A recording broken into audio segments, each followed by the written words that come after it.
Alrighty guys, good morning. Happy fucking Sunday. Sorry about that guys. Hope you guys are having a wonderful morning so far. Oh my god.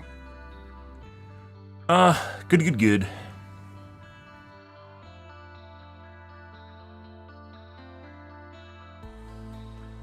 Tonight we're gonna be doing more Overwatch 2. I really don't understand, like, the shit with the campus riots, guys, the Palestine campus, protests is ridiculous. Like, mainly because it doesn't seem like it's anything to do with the US, and out of nowhere it just all happened like, it was definitely coordinated. All happened at exactly the same moment. I'm not big on conspiracy theories, but it definitely is organized, and I don't mean by someone in the US. There's a lot of takes that it's organized by Democrats or some stupid shit like that. No. As it turns out, geopolitical issues are not actually just the US. As it turns out, geopolitics affect the rest of the world, and as it turns out, Iran, Palestine, and Israel are actually countries, right? Yeah, and they actually have a staked interest in influencing things that influence their country. Weirdly enough, Americans are so full of themselves, myself being an American, that people don't even consider this to be one of the possibilities that it might be being influenced by the outside. Instead, it's always internal, right? No. It just, like, out of nowhere, like, it's different. Yeah, I don't know. It's different if it's an American issue, right? Like Vietnam was an American issue where people very much were against the war in Vietnam and having people over there, right? So they're like, okay, let's protest it and basically end the war, and they did. The U.S. is not in Israel. We are not Israel. We are not Palestine. We're not Hamas, and we're not fucking Iran. It's a geopolitical issue. Those are like Palestine being the subsidiary or whatever it is of Israel. We are not those countries, but for some strange reason, people really want us to take part in that. But the last time we did, we ended up for 20 years in Afghanistan, which everyone hated us for doing, and it was just a huge waste of money. So why would we take part in this? I don't fucking know. Middle East is just a giant fucking powder keg, and there's a lot of vested interest in trying to get the U.S. to do whatever people want them to. And I don't think this is purely just an election thing. I think this has things to do with other countries and not our own. And people are just like, the two positions here are supporting Palestine because you're obviously left-leaning, or right-leaning is obviously it's organized by Democrats because we're in an election year. And what I'd say is a more likely option is there's a war going on in the Middle East, and as such they see someone that possibly could actually be manipulated into being part of the conflict. That's us. Surprise. Yeah.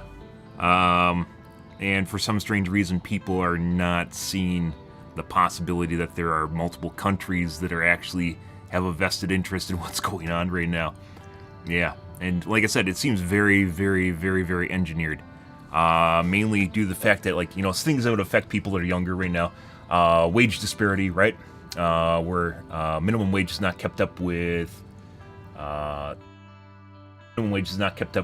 inflation, or the fact you won't be able to buy a house, or identity politics are really fucking big in the U.S. right now for some reason. I think it's a lot, despite the fact that that's not even that big of an issue. Things like, being poor being a bigger issue, right? Yeah. It's just fucking weird because it all happened at exactly the same moment. The major current conflict, because the Palestine, Iran, or Israel, Hamas thing has been going on for a long time, but the major one kicked off last fall. That was like 6 months ago. But this all happened. This isn't like just like steadily building up. This just all happened like instantly this last week, I think it is. Yeah, where all these protests just like popped up out of nowhere at exactly the same time. Heavily engineered by something, I don't know what it is, and there's a lot of conspiracy theories out there for what it's about, but it's definitely engineered by who and what, I don't know.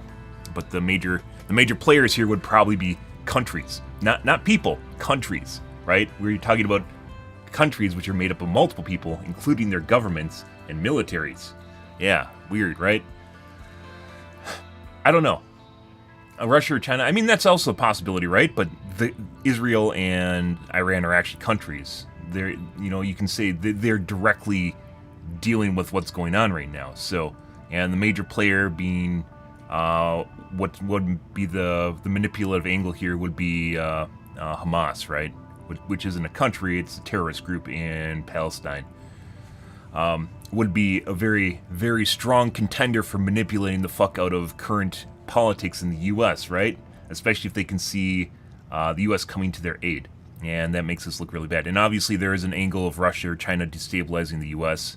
That's always an angle. China, I think, still has way too much vested interest to, like, they don't want to ruin our economic relationship, so I don't think it's them.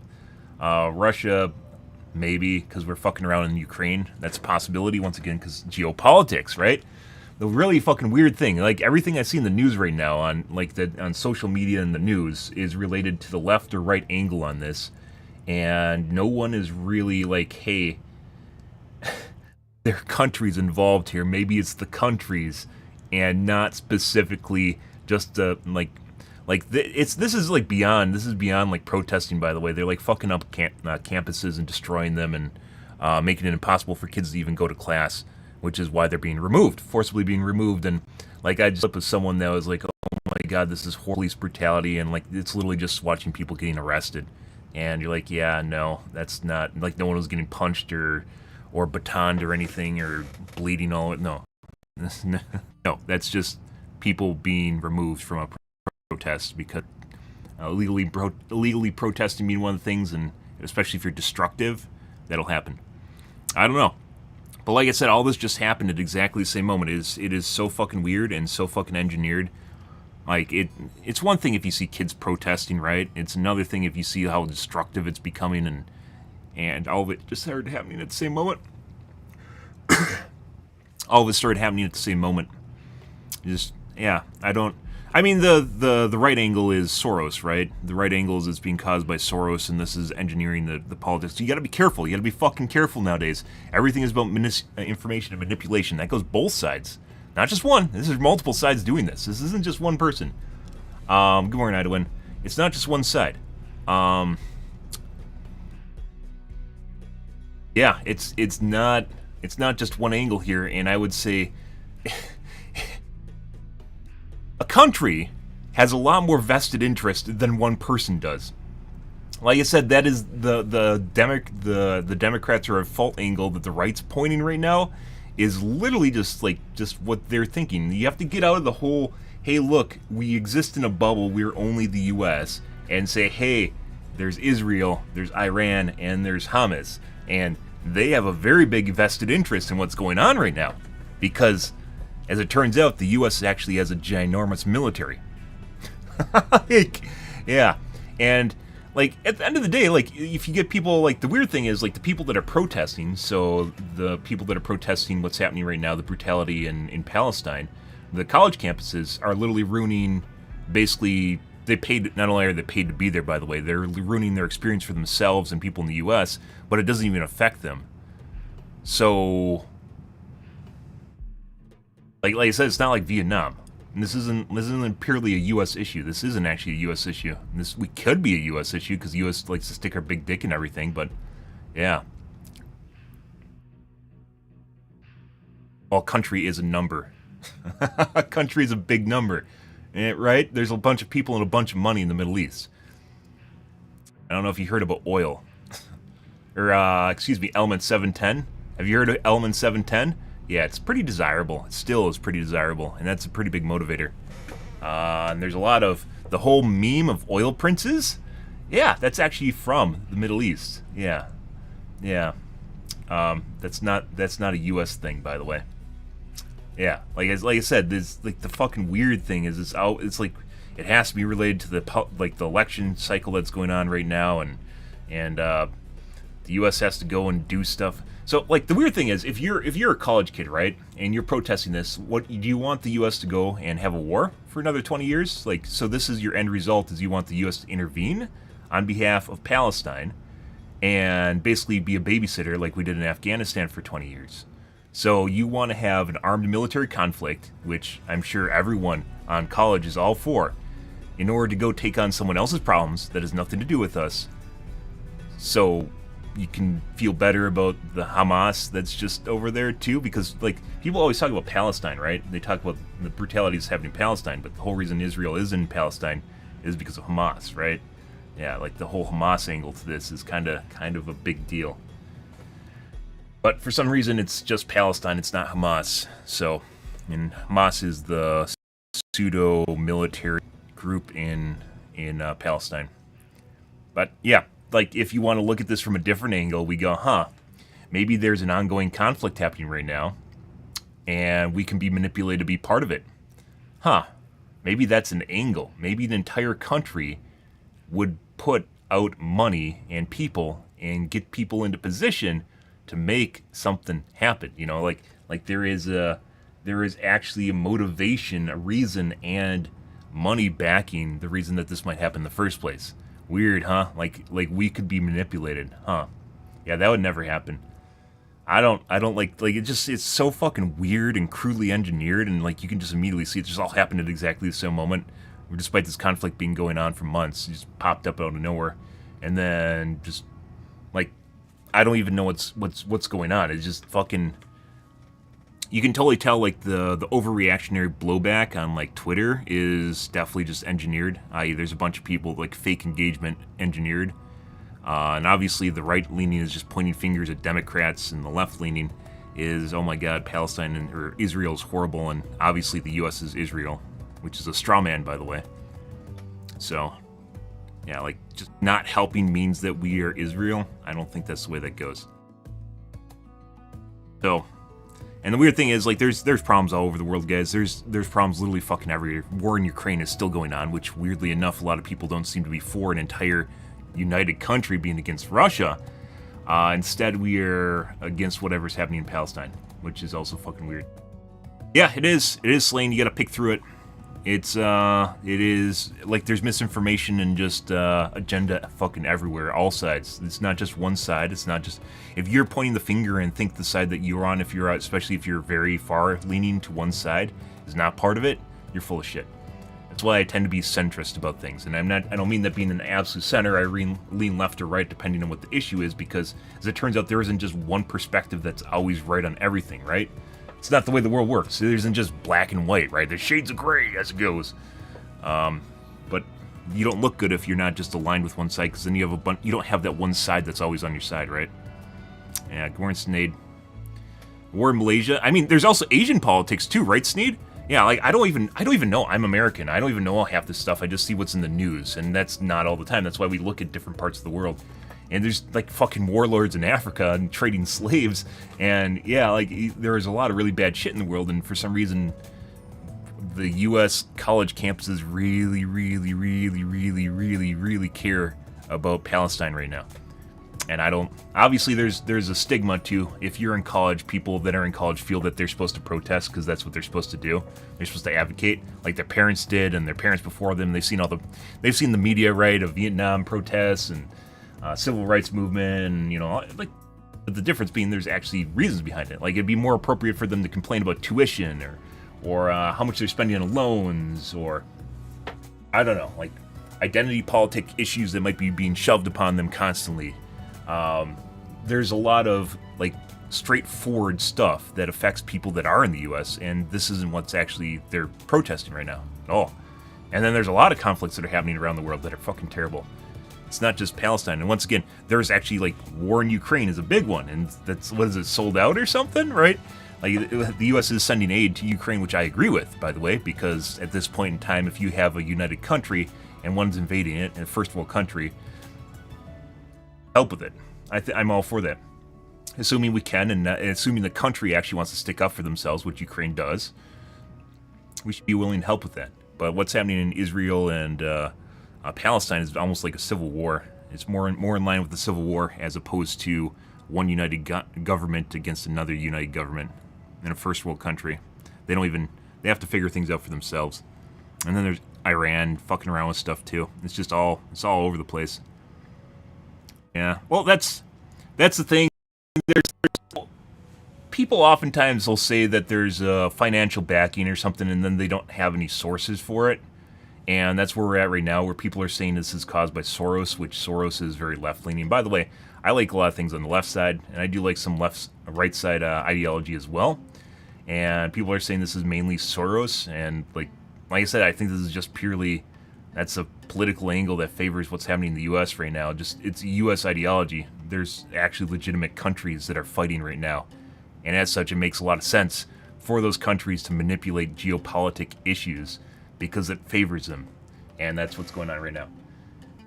And being paid money is part of it, and I don't think, like, well, Soros might be part of it. I don't think so. Like, the way it's working, like, I don't even want to vote for either. Like, it's going to be another Trump versus Biden. I don't want to vote for either of the fucks.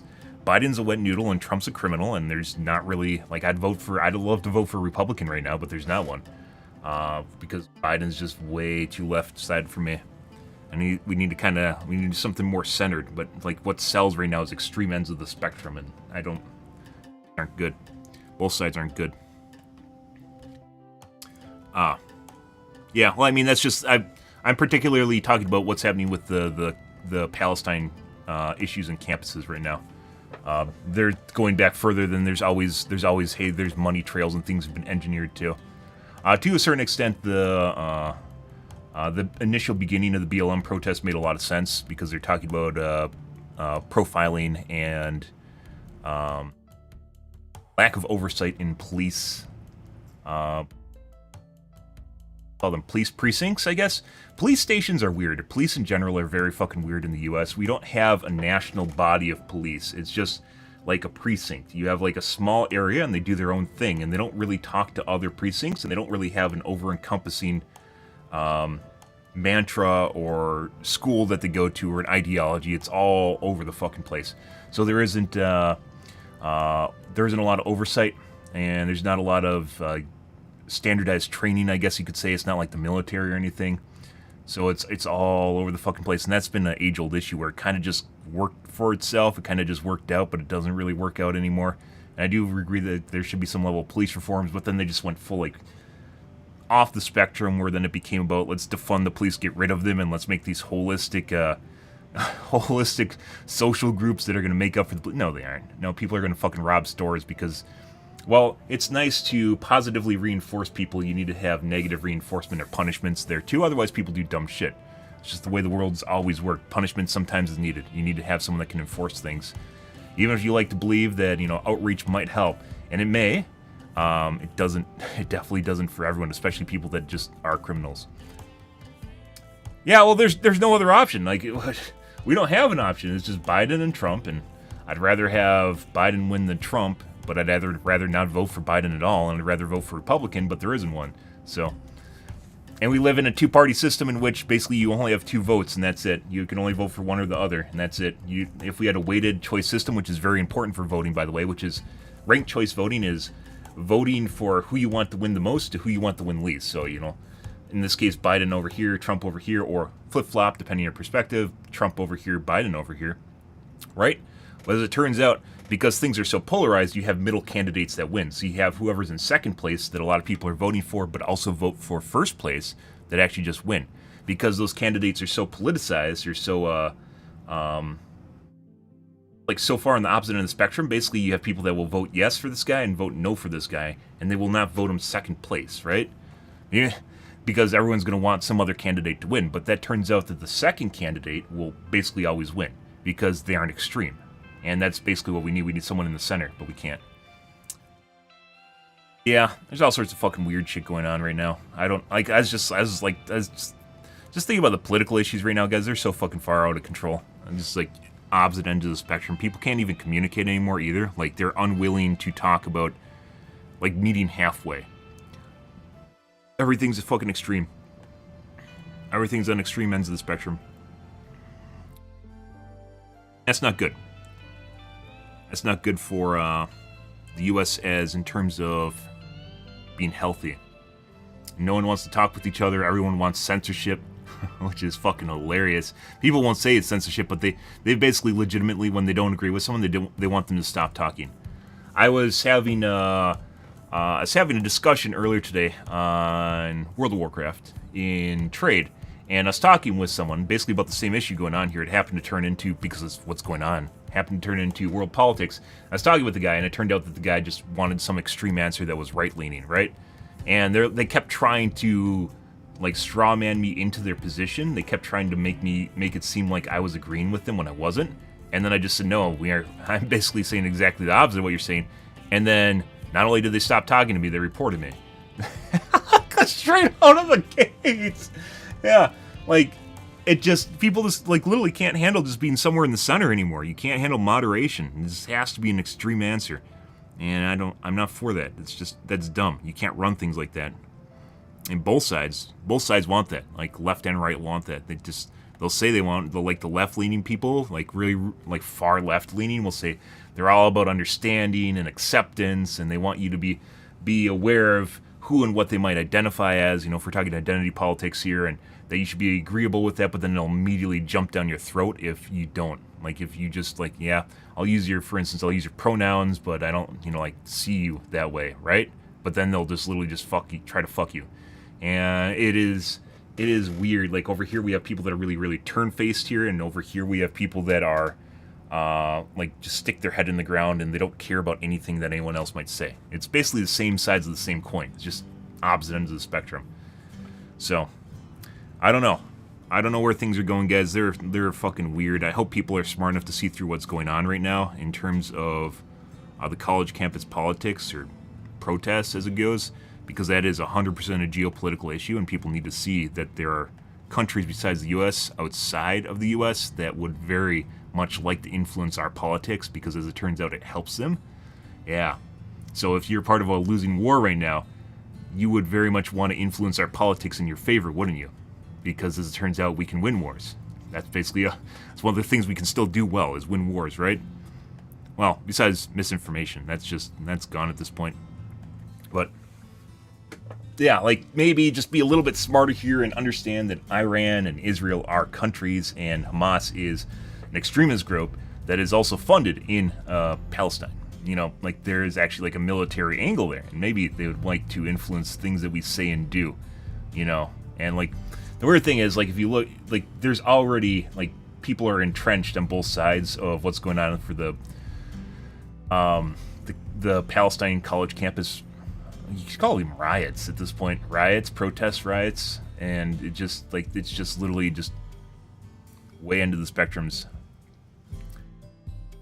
I don't know. I mean, maybe. I don't know why they would. They could. A lot of really weird angles once you get into the politics, so I'm not up on speed on that. I guess, maybe. But once again, I don't, like, Russia has their own shit going on right now with Ukraine, and China, I think, loves money, so. I don't know why either of them would care about Iran or Israel right now.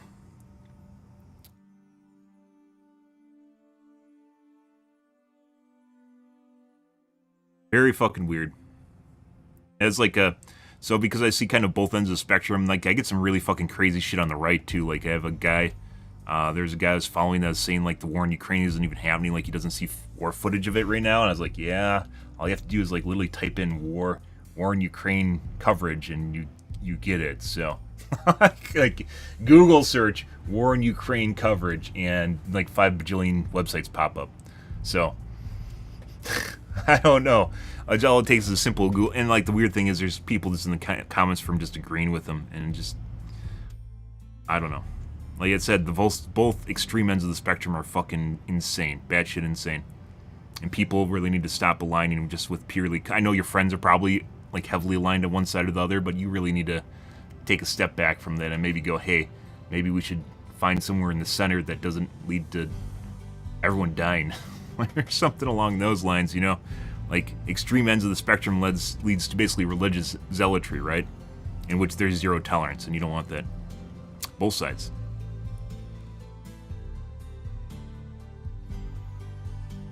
Fucking weird. I don't know. Like, and you can't, like, there's so many people screaming, you can't really, there's so much noise, you can't really just, there's no level-headed opinion. I assume some people are interested in a level-headed opinion or don't care, right? And they just don't seem to be there or are not speaking up for it, so I guess it is what it is for the time being.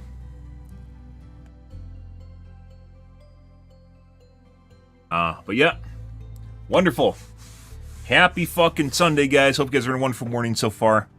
Yeah, but the whole college campus thing feels extremely engineered, and regardless of what you might think might be causing it, you have to at least admit it seems like it just fucking came out of nowhere all at exactly the same time to the same severity at the same time, just everywhere. So, yeah, it's like everyone just, like, at the same time just lighting a torch. Assumedly, some of the college kids actually want to be there, and they're kind of, you know, maybe want to go to class.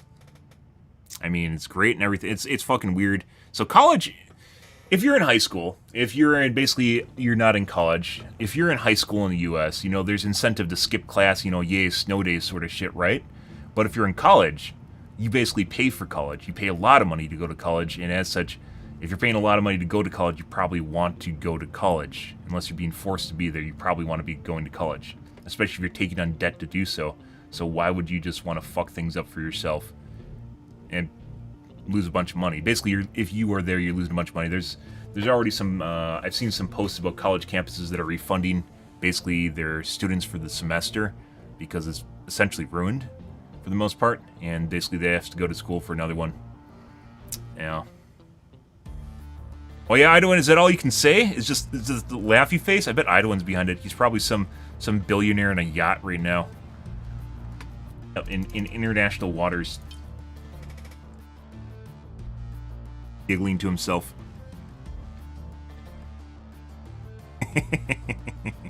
And never donates to my stream. Because he's a dick. Well, I mean, it's going to be nice and warm everywhere. Putting aside what's going on right now.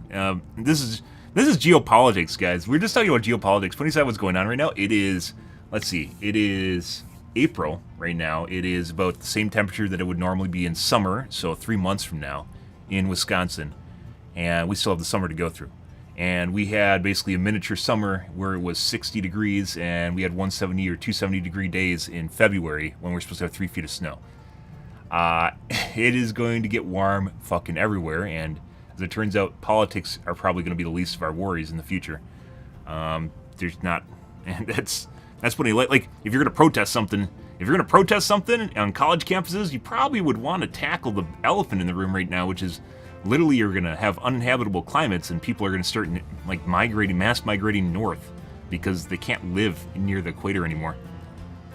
Well, I mean, it's going to be warm everywhere, so good for you, Idowin. Good for you, not actually caring about the temperature.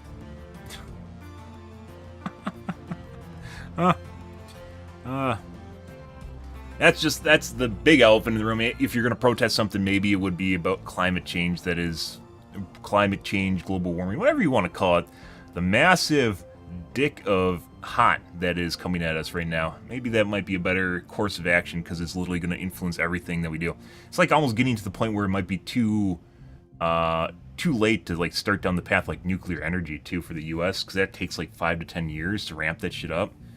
And like we're still worrying about all this. Like none of the Biden and Trump, neither of them care about fucking like. I'm not even talking about alternate energy. I'm talking about like an actual meaty path for energy generation going forward. Not just, hey, let's add some subsidies to solar and wind, you know, and wind isn't even viable. No one does that. Everyone is just whatever's currently trending. I would be for that. Like weird guys. Like kind of like even if you are very right-leaning, let's say you don't believe in climate change and you don't believe in global warming, even if you're very right-leaning, you have to see that things are fucking changing right now, and it's getting a lot hotter faster. Yeah, and that probably that is a trend that's happening right now, and it's not going back to normal.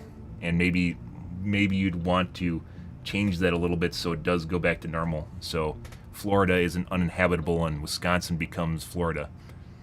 Although Florida arguably is already uninhabitable, but you know, putting that aside.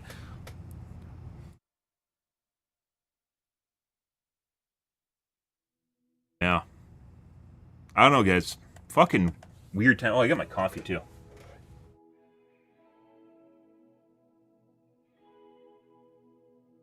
Everyone always loves the extreme angle.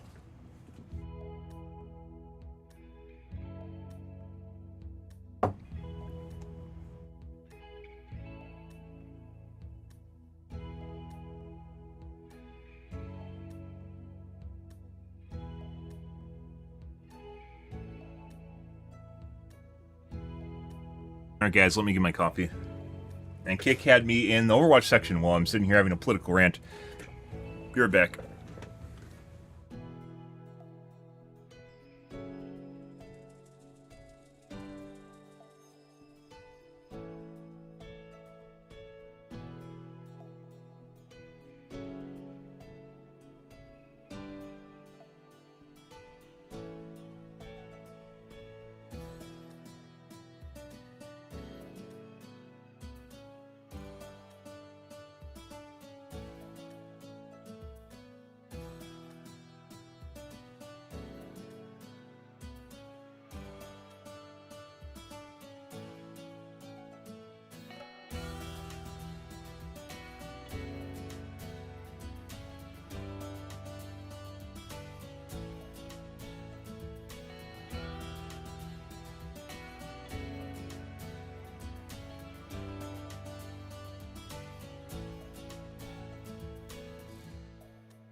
I don't know, guys. Maybe this is some sort of test from aliens to see how we handle massive amounts of misinformation, or if it just destroys us, which it actually could at this point.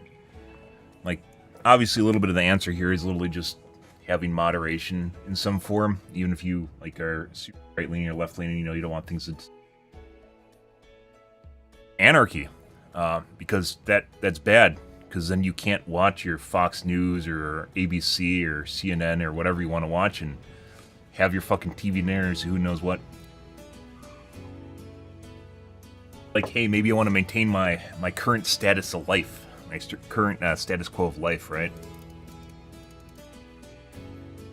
What if aliens are? I mean, who made the quote that if anything is maybe it's the Star Trek quote. If anything is technologically advanced enough, it seems like it is basically a deity, right? So it could be. I mean, I've said that before. I said, what if we weren't actually engineered by, what if we weren't engineered by a god? The god just happens to be an alien with super advanced technology, right?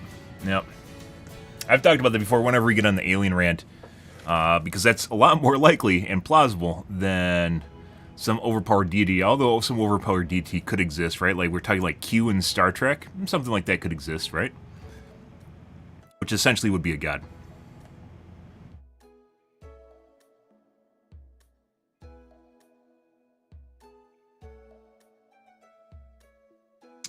But, yeah, I mean, they probably are with advanced enough technology, but we're also we've advanced a lot in, like, the last 100 years, like, an insane amount. We have fucking pocket computers, and, like, yeah, this is a thing, by the way. This is actually pretty fucking cool. You got your tricorder here. It's actually pretty neat. We are the AI, we could be the AI. It's a possibility, or we could be training the AI, which also is a possibility, right? Like, we're just brains in canisters somewhere training AI. I mean, when you get into the whole idea of simulations, like, everything just devolves into, you know, like, you can't prove anything, so it's whatever you think of it. Ever have the calculator watch? No, I had a friend with one. I was trying to figure out exactly... No, actually, I think I had one. I think I had one and it broke right away. I remember trying to use it, or maybe I borrowed my friend's. I don't remember what it was. I remember trying to use it, and I was like, "Wow, this is cool at first," but then it really sucks if you're trying to use it instead of a fucking calculator, because it's super tiny. I used to wear a watch when I was younger, and then I found out it seemed to cause anxiety, and then I stopped wearing it, and as it turned out, I still could be on time without actually wearing a watch. If you're mindful of basically how time passes, you can figure it out without having a watch on. But now you don't even have watches because you have phones, which are watches. But then you also have watches because they turn out to be a status symbol. Let's see what's going on in the Reddits today, guys. Waiting for content patches from Arrowhead.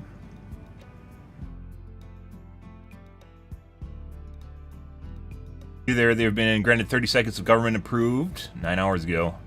Unpaid free time to tell me what's unnecessary feature you'd like to see in Helldivers. This,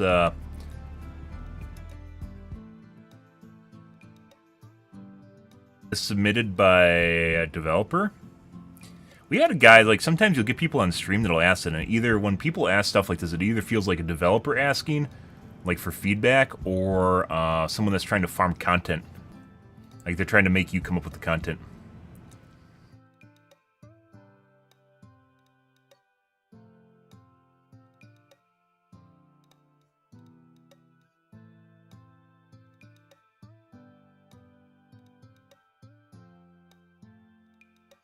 $400 upvotes. As I mentioned before, just a giant balancing patch. That brings up... By the way, oh, it's a funny story. You know how I've been talking about how the fact the game needs a giant balancing patch to bring up basically assets that they already have in the game?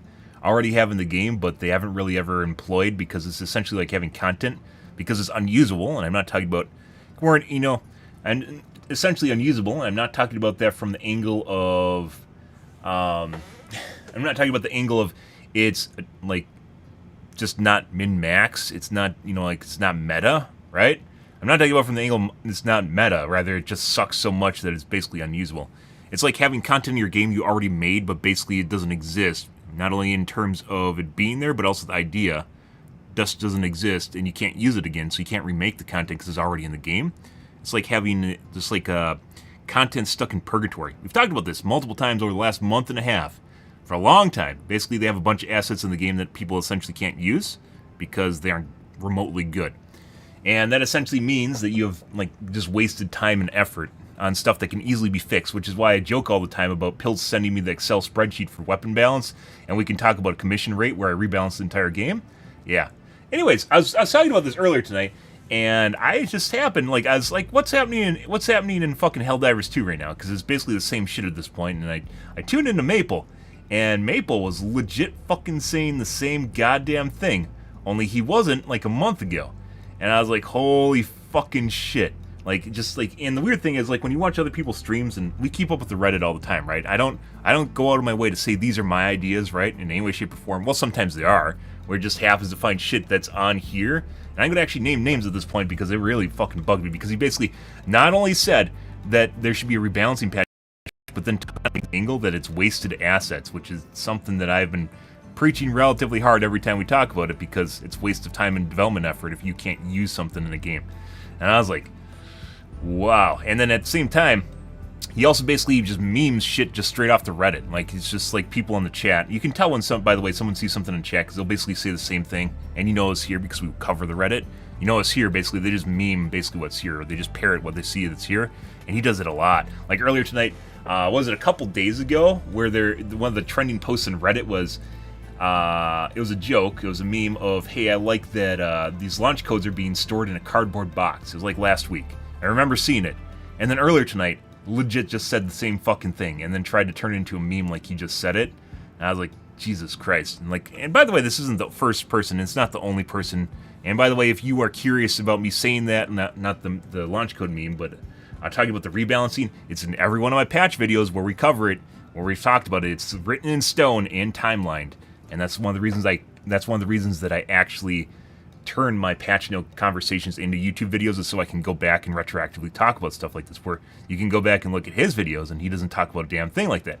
So, yeah, I remember this happening in Dead by Daylight too, when some of the killer mains were changing the way that they played, and I pointed out exactly when it was happening, because it was very obvious. Because as it turns out, Dead by Daylight has been around for like 8 years, and people have played that game. Some of the streamers have been there literally since the game came out, and they just haven't moved. 2015, they just haven't moved at all. Yeah, like 9 years. 2016, 8 years. Yeah, just haven't moved. And the weird thing is, watching someone that's played a game for basically essentially 5 years before you showed up, and then all of a sudden 4 years before you even showed up, and all of a sudden starts changing the way that they play, is a pretty good indicator that something has influenced their terrarium. It's something influenced the way they think, right? And they've been playing. They have a 4-year timeline that was behind them. And they've been playing for that long, and they haven't changed the way that they played. And all of a sudden, they get a whiff of something, and then just completely changes the way they play. Probably a good indicator that something happened just then, right? There is something that changed outside of the 4 years that they played that maybe caused them to change the way they play, right? Yeah, it's like night and day difference. And then they start talking about the same shit that I do. They try to reword it. The clever thing, and Maple didn't reword this at all. The clever thing is, like, a lot of streamers will try and reword stuff that you talk about, and use it themselves, so it doesn't seem like they're directly copying it, but you know they are because you can just look at basically when they started talking about it. And it might not just be Maple. It could be like the way information dissemination works is like if someone watches my channel, and I don't have a lot of viewers, right? Someone watches my channel and they hear something, it trickles down. It goes through someone here, then says something in someone else's stream, and then someone says something else, and then multiple people see it and just goes like spreads, right? It's like watching the spiderweb effect. And it just spreads all over the place. It doesn't need to be necessarily Maple that was watching my stream, but yeah, that's not the first time he's done that, so. Oh, by the way, I had four 17,000 upvoted posts on Reddit that weren't me posting it, that were straight from my stream. First one was beam weapon changes, or not the beam weapon buff, where I said that it should, if you target a piece on the armor, it should drastically increase the damage the longer you're on target.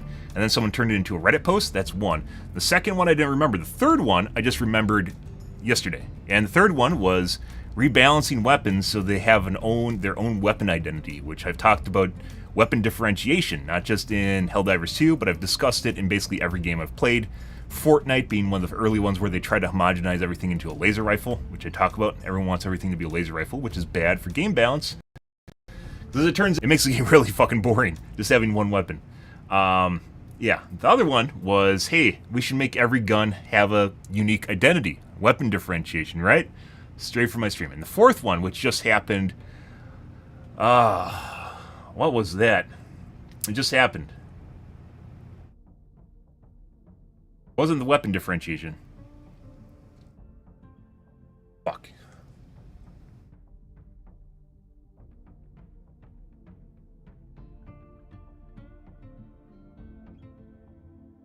Oh, here it is.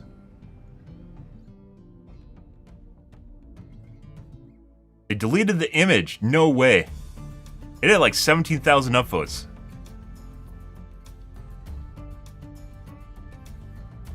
It was deleted! They deleted it! Holy shit.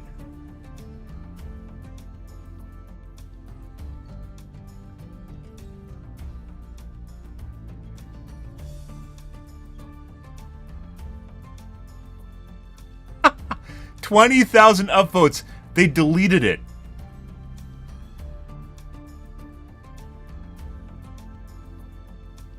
Yeah.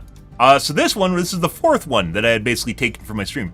Who the fuck would have a 20,000 upvoted post and then delete their post, guys? Yeah. Yeah, this has just most recently happened. This is where they are talking about basically having positive and negative effects, and I said that there should be... I talked about this during the last patch notes, I believe it was, where I discussed... we didn't get it. I couldn't find the timestamp of it. It was a couple days earlier. I was trying to look for it 5 days ago. It was a couple days earlier this in which we were discussing having positive effects on planets that are very hostile. So if the planet has a lot of negative debuffs atmospherically and people are having a tough time, maybe the game could give you positive buff offsets. Yeah. Yeah. We discussed this. This is the fourth one. Fourth 17,000 upvote post that was like literally just verbatim from my stream. They changed it slightly, but it is exactly the same fucking thing. And like I said, the first one was laser rifle having focused damage, or laser weapons in general, you could apply this to, as I mentioned before. First one was laser weapons having focused damage when you focus a particular part of the armor for a prolonged period of time, causing basically melting, or leads to it eventually penetrating and ramping up the damage on it. Second one, I still don't remember. Third one was weapon differentiation and gun balancing. Fourth one is positive buffs on planets. 20,000 upvotes. Straight from my stream. Like I said, sometimes they'll wait like a day or so and then post it, and that's exactly what happened here. Like, right when they think people forgot about it. Who the fuck would, remove... It wasn't offensive in any way, shape, or form. This is not offensive at all. Who would remove their 20,000 upvoted Reddit posts, guys? Yeah. By the way, I don't think people should be allowed to delete their own posts. Moderators should be able to remove them. But I feel as though if you delete your post, it should just remove your name from it. So people can't figure out that you're the one that posted this. Because this actually just removes content from the world web. It removes content from everything, so people can't reference this anymore. Regardless of whether or not you want to be associated with it anymore, the idea's in the wild. And, well, you could say this might be, too much for like a book or something, right? Now, even when you put your books into the wild, they aren't going away. I do think in the case of Reddit, it should not remove the post, but it should remove your name. All your name should be gone. Just stricken from the record, so people can't associate with it. They'll be able to try and do that, but people can figure it out anyways, but people can figure it out if they delete the post, so... Yeah, look at this. It was deleted. It was deleted. Fuck, who would delete it? Yeah, good question. Good fucking question. Let me check the shadow bans. Reddit. See. What does the shadow ban say? It wasn't removed by moderator. So the person that made this deleted it. Ah, the person that made this deleted their username too. No fucking way.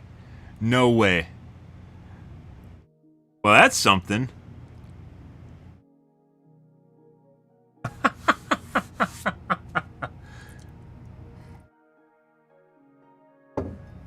And the thing is, guys, if I ever post something from my channel, in my personal experience, if anyone ever catches a whiff that you're a streamer when you post something on Reddit, you will get immediately downvoted for it. And I'm not really, yeah, I'm not into posting ideas, and then someone else will just literally repost it like a day or two, or sometimes a week later. The same thing, and it'll trend differently. That's my personal experience with Reddit. 20,000 upvoted posts, and they removed it. And it was not offensive in any way, shape, or form. It was an idea post, and it was removed. Not by a moderator.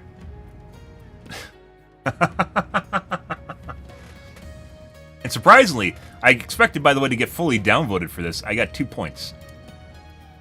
I expected fully just because I'm like, nuh-uh, I said it first, you know, one of those things, like just looking like a sore loser sort of shit. But at this point, guys, this isn't even about being a sore loser. This is about the fact that I literally talk about stuff that's unique and different on my stream, and people just basically monkey see, monkey do, copy paste the shit, and then it pops up somewhere else without my username attached to it or any reference to me or my stream, and then my stream doesn't fucking grow. And I've been streaming for over a decade at this point, so it starts bothering me when I see shit like this, because 17,000 upvotes is a significant amount of engagement. 19,000 upvotes in this case is a significant amount of engagement. It's a significant amount of, like, positive influence, you could call it, on my channel. And, oh, just someone else took it, posted it, and trended, and then we got nothing from it. Always ahead of the curve, guys. Almost always ahead of the curve, guys. Bugs me. But, not in the bug waste either. But I pointed out, that's why I pointed out Maple, and Maple's done it a couple different times, but tonight when I just happened to tune into his stream, and he almost verbatim, like, someone asked him what he wanted to, like, what he wanted for a patch for the game to make it good, and, like, it just, like, it was really stupid. It just basically bug fixes. He just said he wanted bug fixes. Who doesn't want bug fixes? I mean, come on, you can be better than that. Who the fuck doesn't want bug fixes for a game, guys? Everyone wants fucking bug fixes. And then it literally just turned into him talking about gun differentiation and basically stuff straight from my stream. And I was like... What? And not like the trending post. Not the trending post, because then he started talking about how it was a waste of asset and development time. Trending post did not cover that at all. Waste of assets and development time that the developers basically put into the game in which people can't use the content, and it's basically purgatory. And I was like... What? Well, what the fuck's going on here, man? Yeah. And of course, there's always deniability, right? You can say, oh, I just came up with it or some shit like that, but a couple weeks ago, he was not talking about it, so yeah, as it turns out, I occasionally watch streams of the games that I'm playing, and I can actually keep a heartbeat on the community, right?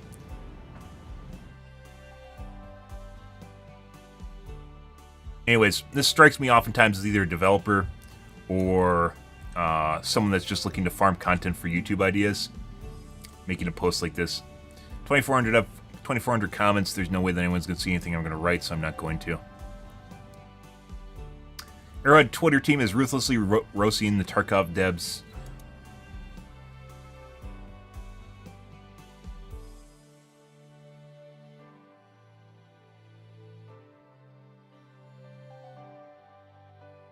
I mean, this isn't ruthless. Not available for freeze. for free to super citizens, which is a reference to the EOD edition of the game. So they're making fun of, this is not ruthless at all. This is kind of like a side jab. They're making fun of Escape from Tarkov, basically paywalling some features that were otherwise available to EOD members. By the way, people are always free to fucking change their business model. I don't think there's anything stopping companies from doing that. It is very entitled. Anytime people think that they need to get the content that everyone else, like you always deserve to have that content, I think it's stupid. Paywalling a feature behind like a game mode behind a $250 expansion or $250 DLC, I think it's stupid. But beyond that, they can do it, and I don't have any problems with them doing that. They're just doing something really fucking dumb.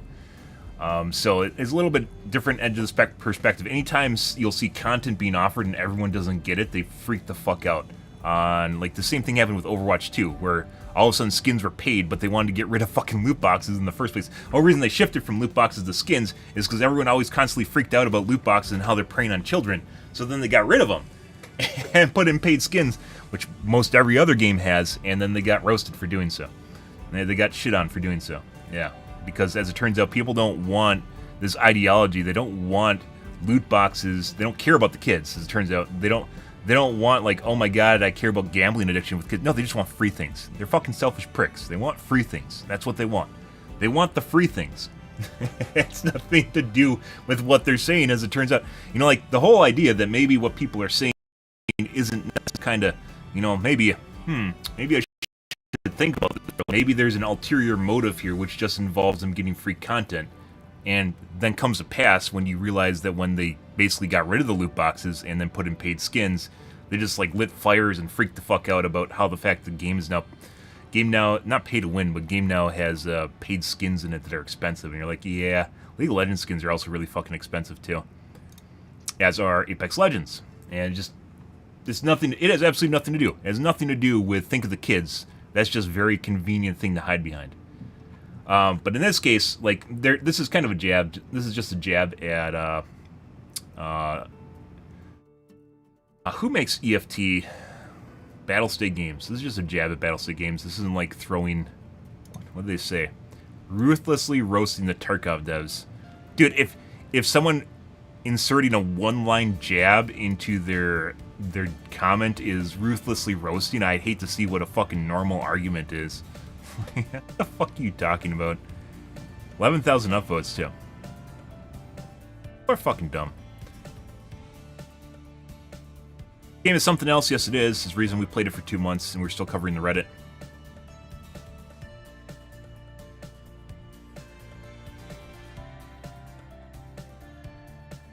Good.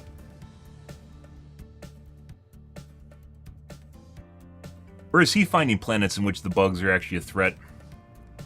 Like, one of the reasons we quit is because it got really fucking boring difficulty-wise.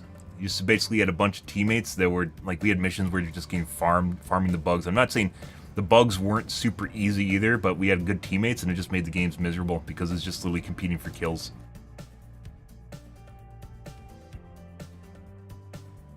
I found out how the factory part of the Strider works. Not safe for work.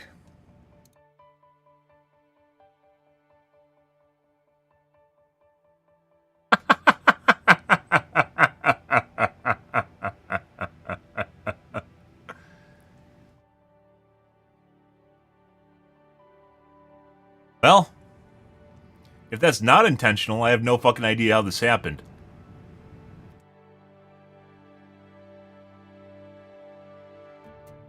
That is a really fucking weird bug. The question is, how could this actually happen if this was a bug? Like, I guess the robot can't lay down, so the physics ending is never ending. Like, when it dies, it can't lay down. So the robot's actually dead already, but the game is trying to put it into a down state and it can't. The animations just constantly repeat.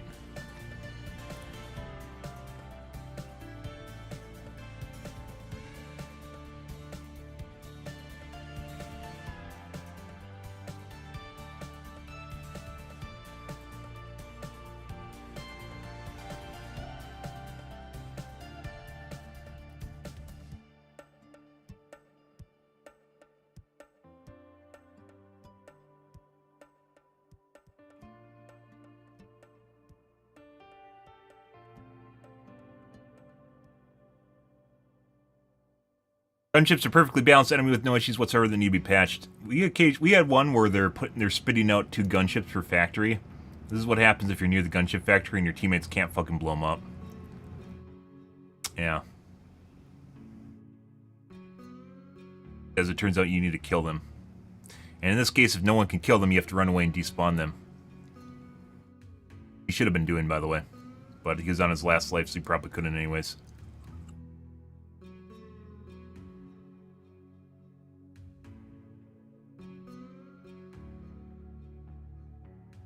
Only seen a mission where it spawned 2 per factory once. Or twice, excuse me. Once, like, a week prior, and then, like the day we left, we saw another one where it's doing that. But it was only 1 factory. Your lock-on fix, it's happening. Yep, being able to use a weapon that exists in the game. Your lock-on was indeed fixed 17 days ago, so probably was just waiting for a patch to go live. What?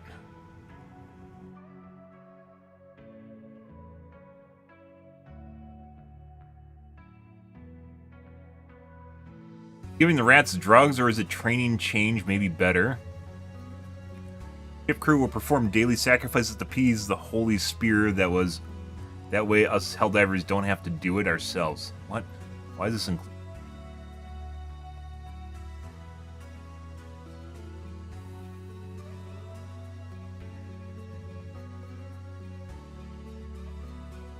I don't know why they would fix something and not actually push it, like get it into a build. That's fucking weird, because it's like it's kind of a big deal.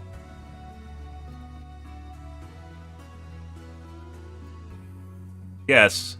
I mean, they're under a heavy load, so maybe it just slipped? I don't know. That's kind of a big one. Understand the new rocket launcher's value? Yeah, so apparently they got the weapons, and apparently they're in an experimental state in which they kind of break right now. Basically, this is it's an airburst, which, as it turns out, fires a shitload of rockets after it hits the target, or hits an area. It just, like, explodes in rockets. And apparently it doesn't always work the way that you'd want it to, so it results in Helldivers basically dying when they shoot next to themselves. Which is funny, because yesterday we were posting on that one guy that said it was possibly a flak cannon.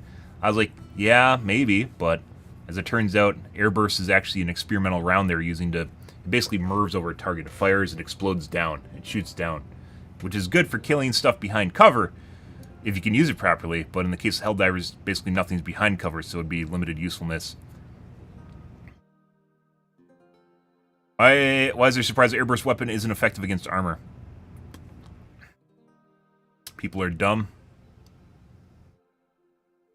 State of stratagem. Yeah, apparently they're fixing it. It's going to be fixed this week.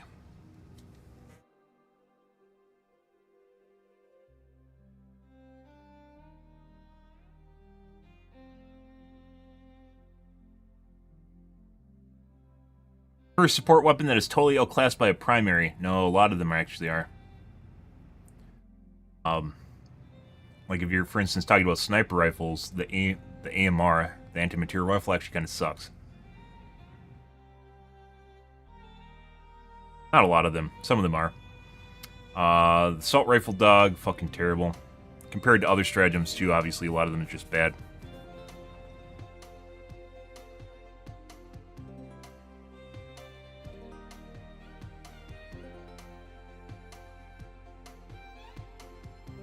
Ah, here you go.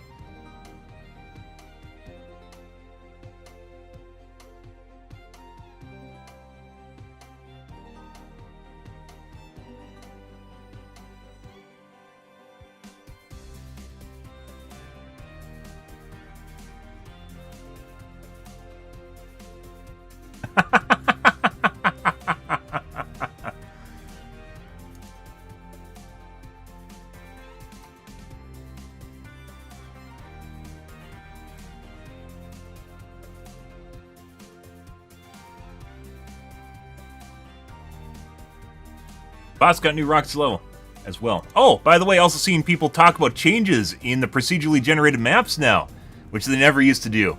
Also, we've been talking about since launch. Yeah, that was another one. Yep, with new tiles. Weird, huh? Always ahead of the curve, guys. That was another one earlier tonight. It's one of the reasons we were talking about, basically, Maple's stream. Yeah.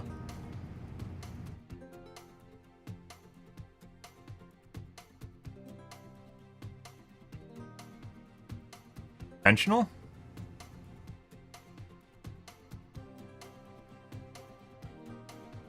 Rocket Devastator?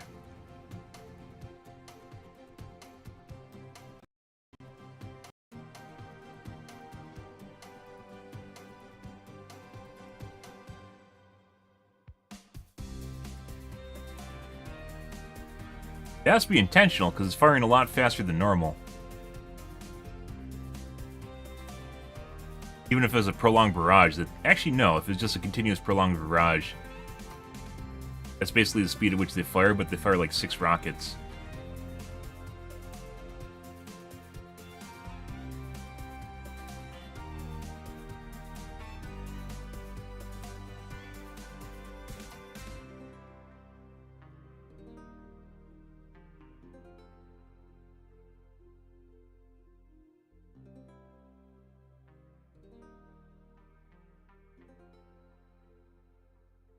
Fucking terrible. Fucking terrible movies, guys. Kylo Ren. Yep, the emo teeny bopper that's supposed to be a villain.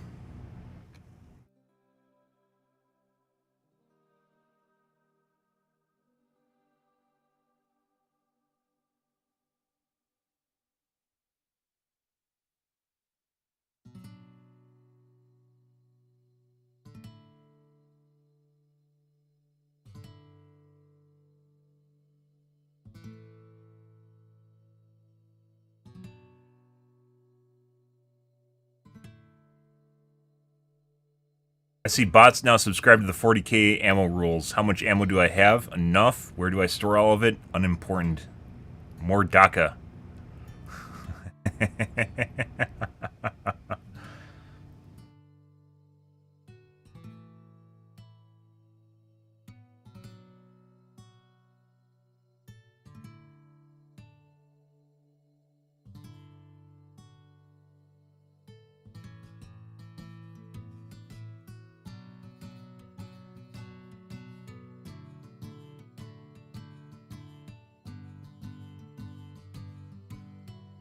This has to be bugged, right? An actual comment relating to the mechanics of what's happening, because that looks like a single rocket devastator doing that. It does. I think it's a shredder tank firing from the fog with a rocket dev further up firing an occasional volley of rockets.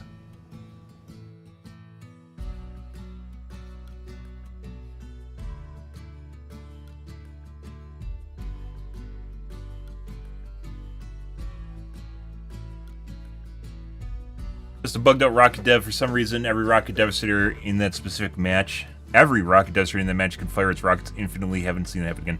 They bug or beta test shit oftentimes in the game.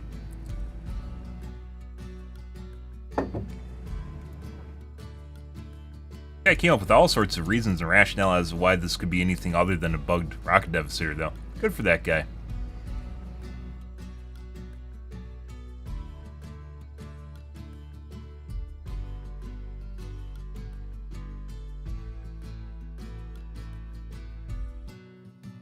Some really weird shit. As I mentioned before, I should have clipped it and I didn't. Okay. Alrighty, guys.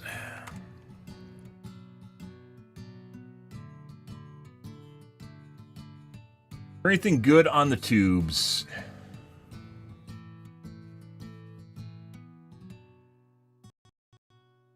Cat videos. New.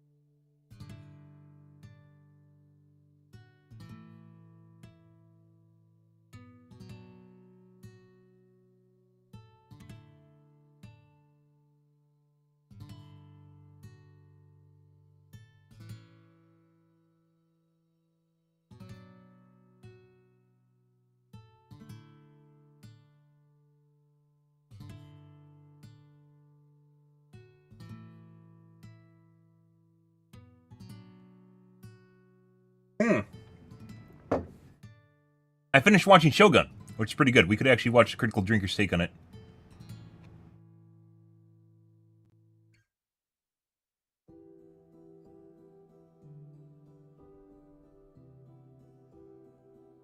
Pretty good, by the way. The main protagonist that you're following, Wet Noodle. Other characters pretty good though.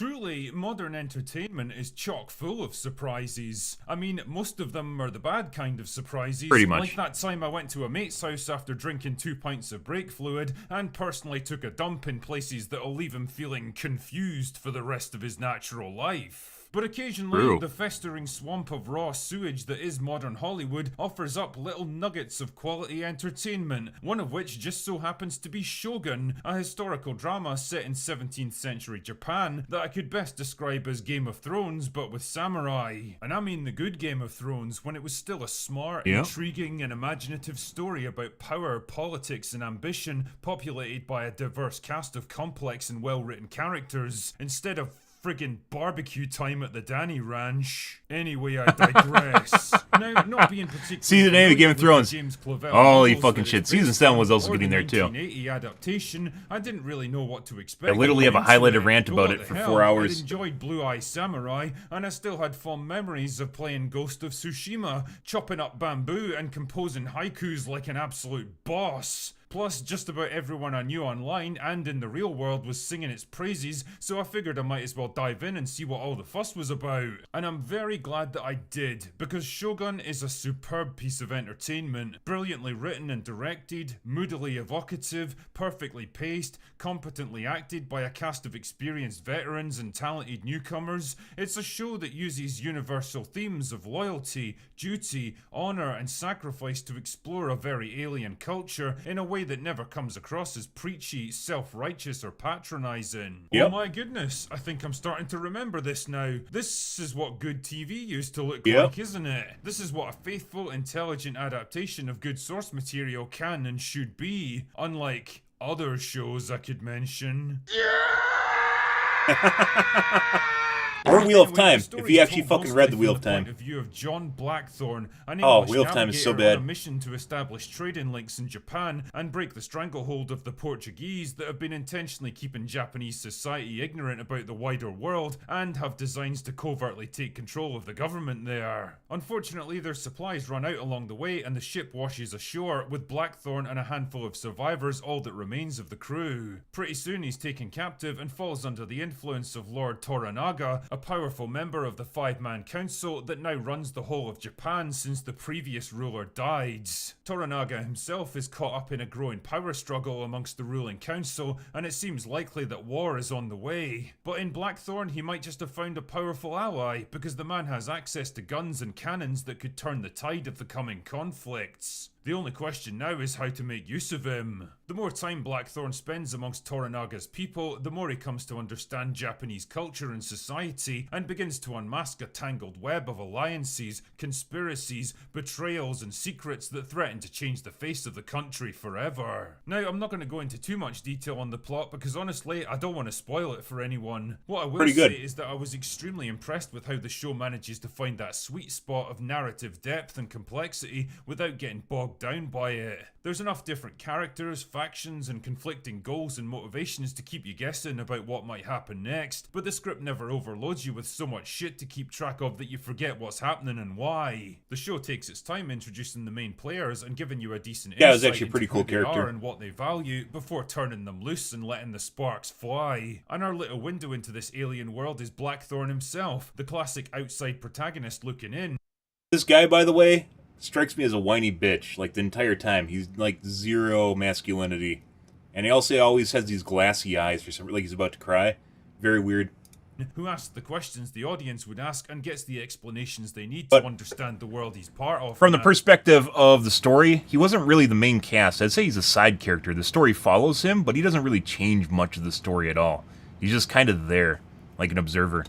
It's a trope that's been done a million times before in stories like this, but there's a very good reason for that. It's effective. And credit to the writers here, they successfully avoid the shitty modern trope of making him just another arrogant white man who needs to be humbled and beaten over the head with his own bigotry. In reality, he's a smart and resourceful man who learns fast, can turn situations to his advantage, and is willing to risk his life for others. And the more But he doesn't really change much of anything. You begin to understand that he's a complex man, driven by far more than simple greed and ambition. And he's perfectly balanced out by Toranaga, played by the always enjoyable unplayable Hiroyuki Sanada. Also a good Toranaga actor. is a man torn between duty and survival, surrounded by political rivals and traitors, and trying to walk a dangerous path towards a better future for his country and his people. At first he sees Blackthorn as just a simple tool to be used, but the more time he spends with him, the more he comes to understand and respect the man beneath. Wow, two guys from vastly different cultures with completely different worldviews, slowly finding common ground through shared adversity and challenges without having to demonize one and elevate the other. Imagine that in 2024. The third aspect of this dynamic is Mariko, a young highborn woman with strong also a good loyalty actor. towards Toranaga, Also but cute. religious sympathies towards the Portuguese, who acts as an interpreter for Blackthorn and grows close to him as a result. She's intelligent and cool under pressure, but again, the script never devolves into the tedious tropes of modern writing by turning her into an arrogant, abrasive girl boss who only exists to be better than him at everything. Oh my goodness, it's almost like this show was written by mature, well-adjusted adults who understand human behavior. I also have to give massive props to the production design and cinematography here. Japan of the early 17th century is depicted on screen in glorious detail, from humble fishing villages in the early morning mist to towering fortresses and bustling but well-ordered cities that actually feel real and lived in. Even simple little moments like people pouring tea and staring pensively over perfectly manicured gardens and peaceful forests look absolutely gorgeous. God damn it, why does 17th century Japan look so much cooler and more sophisticated than all the clutter and chaos we have today? Unlike so many other Different shows, culture. you never get the sense that you're looking at an obvious set built on a soundstage that totally takes you out of the experience. I mean, at some points it was pretty easy to tell that the backgrounds were CG'd in. I would disagree on that one. And truly, what an experience You could tell it was on a budget. is, capturing that fascinating combination of strict tradition that governs every word and movement, the slavish pursuit of perfection where even simple morning meals are treated like works of art, and the merciless enforcement of respect and authority where a single insult They made a can big mean deal out of that. death. The point is that the world of Shogun feels real and believable, the battle and action sequences are well staged and suitably gory, and it all gives the impression of a big budget production that had a lot of time and care and thought put into it. Opposite of what I show said, that values which is quality, the sets accuracy, themselves. and You could tell that it was on a authenticity budget. over the message, whose main focus is telling a good story rather than pushing tedious 2024 activism. It's a show that I've had an absolute blast watching so far, and to be honest, I think you will too. So for that reason, it gets a hearty recommends from me. It was pretty good. That's all. Where our I've got follow for was just kind of a today. fun watch. Shogun's actually pretty Go away fucking good. now. Like I said, the biggest problem I think I had with the series was the main protagonist that you follow. He wasn't really a main protagonist as much as just an observer, where he's just there. He doesn't really change much. Critical Drinker said he changed, like he's smart and he's, you know, like able to think on his feet and stuff like that. He is, but like the end result of what he does doesn't really change really anything in the story for the most part. It all just happens regardless of him being there. Like, if you just replaced him with a dog, it probably would have turned out relatively the same. You know, obviously cutting out parts of the plot, but yeah, like he really didn't fucking matter that he was there. It was just something there that the audience could relate to, which is the whole reason he's there.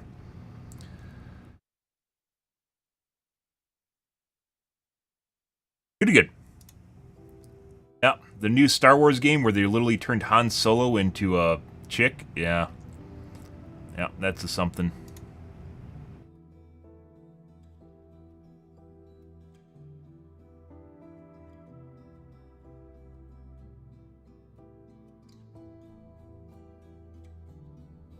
Okay. Let's move on, guys. Good. Shogun was a good watch, though. I'd also recommend it. We're gonna do some Overwatch 2 here tonight, guys. Let's get into the video games. Good.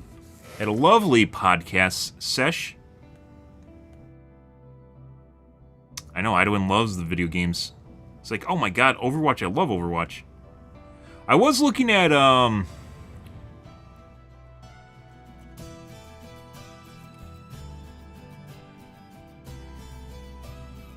Manor Lords.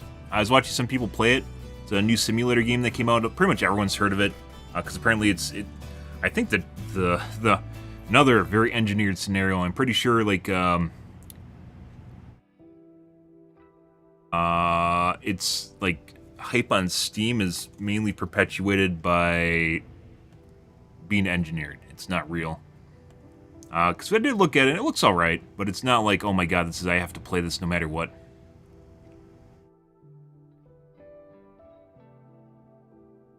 No.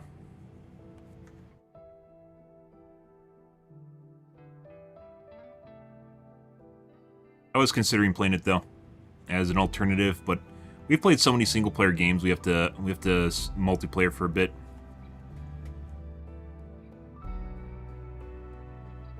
And there's going to be plenty more in the future. I do plan on returning to Overwatch 2 as well. Or Helldivers 2 as well. I do plan on returning to Helldivers 2 as well. So, have to factor that one in.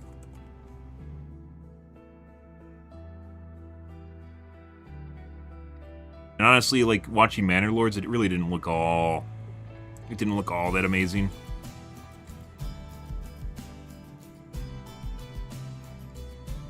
Reminds me of playing Banished.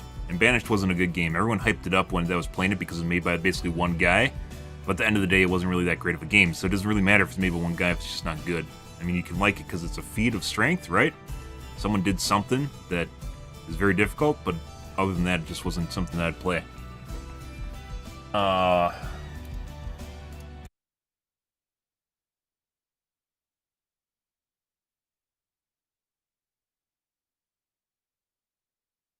Okay.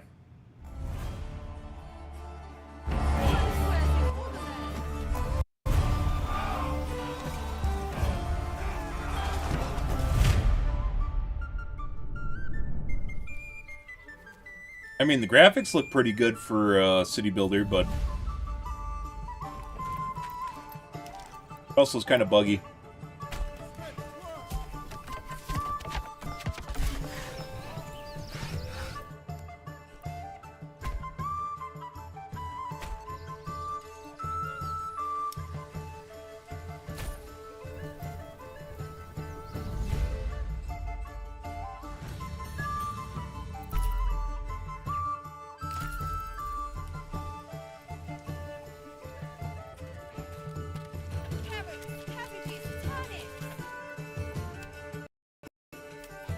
A little bit of Anno too, where you have to build. Anno isn't a simulator; it's a spreadsheet simulator. It's about building a certain ratio of buildings to other buildings, as opposed to managing a simulation. Different kind of content, different kind of game. I wouldn't say that it's wrong for doing that, but I'm not a super big fan of them. There's very little replayability.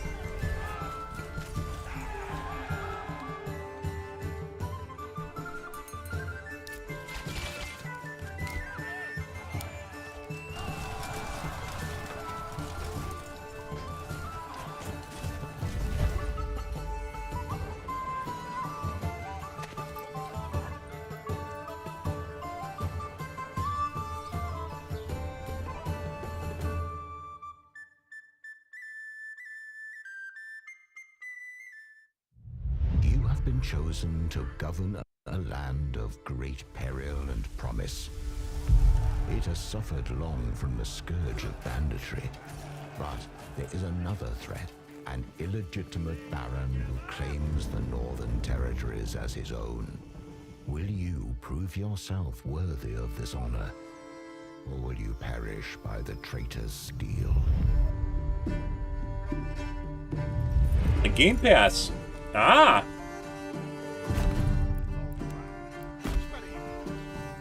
Game Pass means you can basically play the game for $10 and never play it again, instead of 30.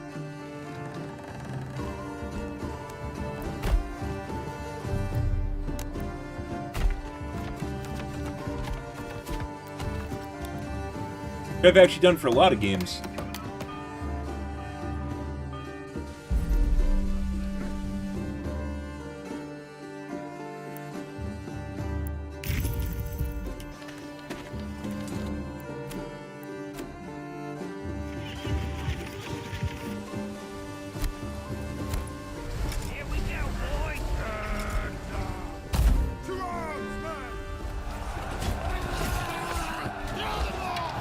Combat in this game looks very janky too. Reminds me an awful lot of Total War.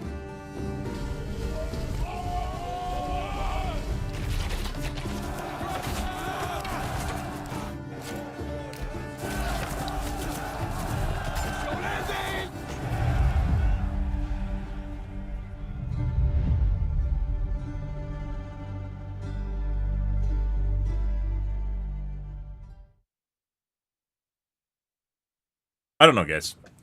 Maybe I still need to think on this one. Maybe. Maybe not.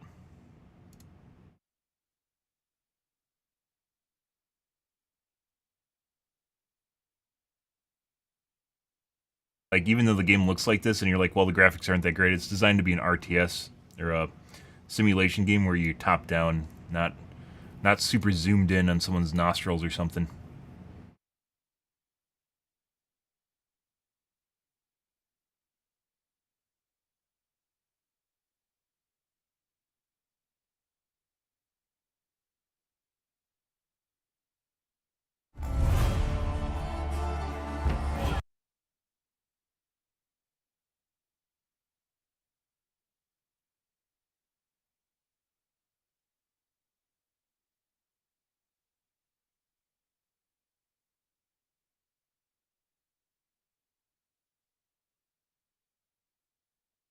Very positive.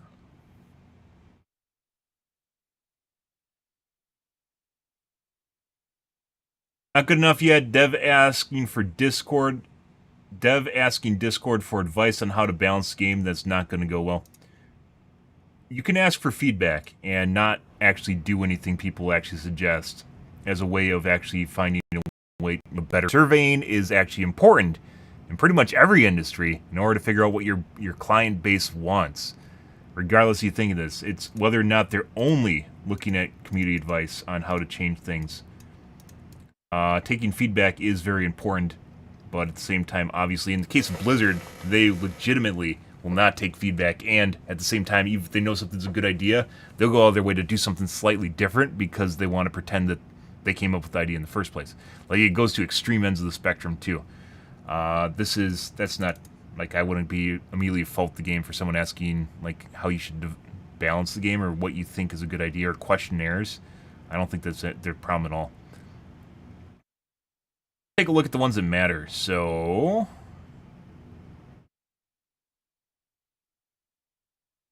negative.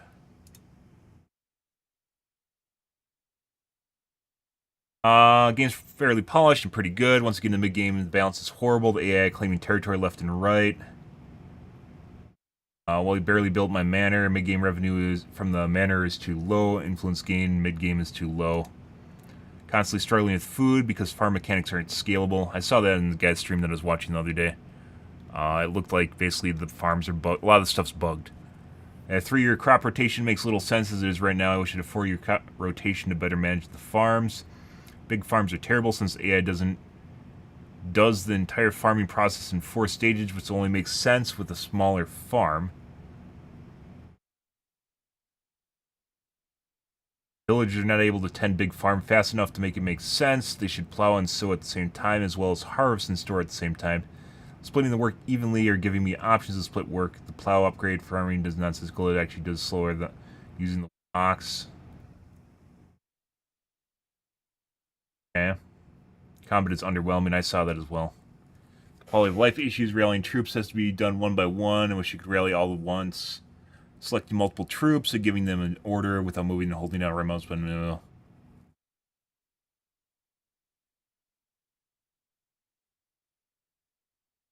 No way to set production limits, meaning I end up with 1,000+ weapons. Never have planks because of said production limit issues. Logistics are weird in general. Oxen should be able to carry more at once. I mean, that comes down to you turning off and managing your economy. But depending on what level of macro you want in a simulation game, I can see that being an issue for some people.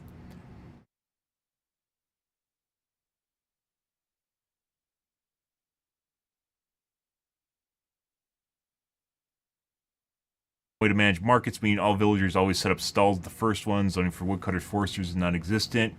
You get this weird limited working zone option, which does not work properly. Raiders destroy buildings, you cannot tell. There's no fix all button. I'd agree with all this. Most of these are issues.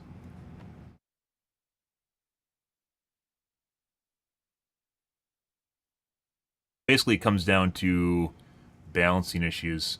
We've talked about this before. Hey, look, guys, Helldivers 2 coming back. Balancing is extremely important in a video game and will make and break the game. You know, you can say what you want about graphics getting people in the door, because graphics do matter, right? But at the end of the day, games do need to be balanced, because if they aren't, you're not going to find them fun. Because at the end of the day, you need to have pros and cons for different things you're doing and how you're doing things and different styles, and having room for people to develop their own way of playing the game, right? And at the same time, also making sure there's one path forward that's not confusing if some people need something simple.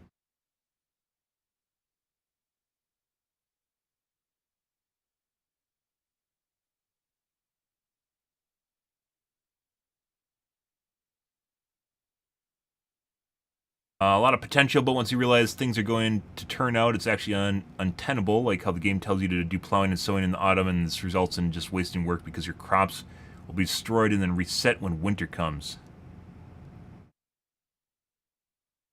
Actually plant in the spring, which seems obvious, but is the opposite of what the game tells you to do.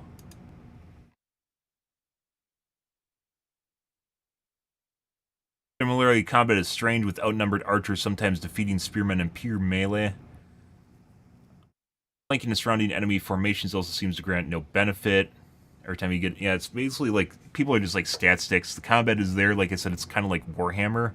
Not Warhammer, Total War in some cases, where you basically have stats fighting against each other, and it's nothing to do with the way things look. Overall balance of the competition with the off-map rival lord is strange, with them claiming at least 4 territories. There's only 8 on the whole map before you're likely to have enough resources to take 1 additional plot.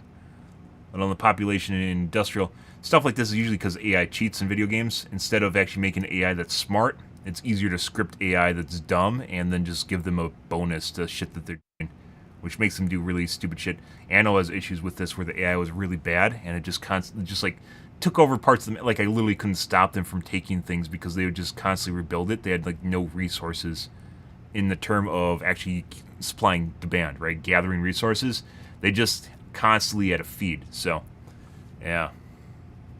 You know what's banned from Flat's channel? I hope not. You can do you though. This isn't a refuge where you get to piss on other streamers, by the way. Another region, the armies could also tend to be about twice. Also, I don't think Flat streams the kick, does he? Most streamers on Twitch are still poo-pooing about kick being a thing that you're not supposed to stream to. Oh, it offends my nose that you might be on the kick platform. You can't do this. You can only stream to the tubes. My nose has smelled the poo-poo of the kick. You cannot stream to such a platform. Yeah, fuck off. Oh, it came out across as a cheeseburger for some reason.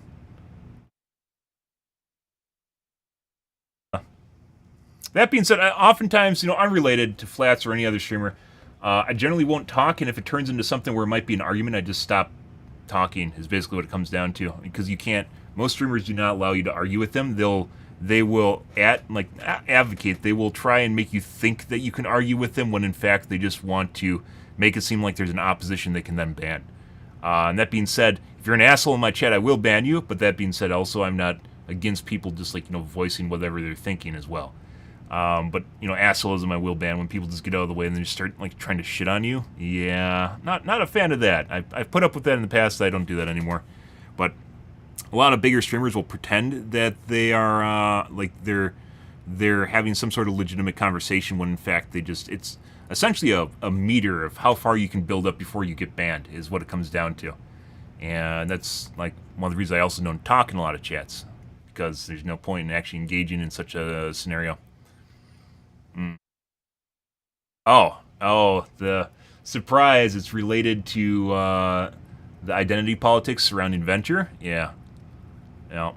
I mean, that's also a scale on how much people will put up with. If you just immediately if you unintentionally mispronoun, and then if you intentionally mispronoun, and then at the same time some people are just extremely politically correct about the issue too in general. To be perfectly honest, as long as you don't go into the extreme ends of the spectrum for the most part. But yeah, it's almost as if that was an engineered scenario by Blizzard and they knew that was going to happen. The weird thing about this, by the way, is it's going to eventually reach a tipping point. What is that called? Inflection point. It's going to eventually reach an inflection point where people that are politically correct are going to tell Blizzard that they have to ban people that are misgendering them in game, or Blizzard's going to look bad, and then they're going to have to do that. So basically, they essentially willingly put themselves in a situation in which they're going to have to now manage the policy that they just put into the game, regardless of what you might think about the character being added. Venture, by the way, looks to be a really fun character. Regardless of all the shit that's attached to Venture, actually looks like a really fun character. But they attach the identity politics to the issue, and as such, it's eventually going to reach a tipping point in which people are going to say that Blizzard doesn't care unless they ban people for misgendering them in game. It's the end case scenario. Another reason why, by the way, to not ever talk in Blizzard games ever. Just don't talk. Don't ever say anything in Blizzard games because Big Nanny Blizzard is always watching. Yeah, just don't do it because you can't. It just comes down to who's hurt the most and who cries first, and you just, yeah. I'm a big fan, by the way. You should be able to. I'm a big fan. You should be able to block people. Like, that people are harassing you 100%. And by the way, I'm not saying that no censorship is the answer either. Like, extreme bigotry and racism, yeah, definitely ban that fucks.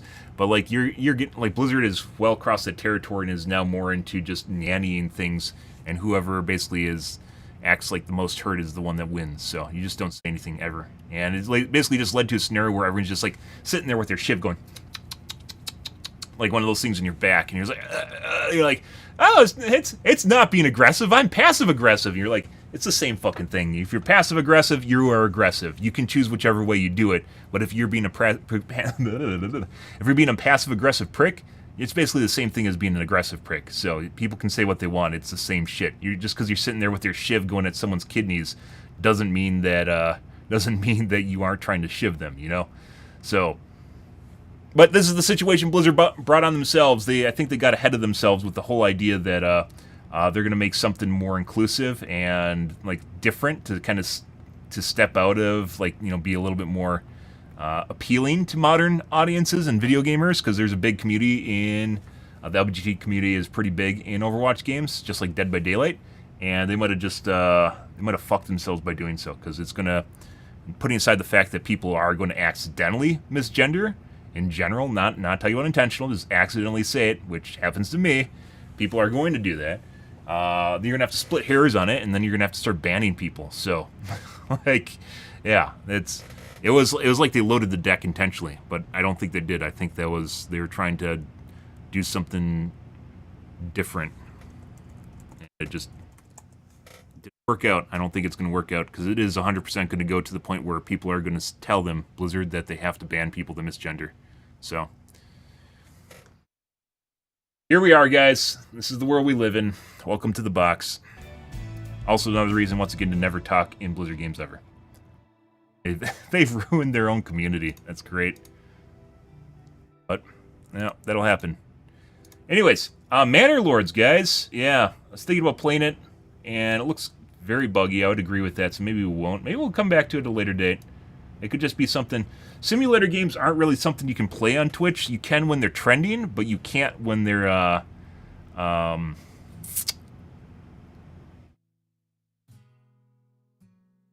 like once their limelight is gone, basically no one watches them. So you can say that you wanna play them all you want, or like it's something you really enjoy, but unless you're a big streamer, that's just gonna come and go. So we may not even have another chance to play Manor Lords. Like City Skylines too. It was big and then it... that.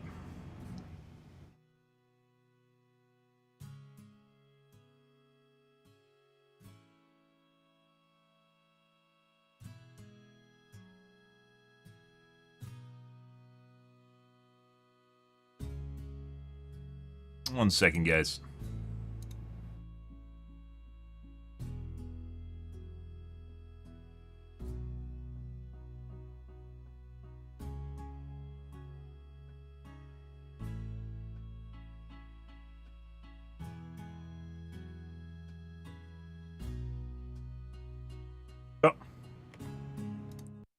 Still no options for that. Anyways, we got off topic. I mainly wanted to talk about Manor Lords.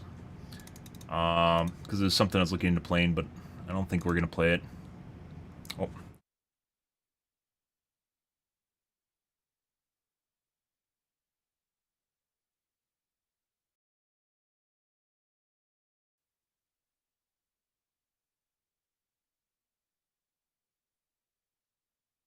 But tonight, guys, more Pharah, so you have that.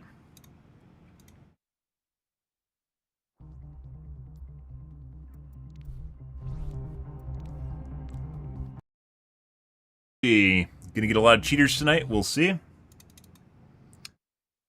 Yeah.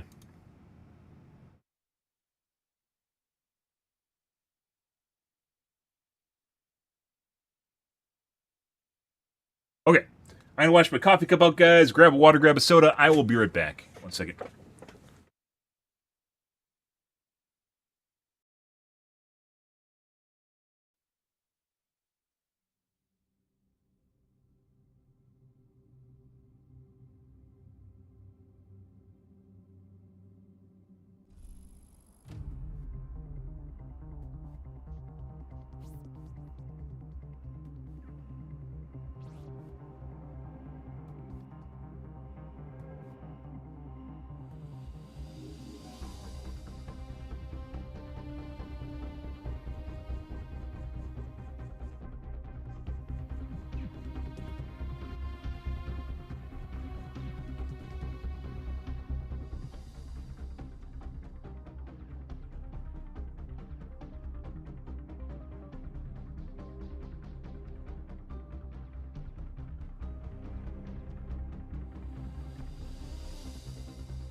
Alrighty, guys.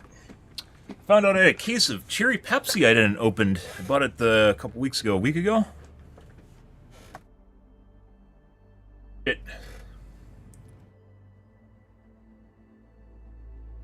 Well, fun.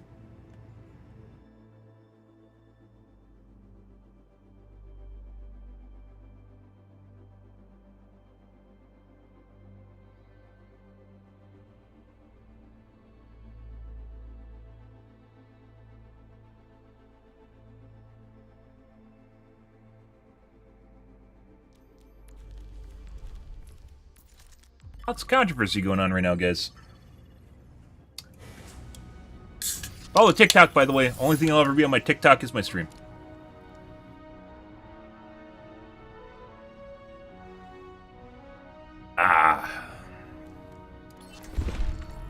Strike from above.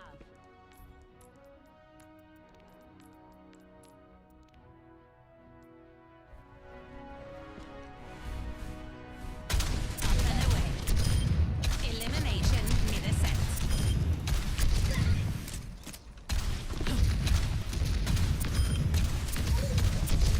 Yesterday, my fucking aim felt off. Last game of the day. Why? When I'm hitting my shots, you can't touch me. Double, triple kill. Multiple hits confirmed. Move. Taking off. Justice served. Double, triple kill.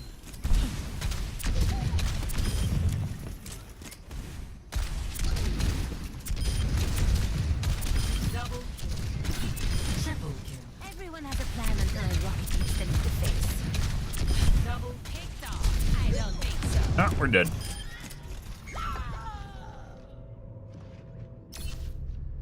Time to pick up where I left off. Voice line? Taking to the air. Double kill. Repulsion. A lot more deaths playing Pharah now, by the way. He has to overexpose yourself constantly. Triple kill. Multiple targets eliminated. I think that's inevitability of playing with the new Pharah, is you're just going to die a lot more. You can't hold the same sight lines and be as safe as you used to. Because what people wanted. Double kill. Splash. Establishing aerial control. Look out for that first step. Double kill. Still can't use my hand cam, by the way, guys. It causes too much CPU utilization, unfortunately. Double. Double kill. Triple kill. Multiple hits confirmed. I was thinking about swapping my CPU out on my streaming PC for a 3900X that I have laying around. Up and away. I was planning on selling that. First game. Arriving at an hub. Prepare for battle. Select your hero.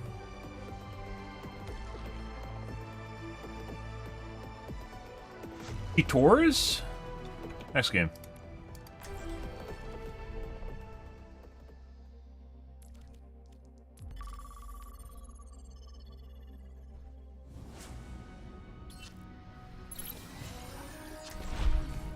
Strike from above. Establishing aerial double. Scatter. I'm on top of the world.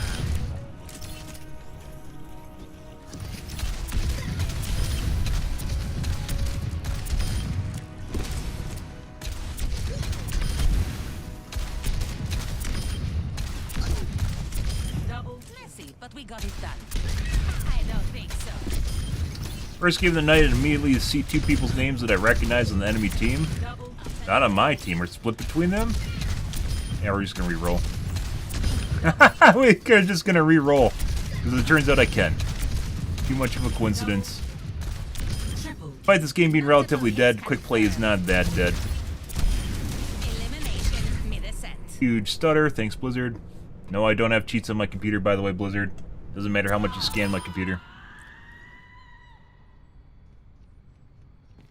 I have no idea what does that, by the way. I assume it's the Blizzard anti-cheat, but it doesn't help anyone else, so...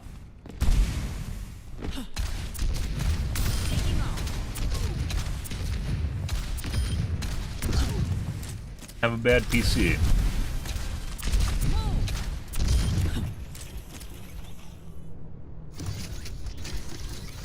Overwatch, huge stutter. Update your drivers, okay.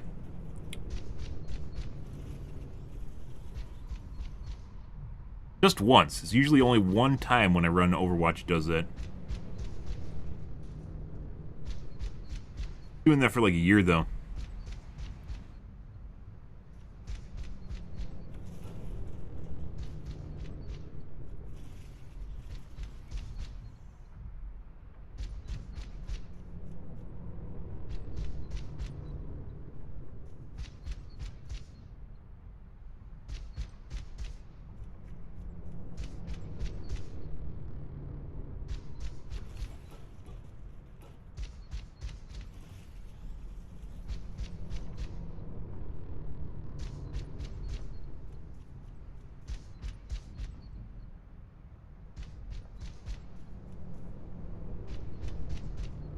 A lot of snake oil fixes.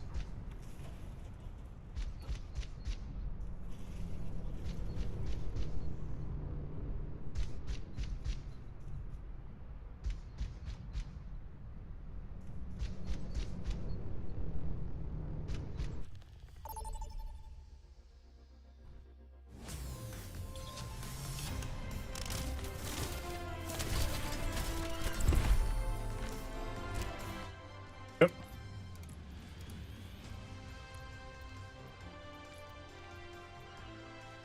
Like my mouse is not going to the right spots on the screen.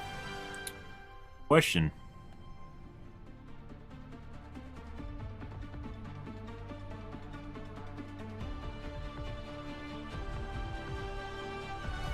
Really, that stuff started happening yesterday. I've been playing without my name hidden for a day. But I've been on Overwatch for like a week.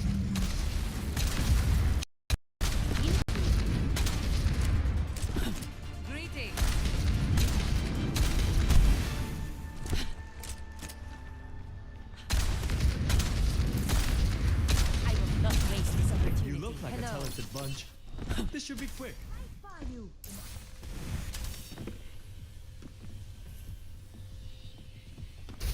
Greetings. Greetings. Hello there. Good. 5, 4, 3, 2, 1. Attack commencing. Capture objective. Hello. Commence combat operation. And we just got two-tapped. Right out of the gates. Probably already had someone cheating. I mentioned before, like, one of the biggest... like, if you have streamer mode on, it, like, instantly gets people to fucking toggle on.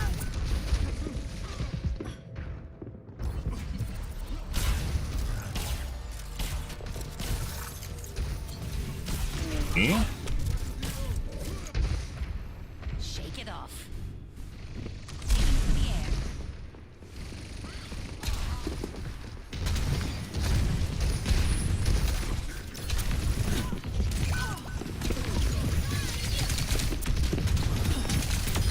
Justice served.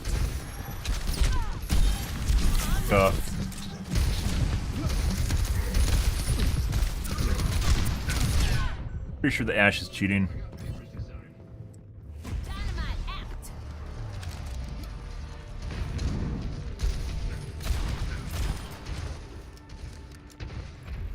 Let's show him some air power. Up and away. And my tech didn't work for some reason.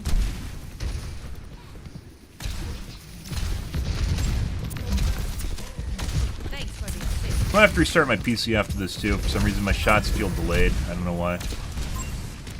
An enemy. Huh? Yeah. The fucking Ashe is just throwing dynamite on my exact position behind walls. Ah! Nice.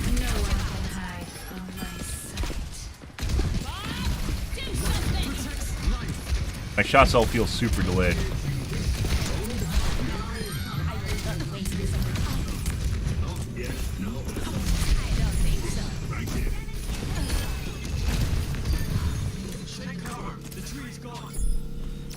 Good.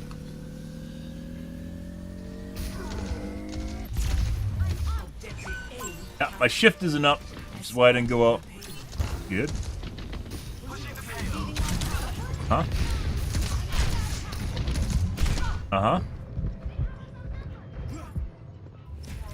Just verifying... This guy's 100% watching people through walls. This guy's definitely cheating. Verifying that we're getting focused here. Always more to learn. Good.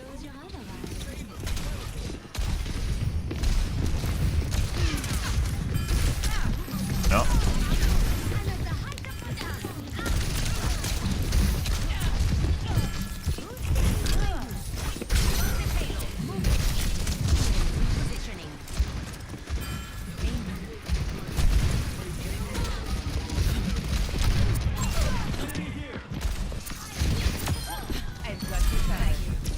No, they're following me around the map right now. Why we double backed immediately. The accurate bat. No. You're just trying to play bouncy castle here and brain me while jumping up. Aren't gonna give him line of sight. Wait till this ends.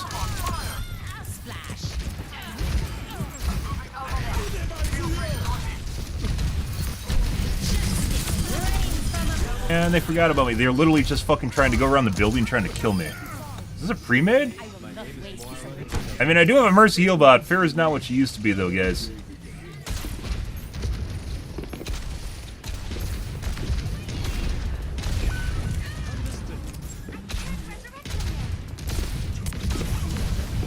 Uh-huh.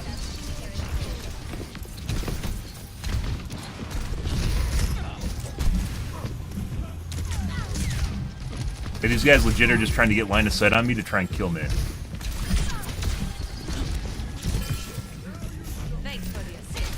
No, right on my face again.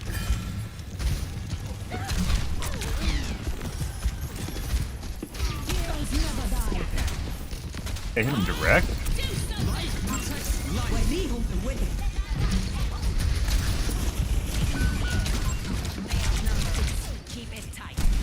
We're gonna kite them backwards. Much better.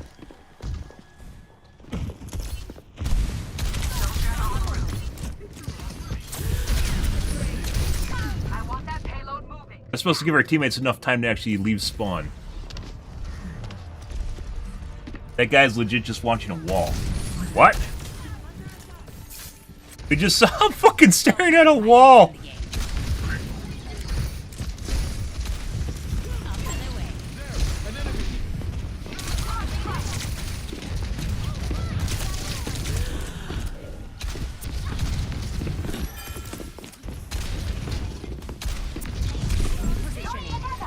Yes. But we got it done. I am in power.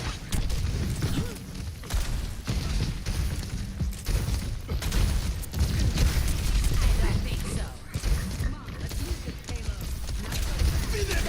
Yeah.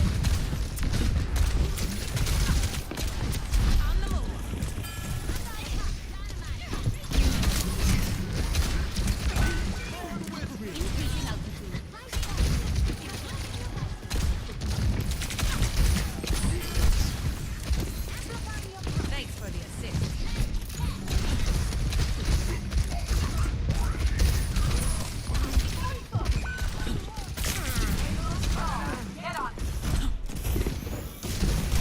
Restored.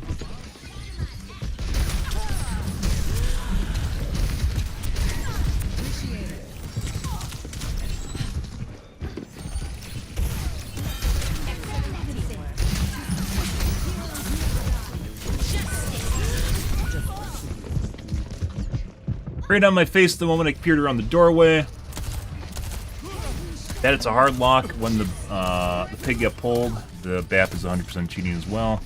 I don't want to talk about it. Depending on the aimbot, if there's a prolonged attack, sometimes happens with Anna too. If there's a prolonged attack, like the 3-round burst from the BAP pistol, the BAP rifle, it'll maintain lock during it, but sometimes it fucks up and there's no humanization. So when the pig got pulled during the middle of the BAP shot, it hard locked the guy's face at the same time.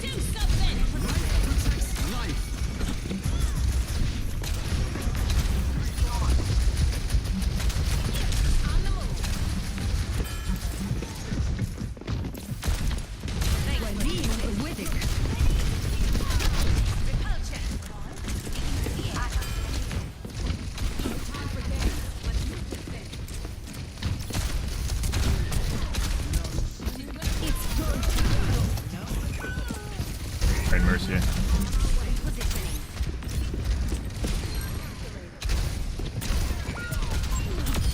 When I'm hitting my shots, you can't touch me.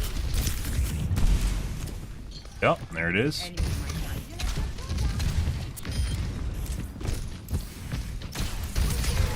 Pretty sure there's a pre-made. Passive out. Halo storm.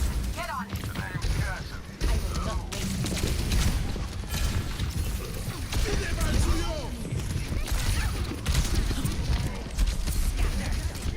I knew I would help them.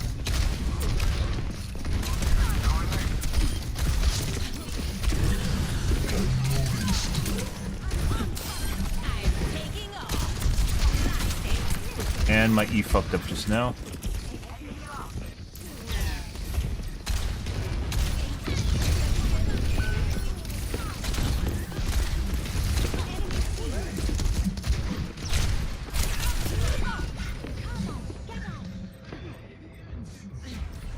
Smoke them out of there. 60 seconds remaining.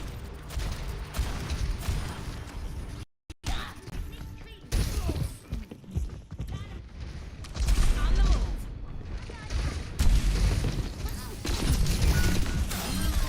Check confirmed. I am Fully expected her to recall, which is why I didn't turn around. She didn't. aerial positioning underway.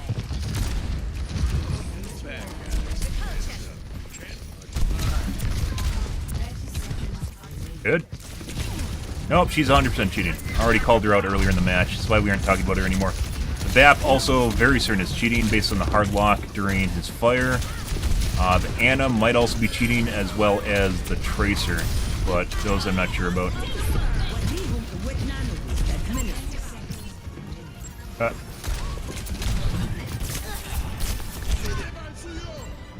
But yeah, you got it. You got it, bro. No, this guy's legit just like fucking hard aimbotting. positioning.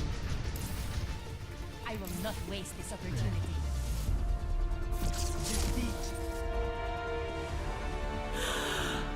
We should check for squads.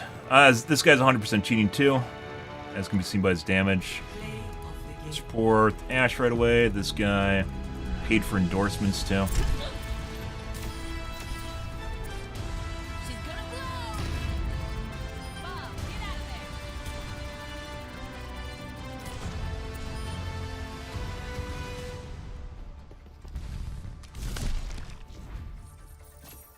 The pig we also saw. This might just be a cheat squad, which you occasionally get on lobbies or get on the weekends. Baptiste, we're gonna immediately report.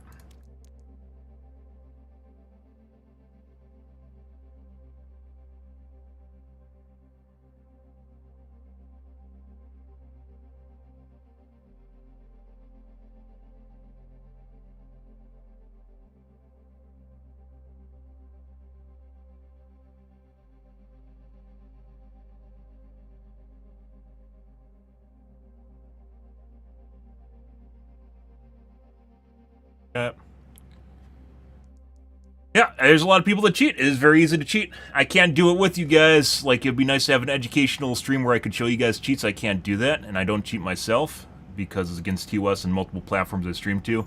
Just type Overwatch 2 cheats into Google, and yeah. As it turns out, we live in a day and age where a lot of people get their thrills just based on Basically, they want people to validate their existence. They don't want to work for anything, so... Yeah, there's a lot of people that fucking cheat. This is one of our worst games. The game prior to this, we had a queue prior to this, guys, and the first 2 people I saw, I immediately saw 2 people on the enemy team that I've reported before, and then we just noped out into the next game. Like, immediately. So there might be some shenanigans going on here, too. It's usually why I have a delay on my stream, but because I have a queue delay, I thought it wouldn't matter. Depending on how fast they're burning quick play queues, though, they might just look to see if I'm in the lobby, quit, and then re-queue. Eventually we'll catch up with them, but there's going to be some... also, the Tracer and possibly...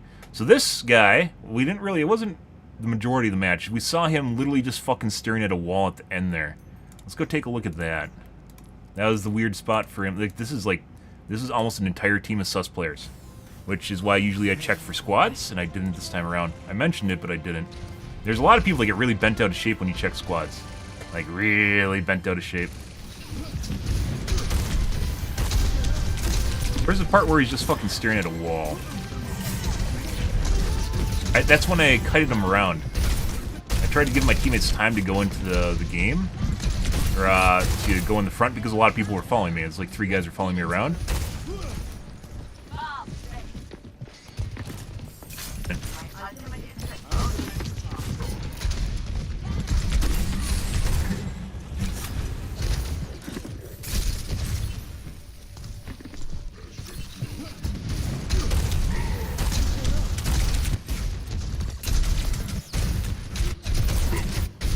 It is easier to look at from my perspective.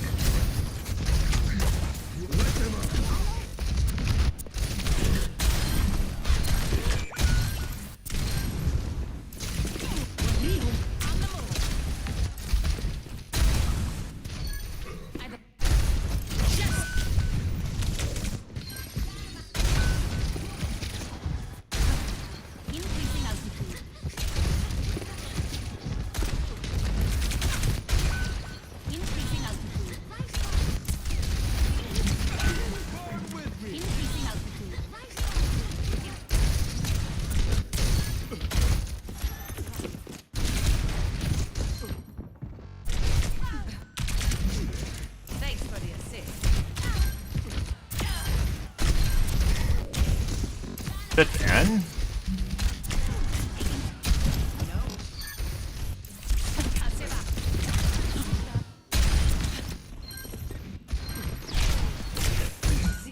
Far. Where the fuck was it?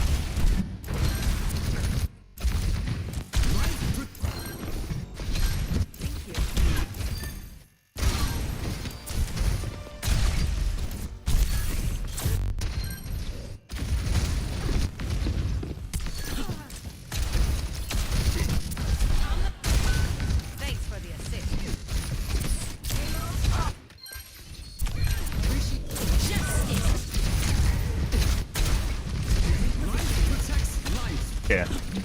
I can't find it. Let's just watch the hog. I thought I was gonna save time doing that.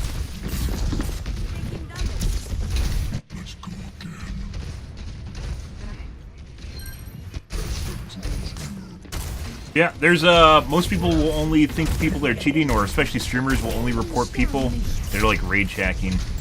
Because it's the safest. And even then sometimes they won't. It's the safest way to report people without generating any sort of controversy, is only if you see people rage hacking.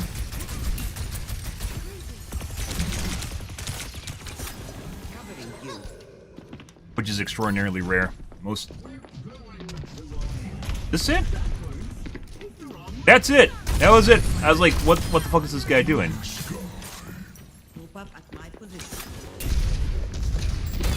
Right here.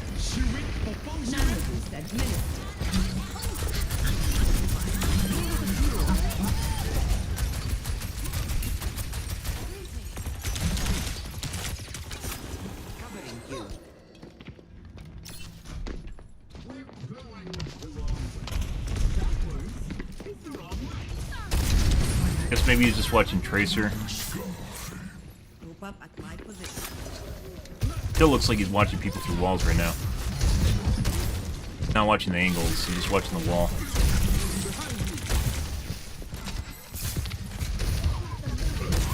Watching the hog behind the wall.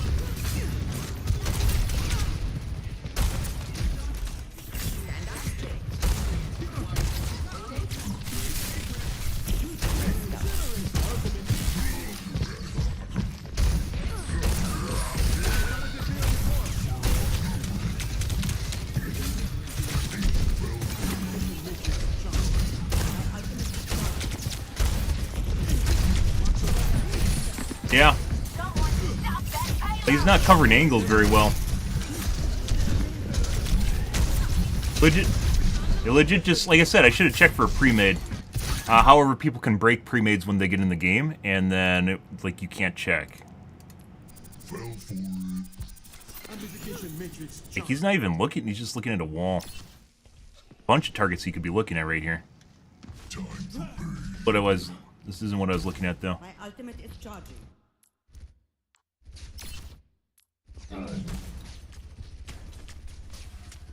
He just snapped to the hog, snapped back to the sojourn behind the wall, not at Z-axis. We talked about this before. For some reason, when it snaps people behind walls, it's not an XY axis, it's just a Z-axis. So vertically aligned with their position. Watch your back.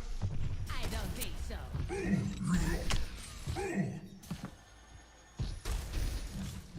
Someone stop that payload! Watching the sojourn behind the wall. Not so fast. Let them up.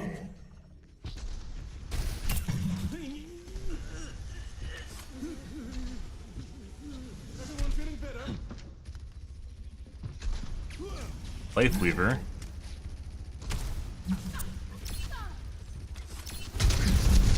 Get ready for it.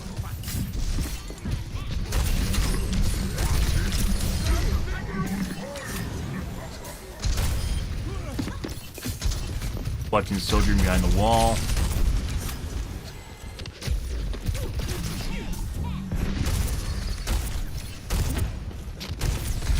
Mercy?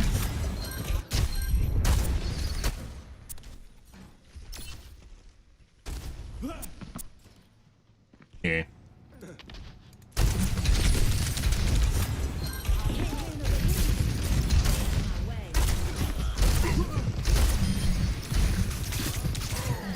Yeah, well, I mean, yeah, the Ashe was cheating, and the BAP. BAP also had, I think, more damage than their other DPS.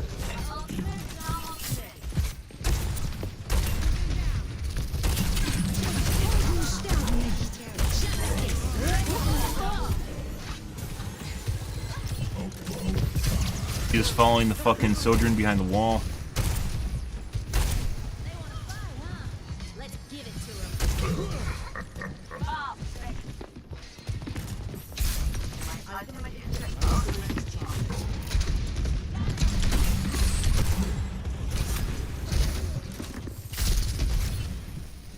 This guy's aim is literally all over the fucking place, too.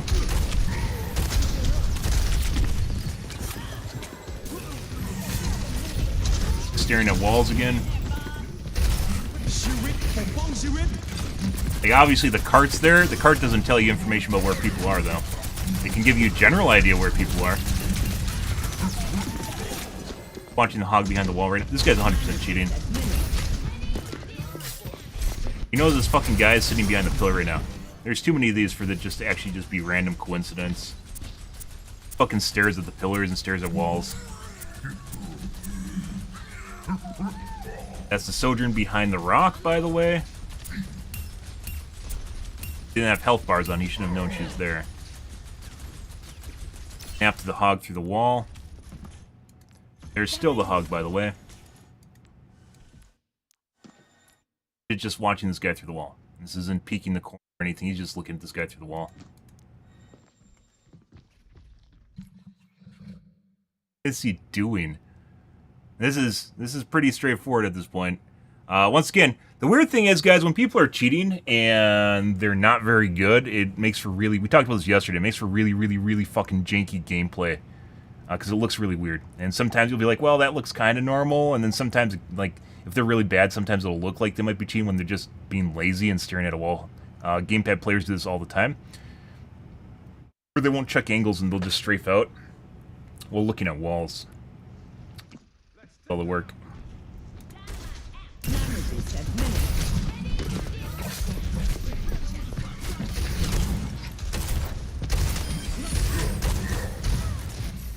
This guy's aim is all fucking over. This ends now. It's like super shaky too.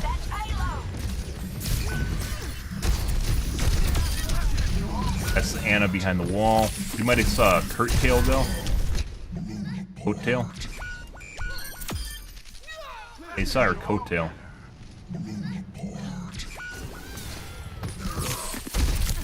Once again, you can't see health bars till you hurt someone, or I think weirdly when people are pointed out, sometimes they'll show you health bars. He's just fucking watching a wall again. It's shit like this, like I mentioned. He's not covering angles, he's just watching a wall. Can't see anything right now, guys. Only thing back here is our team, which you can't see. He's doing this to set up his hooks and his shots. That's corner, alright, sure, right? That's corner. Earlier, too, like I mentioned, was what we caught him, like, staring at the wall. This is just a wall. He is legit just looking at a wall right now. He's watching what our team is doing behind the wall.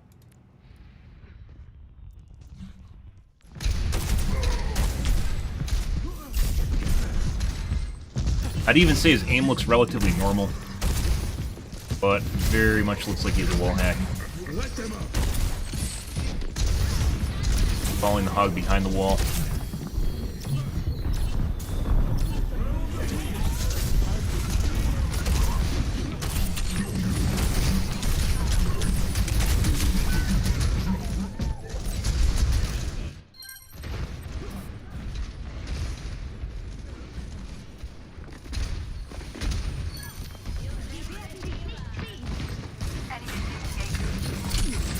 Game.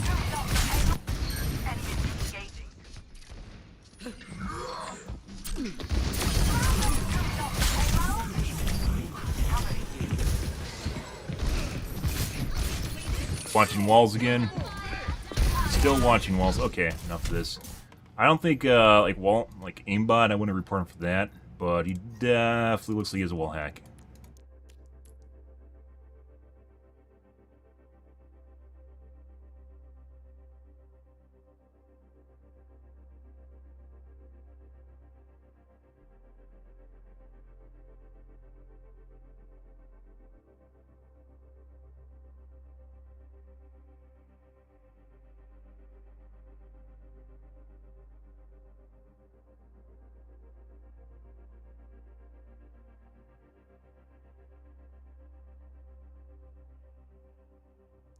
Okay, let's take a look at the tracer now.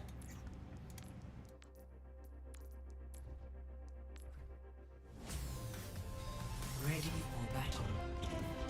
Tracer was very annoying. Basically what tracers do, so.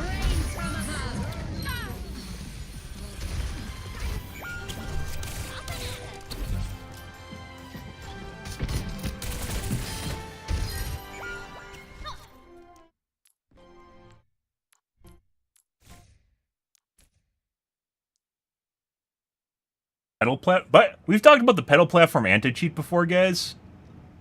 We talked about the pedal platform anti-cheating before, where it's somehow, for some strange reason, Lifeweaver's trees and his pedal platform will grow. Like, it will hardlock people through walls. I don't know why. I think it's a peculiarity of, that's a pedal platform right there. That's a peculiarity of certain cheats will do this. Yeah. Which is what I just immediately noticed, is he did this, and then he shot the Lifeweaver, I think, after this.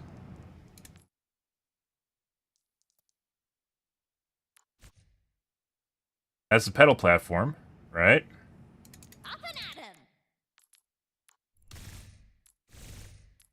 That's the Lifeweaver. So this guy got pissed off that his aim got locked to the pedal platform through the wall, and now he's shooting at the Lifeweaver through the wall to vent his frustration. So, initial, yeah. Initial remarks here, guys, is we already have something that's a pretty big red flag. It's not uncommon, by the way, for people to shoot walls. It's not uncommon, you know, just like whatever, especially if they're testing weapons or something like that.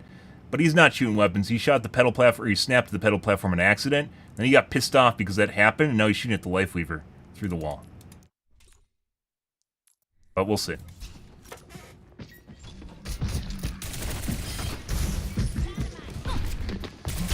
Possible accidental snap through the wall just now. You can see here. Right. He stops it right away. There. Box. Might just be a random artifact. Let's see. By the way, cheating tracers are one of the most fucking annoying things in the world. Tracer is actually a very good character. The part of Tracer that actually makes her very difficult is being able to orient yourself properly and be able to keep up with targeting while dashing. And as it turns out, when you're using an aimbot, it takes all that work out of it, so all you have to do is basically your movement.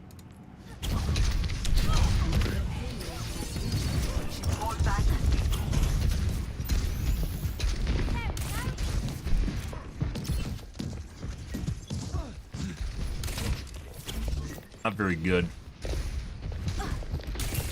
Slow reaction, just late reactions to unknown. My ultimate is fully charged. Get into it. Helden sterben nicht. Not to my position. Nano boost administered.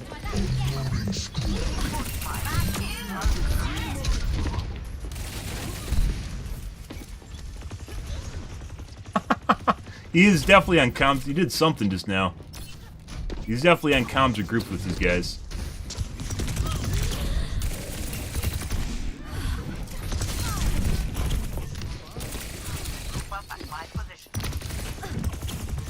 Other guy that's not very good and weirdly fucking sus.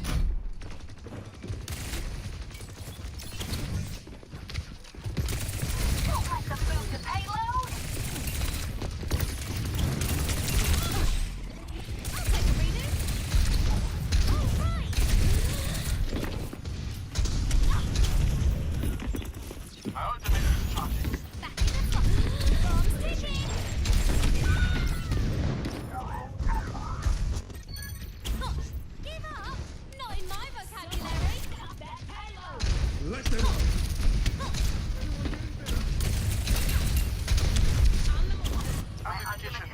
Charging. Give up? Not in my vocabulary. Let them up. Why is his aim so chunky? Give up? Not in my vocabulary. Someone stop that payload! Controller player?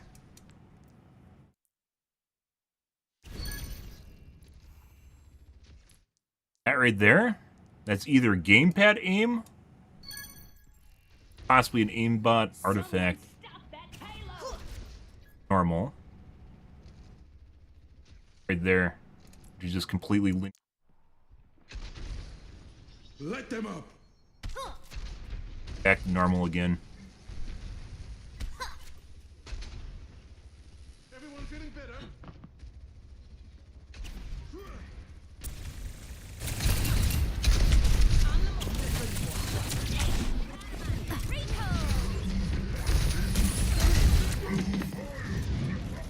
Dead hog. Perfectly normal.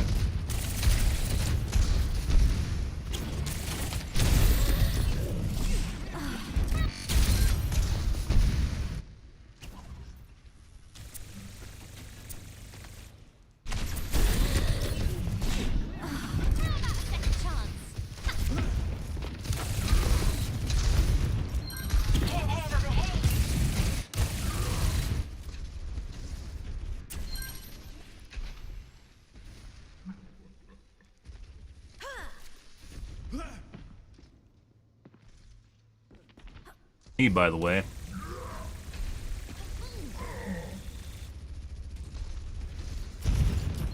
Stay out of my way.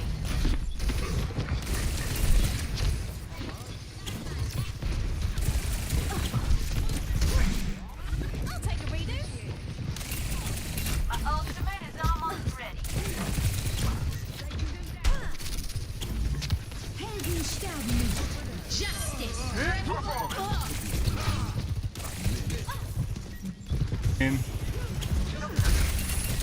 Like, he doesn't even look the right directions towards people. Like, he doesn't cover the right angles, and then he just stares at walls. Then his aim just goes like limp dick.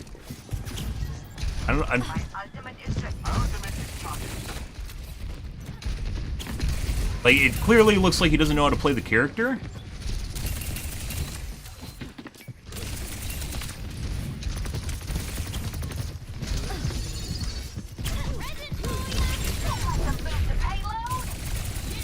Like, he's not remotely close enough to do damage correctly, right? The damage fell off on Tracer.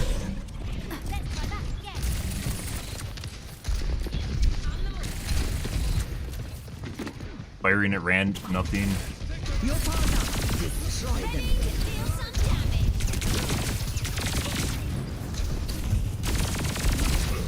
You know, this guy was behind the rocket over here. He goes after the hog right here. You can see his teammates, obviously.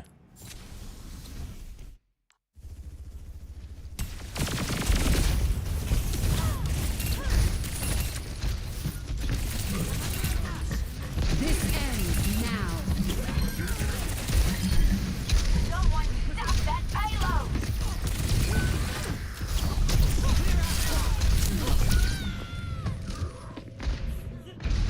Like a gold player, maybe with an aimbot.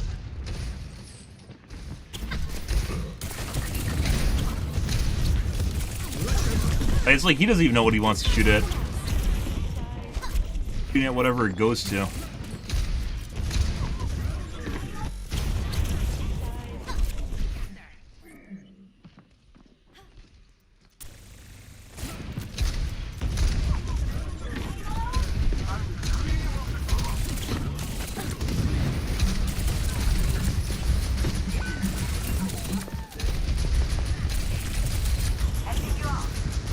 Just randomly swapping between targets. Like I said, it's like he doesn't even know what he wants to shoot. Pulse bombs always hit. Which is arguably one of the most difficult things for tracers to do, by the way. As is the case when you see top 500 players like fuck up with your pulse bombs all the time. Accidental target swap.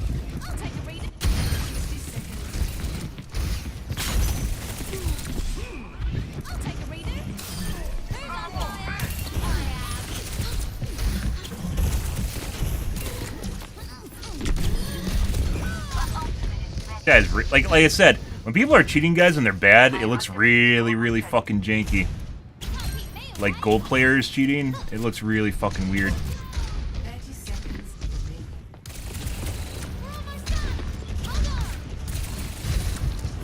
Like slow reaction time. General.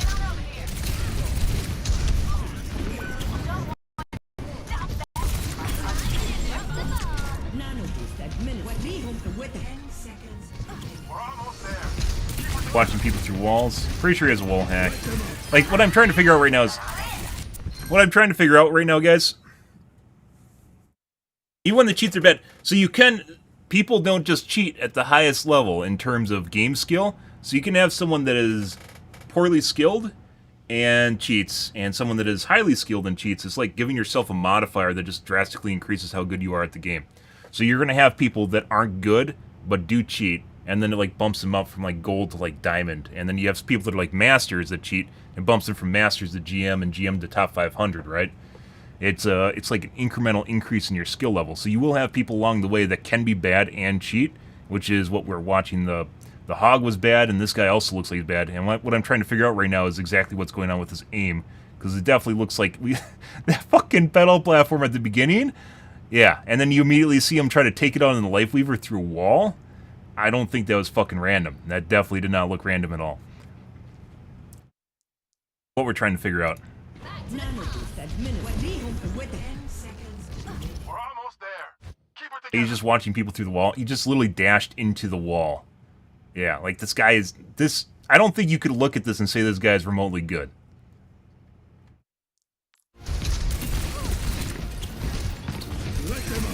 Like I said, this is a really fucking weird game. First game of the night, extremely weird. Shooting at nothing.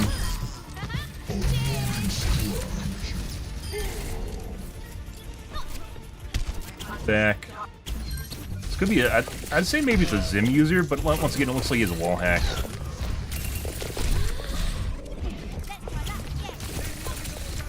Accidental target swap to the life lever. Trying to figure out exactly what's going on with his aim at this point.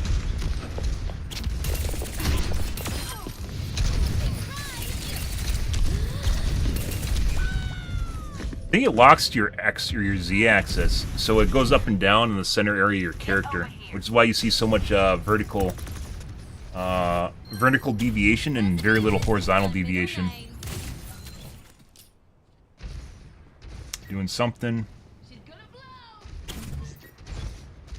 Aim is extremely, like, you see that? Hold back. My ultimate is charging.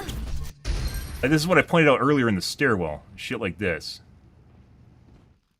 Hold back. Right there, it just latched to the other guy through the wall. Is that the Life Weaver platform again? No, Life Weaver platform's up. Is that the pig or the Life Weaver? My ultimate is charging. Pig.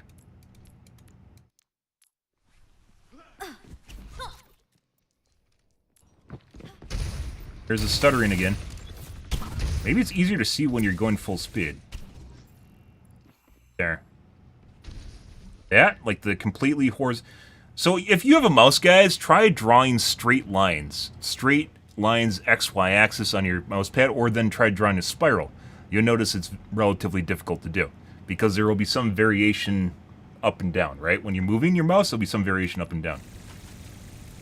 And there's no real reason to actually do it in the first place, to make a completely straight line in a video game.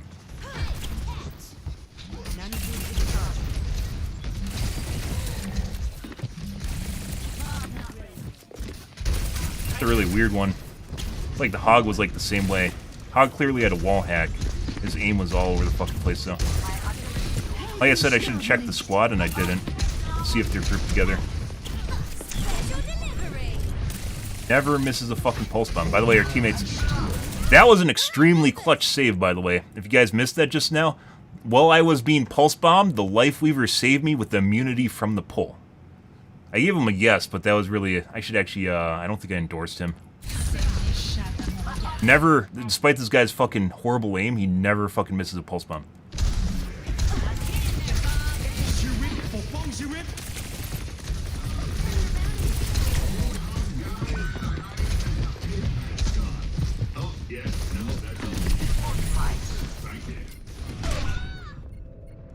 Got pop shot. Weird.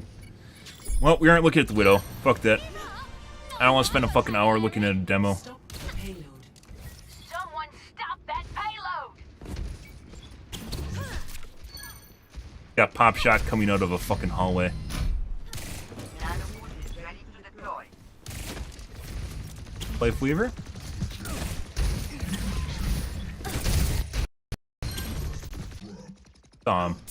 Just late reaction in general. Trying to shoot him through the wall. Watching the Hog completely the entire time he's dropping down. He's not actually looking at the doorway.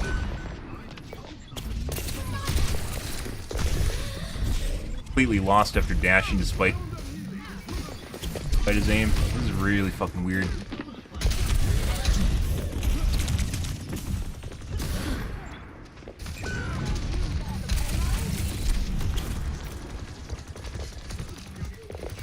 Watching the Hog through the wall.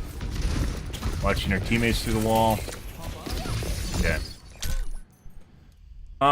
Fuck me, guys. Was this... Did we report 5? This might be a 5-banger. This is fucking weird. Like I said, usually when you see like 5 or 4 people reporting, unless you get really unlucky, or you have streamer mode on, because apparently that makes you more likely to be targeted, it usually means it's a pre-made. And we didn't check. This guy.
Take a look at Anna now. Anna looked relatively... She was throwing fucking... Oh, the Ashe. I didn't put it in the fucking... Ashe was very obviously cheating. Ashe was fucking throwing dynamite on me constantly behind cover. Just like wherever it's about to show up through and come out from. Very fucking annoying. Anna can do something similar with her biotic grenade, which is also very fucking annoying.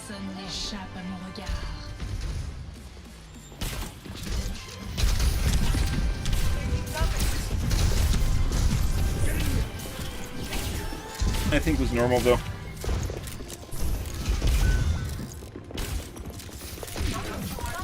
Let them up.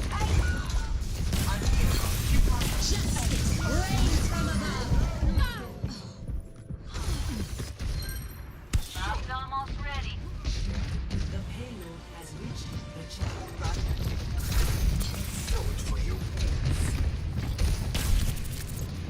Oh, I forgot to put in the fucking pedal platform lock through the wall, didn't I? Yeah. That was something. It was like literally the first thing we saw.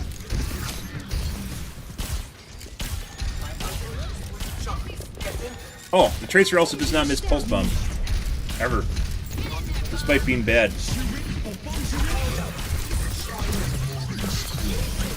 This guy's aim is making little circles on his screen for some reason. Like this.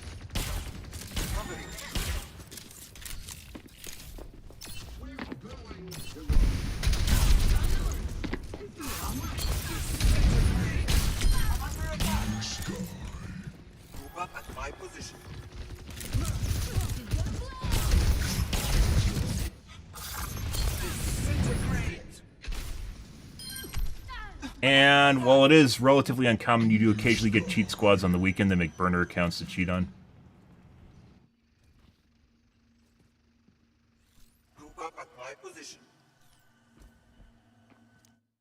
Sojourn, by the way.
That's me through the wall, by the way.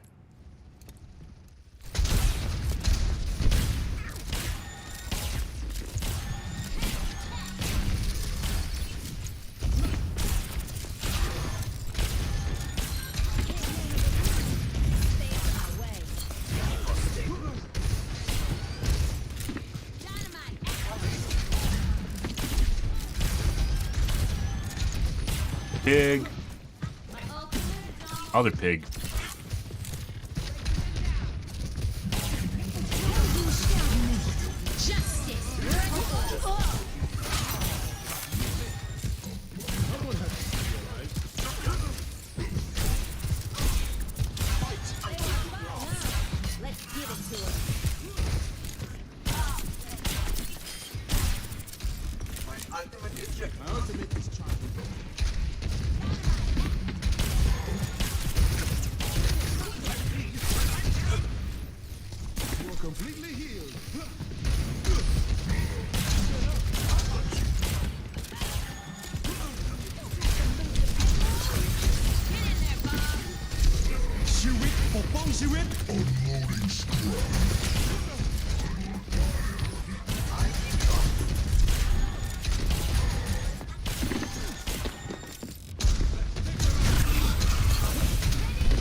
just ignoring me up there?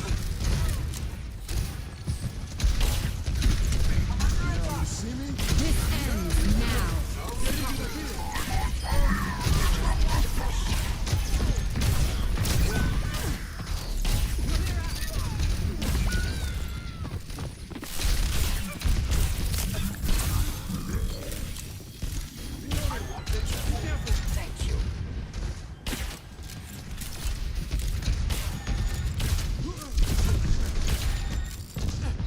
That's pig through the wall.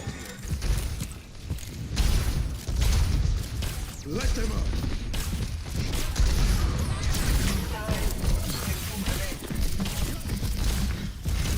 Whenever he's aiming his mouse, like when you see him aiming like horizontally, it looks like he's doing one of these. I pointed out at the beginning.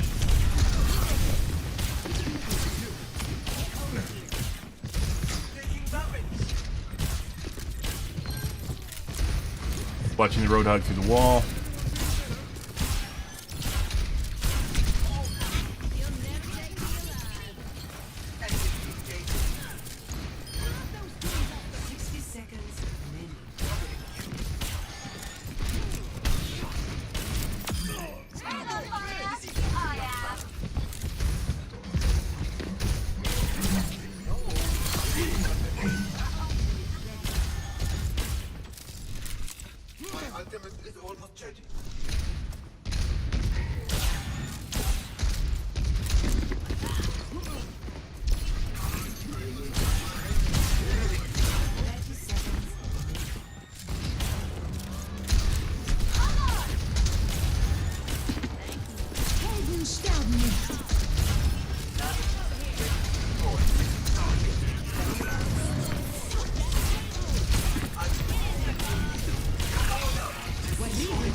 Watching the McCree through the wall.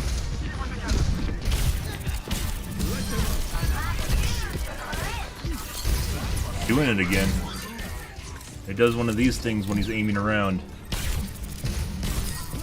Horizontally.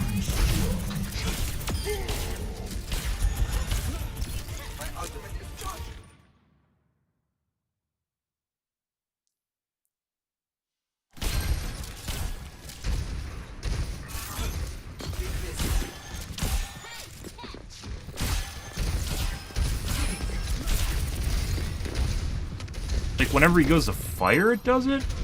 Watching me through the wall.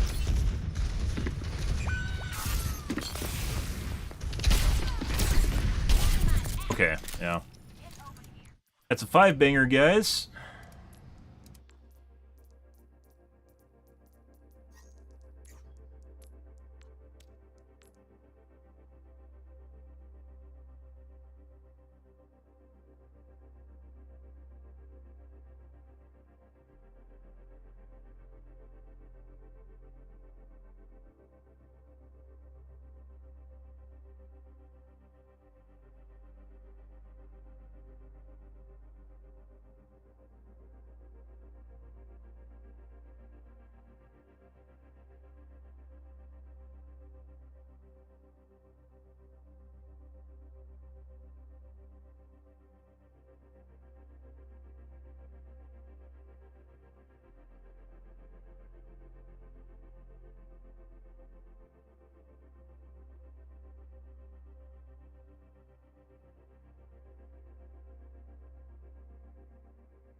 Right.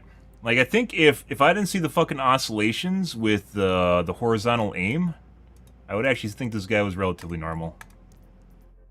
That's not something when you're aiming. Well, I did say it's next to impossible to make a straight line, right, with a mouse. If you have a purely linear straight line, like you're drawing in paint with the paint tool, make it a purely straight line, you'll always have a certain amount of variation in it. It's a little bit different if you're going like this. If you're going like this, there's something that's pretty fucked up with your aim. I mean, it could be someone that's disabled. I highly doubt it, though. These diamonds? What do we have here, too? GM. Former GM. That hog was not good. Anna, which is the guy with the oscillating aim. Can't tell. Ash was definitely cheating. Probably a Masters now. Got ranked. Master.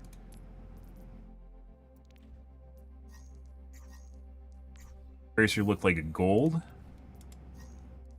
Baptiste was also cheating. We didn't even need to watch Baptiste. When, like I said, so some aimbots, when you during the middle of the shot, Anna will also sometimes be this way during the middle of the shot. It's like there's a quarter-second window in which the shot is open, in which the aimbot hard locks, and I don't know why it happens, but I've seen it happen multiple times. So when Anna fires, and like let's say someone gets pulled, or they get some sort of high velocity maneuver that pulls them away really fast, you can sometimes see that Anna's aim hard locked to the character when it moves. In the case of this game, we saw, I think it was a Roadhog that got pulled, and the Baptiste headshot him, but during the 3-round burst of the headshot, after the first bullet, he got pulled, and then it hard locked to the guy's head as he was being pulled, which is not normal. You'd normally just miss the rest of the shot. Better aimbots, you would miss the shot, but in the case of the Baptiste, we saw just literally just hard locked to the guy. Okay, I need to restart my computer. I don't know, there's something janky going on, so. Nice game, as well. Janky going on with my aim, because my aim wasn't on either.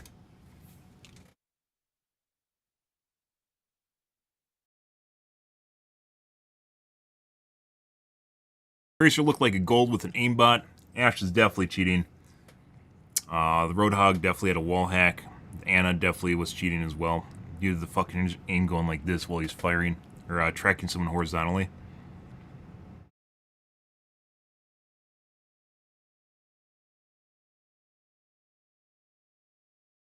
Good, fun.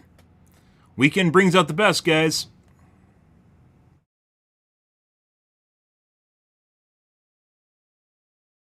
Only the best.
One second.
from above.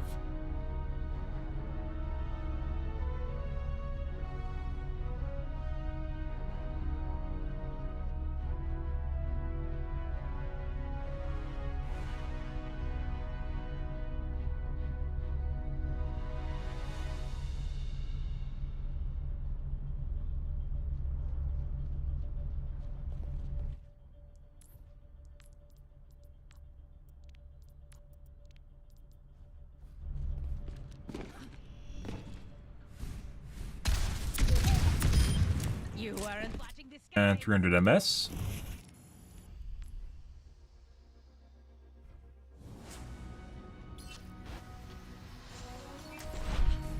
Strike from above. Hitting to the air. When I'm hitting my shots, you can't touch me. My rockets are fuel.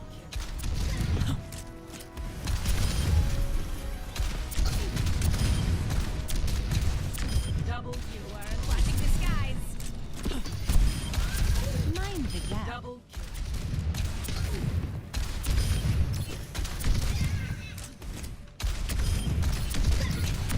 Up and away.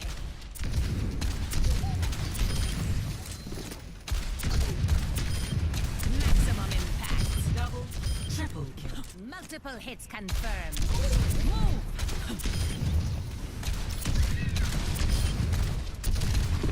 Double kill. Double kill. Triple kill. Justice served. Alright. Next game. Fun. Happy Saturday, guys. Sunday. Happy Sunday. Pretty good.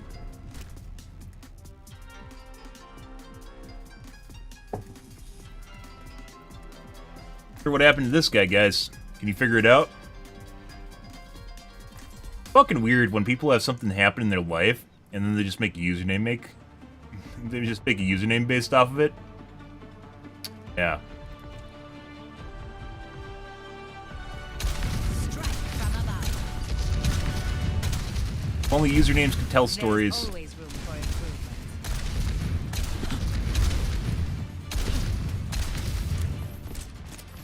Greetings.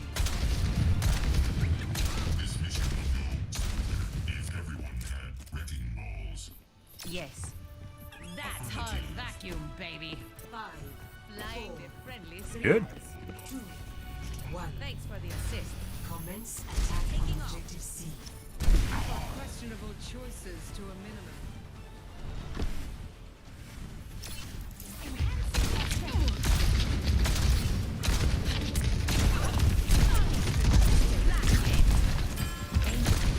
Over here.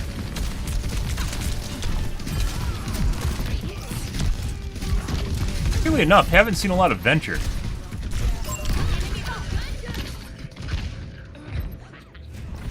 You think it'd be the new hero everyone's playing, and as far as I can tell, she's not actually bad. They're not actually bad, so... Let's show up some air power. En route. Increasing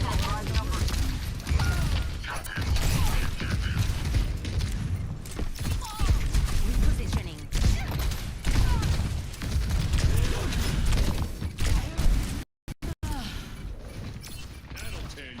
On the move. Objective lost. Establishing area.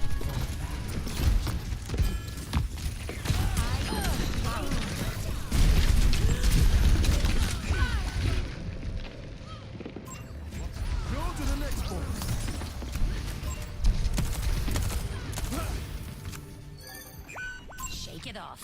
En route. Objective unlocked. I will not let you fall.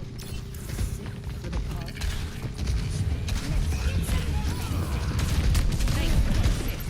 Taking off. Come first. Objective captured. Advanced objective C.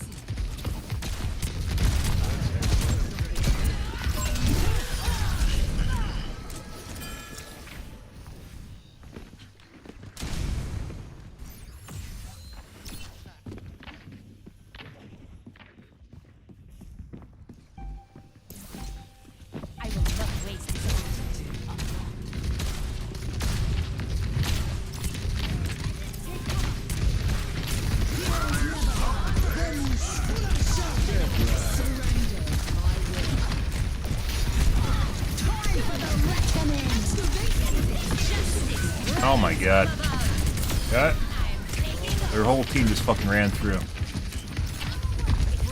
They didn't even bother stopping. They're just like, I'm gonna run all the way to the other side to the point instead of holding a position.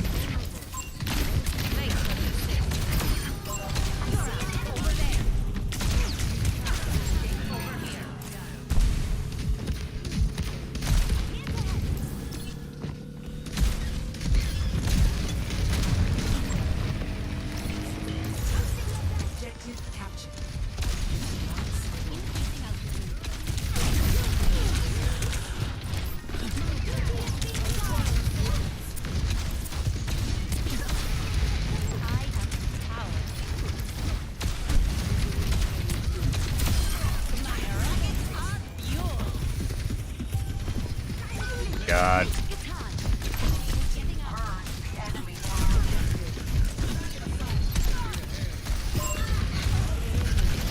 Wait, I don't actually know the map to backpedal through it. Ran away?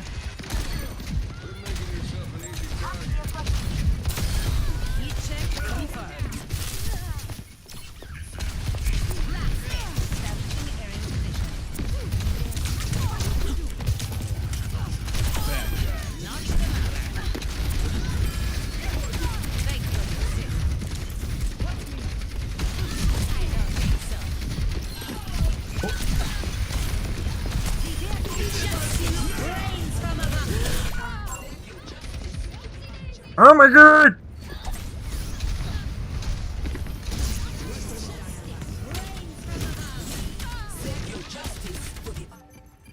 Very stuttery aim. Heroes never die.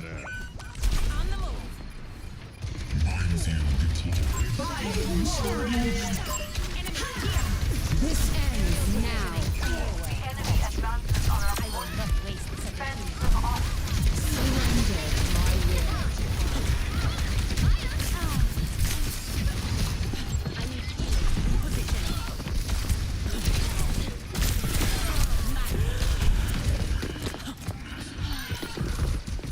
Enemy over here.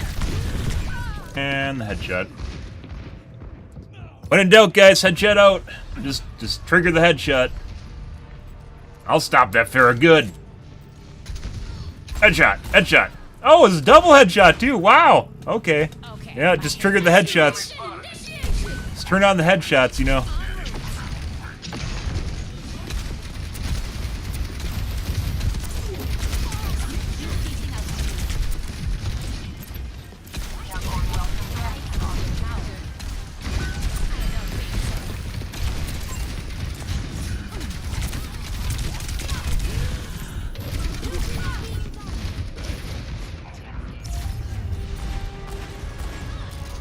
Ways.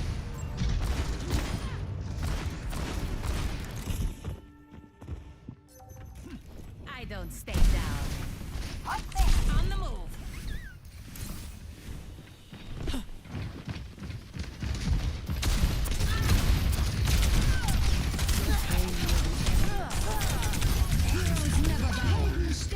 Yep. I just died while unable to do anything because I was hindered.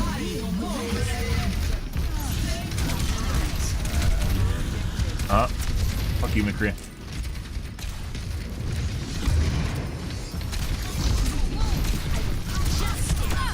Dead.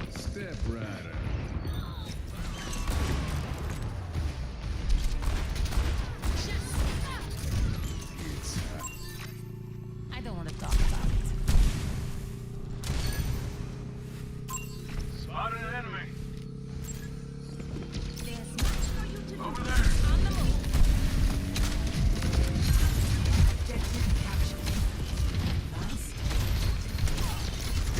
Positioning.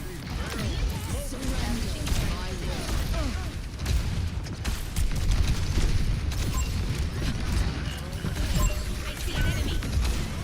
Concussive out. Enemy over here.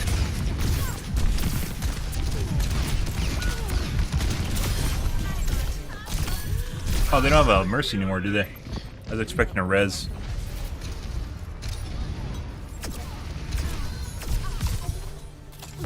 Thank you. Always more Hold the objective.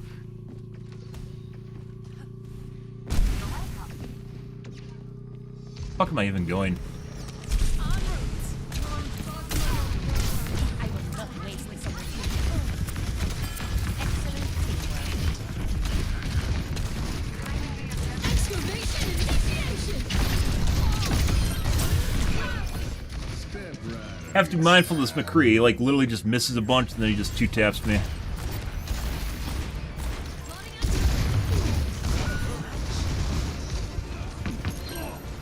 Tried. Okay, my head's in the game. Repositioning. Repositioning underway. Ah. Over there. On the move.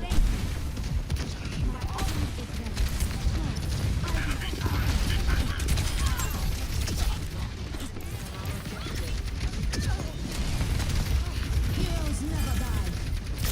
Fuck's the tracer?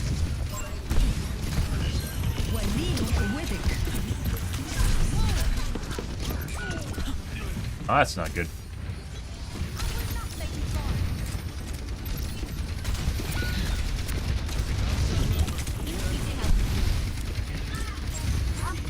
That's not good.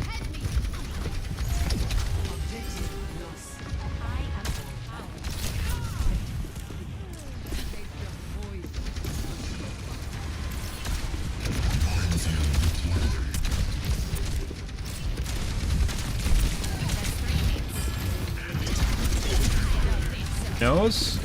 Just baited that. Got him.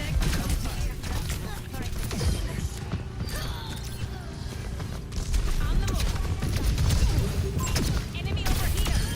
Just cutting down on the glare. Wants to meet to me. And he lost.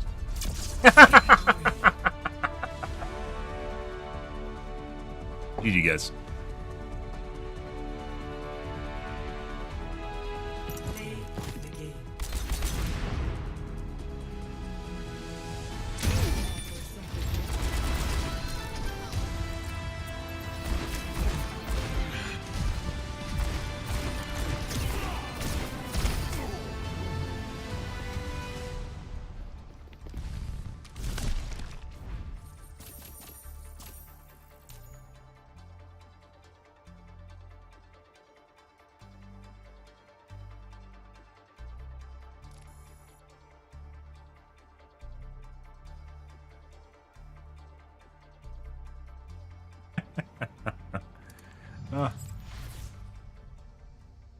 Alright, let's take a look at McCree-san.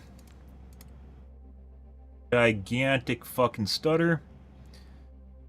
Apparently Blizzard's checking my files.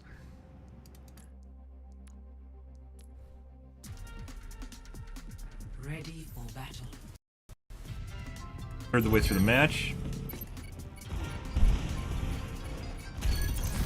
Halfway? Halfway through the match.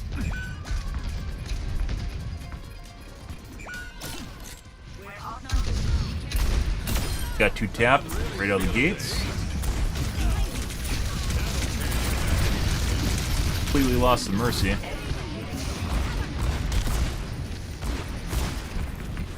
Following the Mercy through the wall. This might be a set percent miss.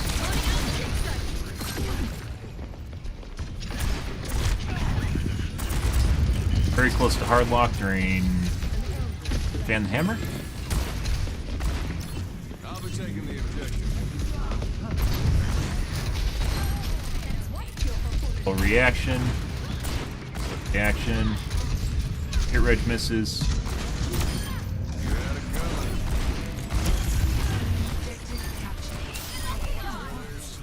There's fire.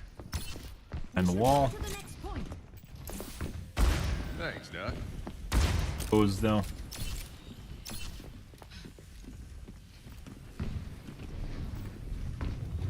Come from though. Full reaction.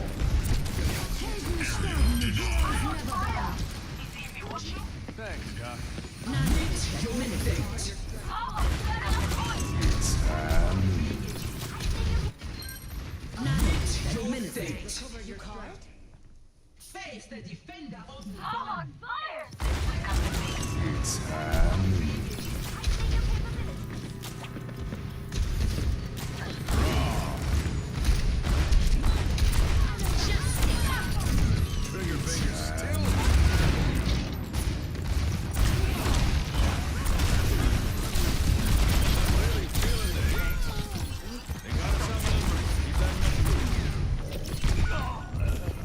on target and then he misses.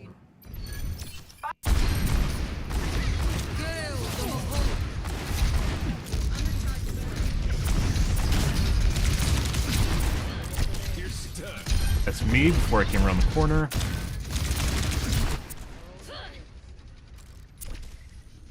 You're stuck. That's prior to even seeing the missile. He was snapped to me. This guy's 100% cheating.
Good. Well, he got the double headshot on me right out of the gates. That was good for him.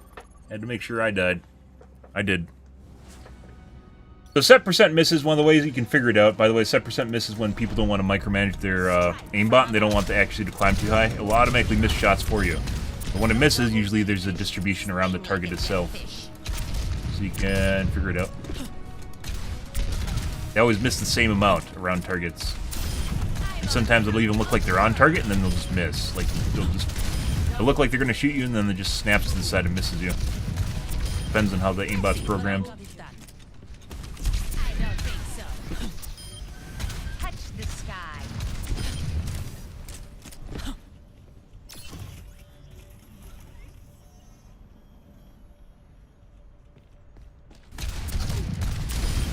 You weren't watching the skies.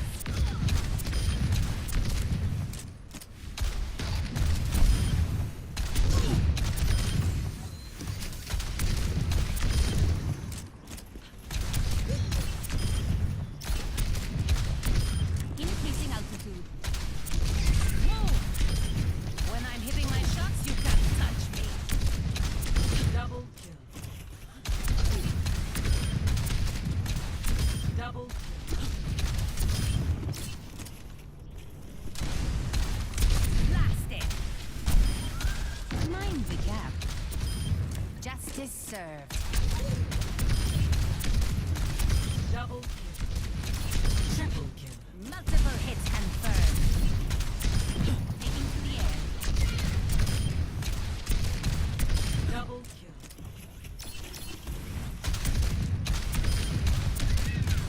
Double taken down. Pretty good. Happy Sunday, guys.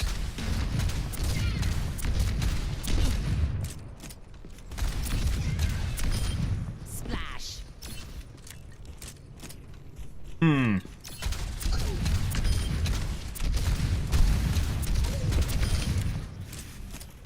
Up and away.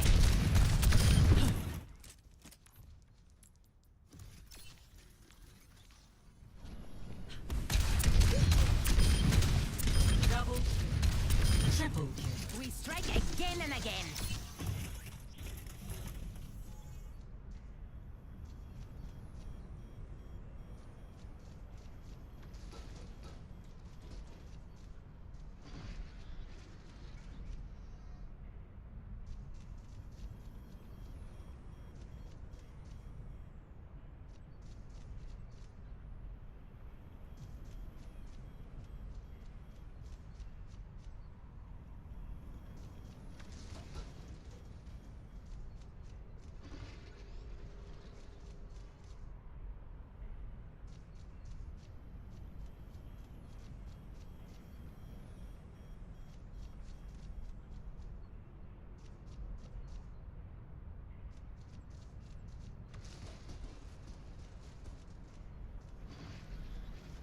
Dude, so, like, I've kept up with, like, I've played World of Warcraft for years, right? And there's always been some form of Barons chat in World of Warcraft, right? Whether it's trade chat or Barons itself way back in the day. But, like, the quality of, like, people talking is drastically decreased after, like, COVID. Like, COVID did a number on people, like, in their ability to, and then I think TikTok did another number on people, and their ability to socialize with people in some sort of, not even articulate, but just being able to communicate. I'm not talking about people like being derps or memeing either. Like just their ability to maintain a sentient conversation with people. Like you probably have a better conversation with dolphins or something at this point. Fucking weird. Multiple targets eliminated.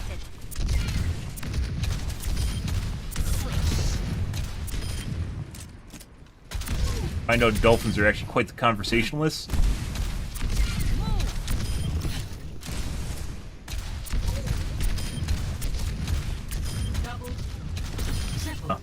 It's also probably why people don't talk. 'Cause they can't put thoughts together, maybe. Maybe? I don't know. Obviously, some people don't want to talk because Blizzard's a big, Maximum impact. Annie. Get off my map. Double kill. Weird.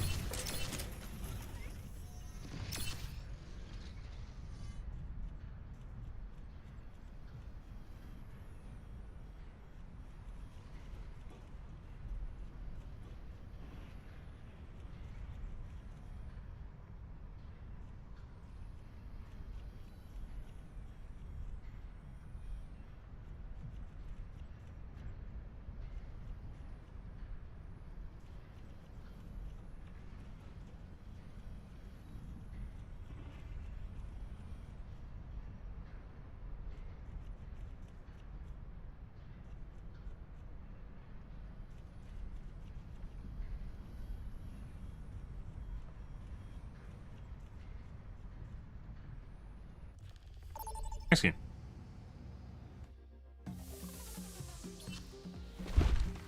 Prepare for battle.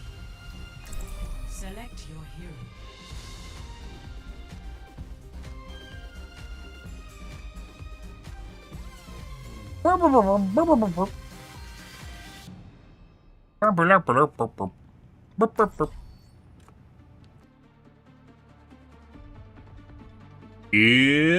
Good. Great strike from above. Pre-flight checklist complete. Running clean and hot.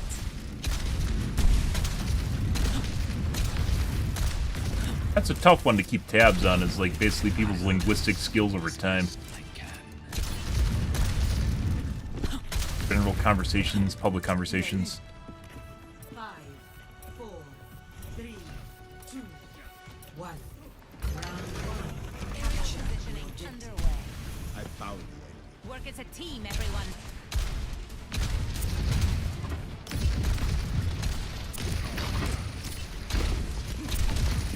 Enemy here. Excellent team. What?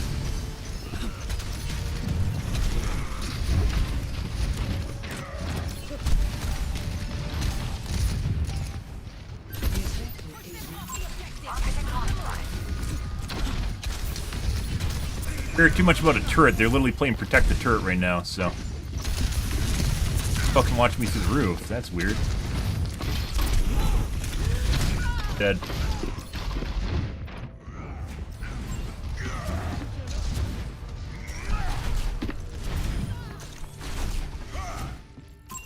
The skies await. Increasing altitude.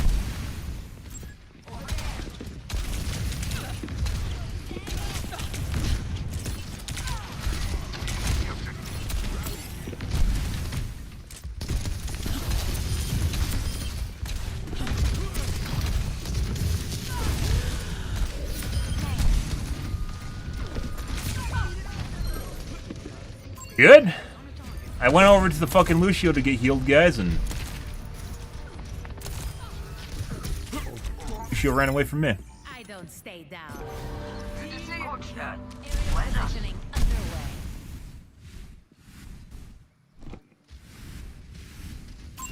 I see an enemy.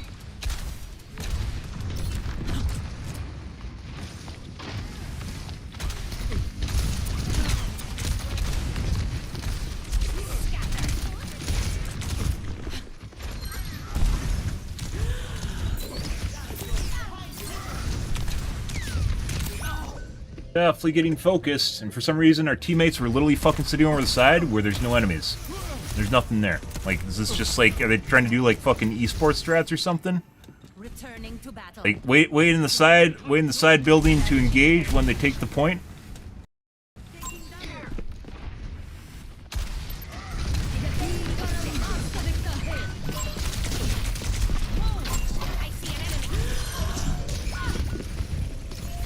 Punching him was what was important, guys. Yes. Let's show him some air power. I am on the objective. Reporting us out.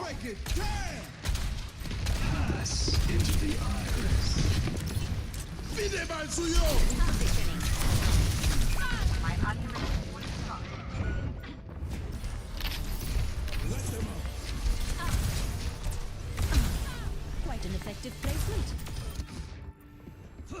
Okay, my head's in the game. Increasing altitude. Nano boost administered.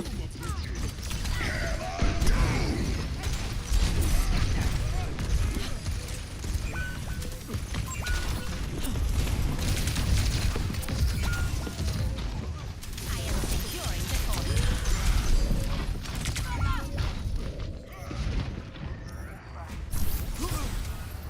Best round lost.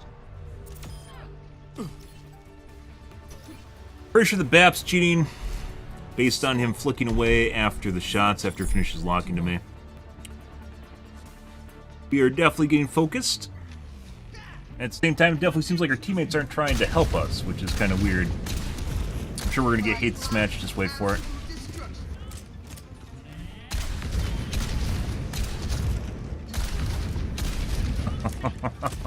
Keep in sight. I'll have us in and out in no time. Yep, did absolutely nothing. Symmetra might be cheating as well. We have to take a look at a replay for that, though. Nothing to do with the turrets, by the way. Don't let that get you. It's time to focus.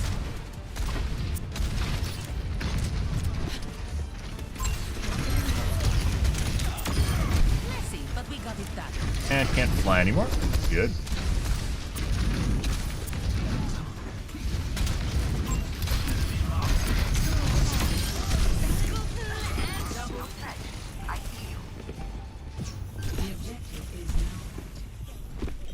Taking the point, move in. I'm taking the objective. Bird on me.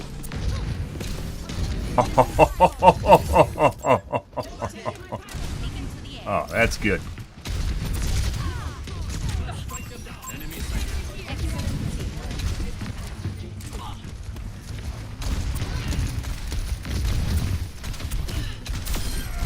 Check confirmed.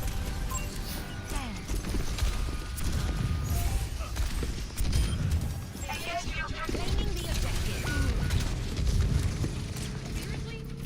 Positioning.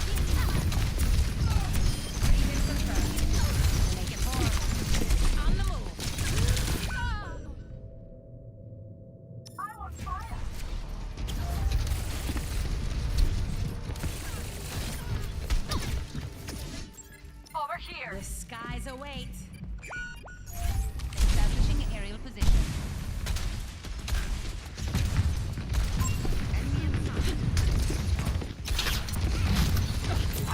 My ultimate is almost ready.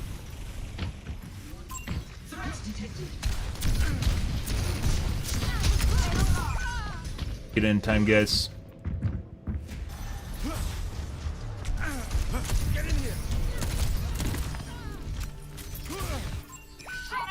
Good. Good. Up and away. Face the sunrise! You and my one out.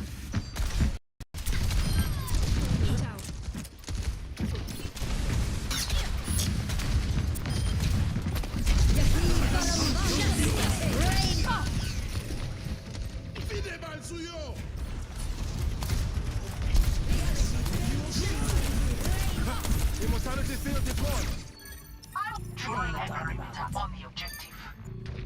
Increasing altitude.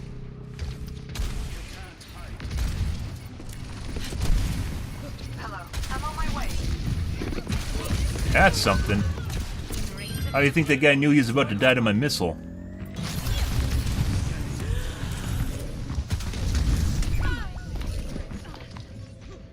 Check for a pre-made to piss him off. They're taking the point. Push them out. Over here. That's not what I wanted to do. All systems nominal. Огонь по готовности. Random RNG. Positioning underway. Huh. It's like you knew.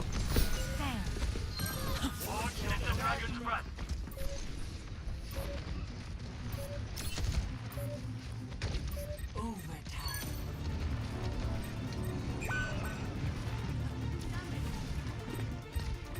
Up and away. Moment I show up, instantly. Lantern. Help here.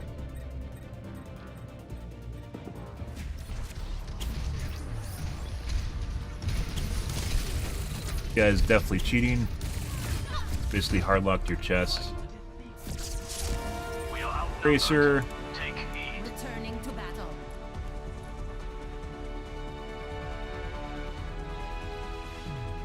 Play of the game.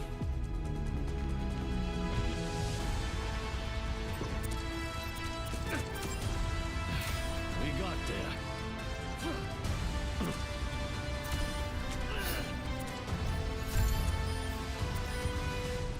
We'll take a look at Symmetra.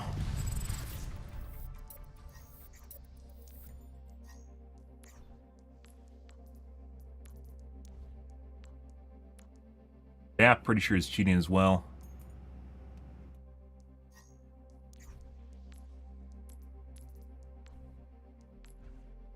Yep. Ready for battle. Weekends are fun, fun, fun, guys! Oh, yeah.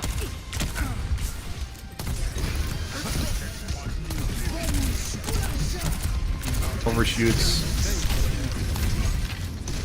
Let them out.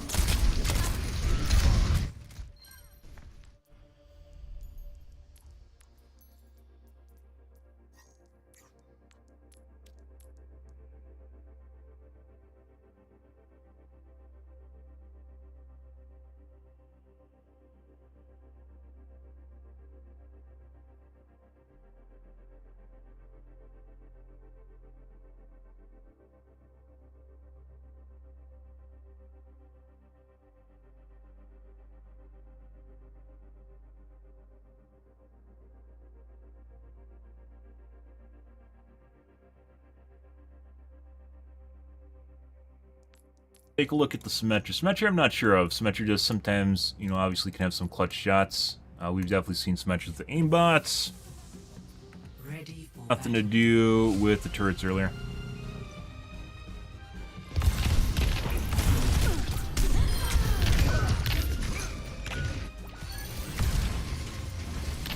Hanzo through the wall.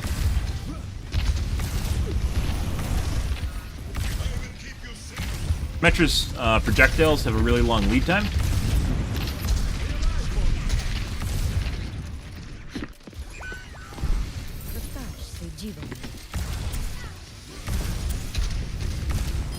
That was a snap to the Hanzo through the wall from the looks of it.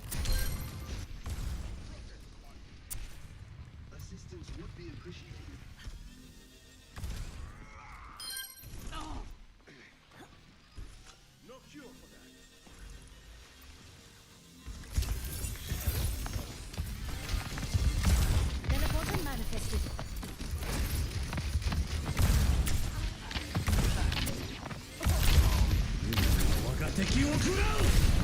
Okay, this guy's cheating. Petra.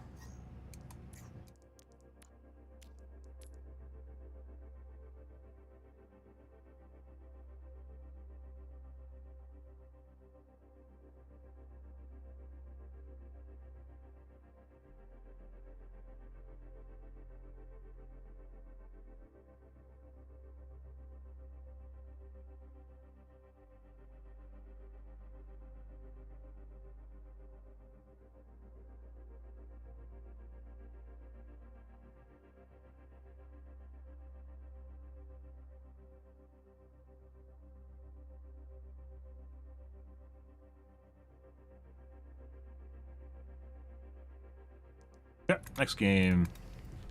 Fun.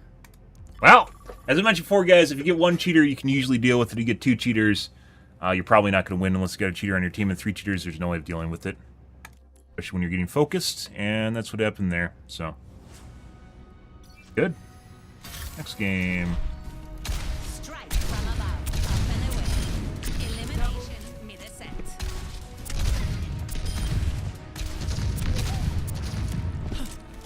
All three of those guys had very, very notable behavior. Where we had those guys earlier, that entire team of people I reported, like we had to sit there and fucking watch a demo for like 40 minutes. When I'm hitting my Those shots, guys were very obvious. Well, relatively obvious.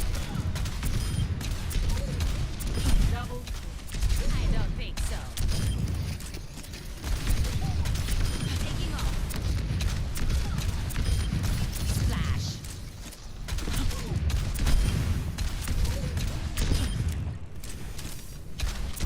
Blasted. Well, Touch fun. the sky.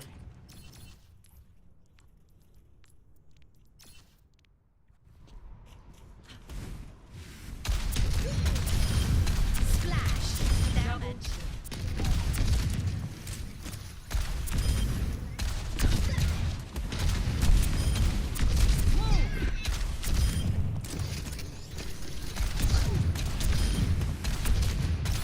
Double. Taken down. Double. I don't think so. Forgot your parachute? Taking to the air. Double kill. Double. Blasted. Terminated.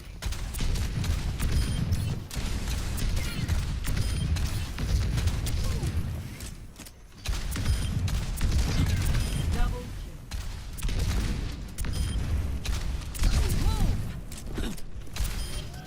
Where's your jetpack? Messy, but we got it done. Double kill.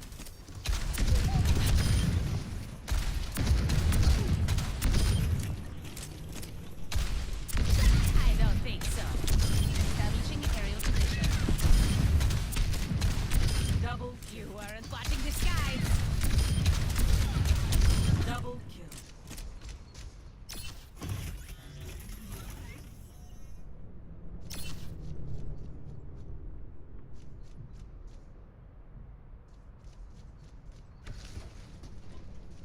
Do do do do do do do do do do do do do do do do do do do do.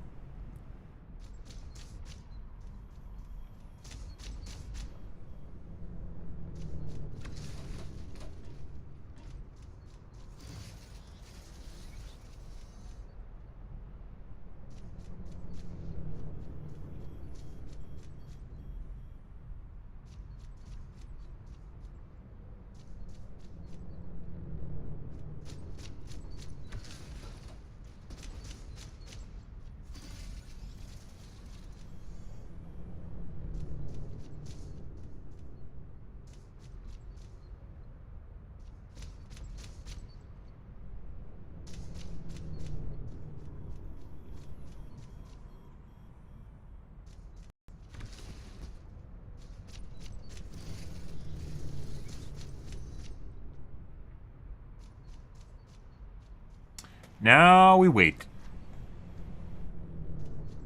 And we wait.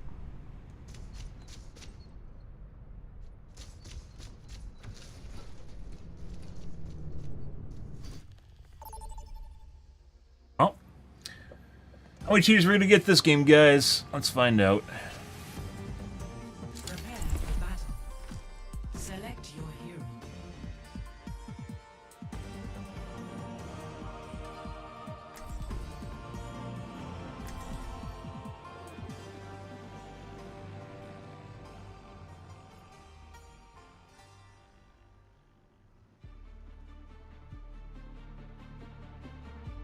Pretty good.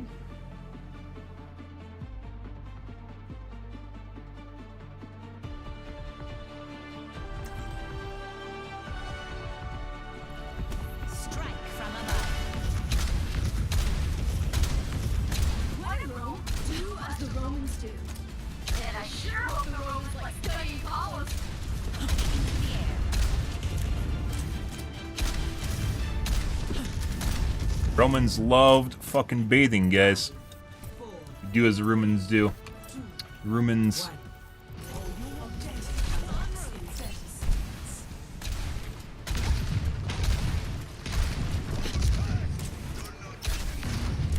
Hello.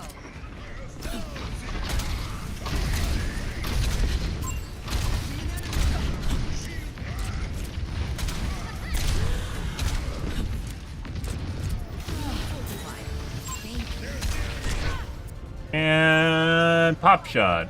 Not a good sign. Probably means their fucking Widow is cheating. Yep, he's cheating. Good.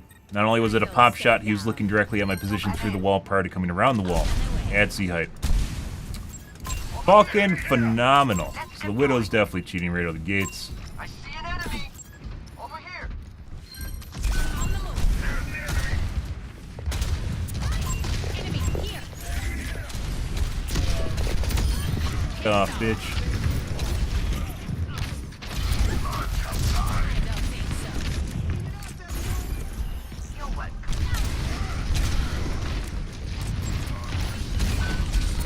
Oh, there's that. Boop. Health restored. What? Be advised. Kill them. Hi. Enemy contact. Oh my god. No! Over there. Enemy over here. I needed that.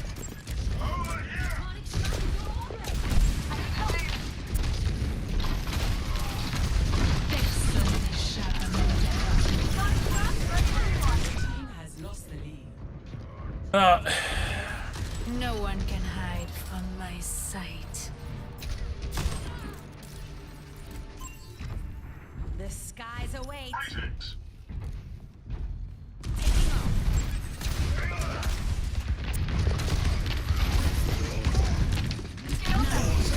I don't think so. My rockets are yours.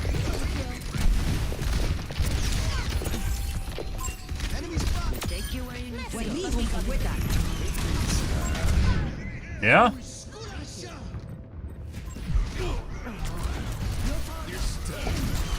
Definitely not for me, guys. What was I even aiming at? Returning to battle. Taking to the air. Plotting out the dig gun.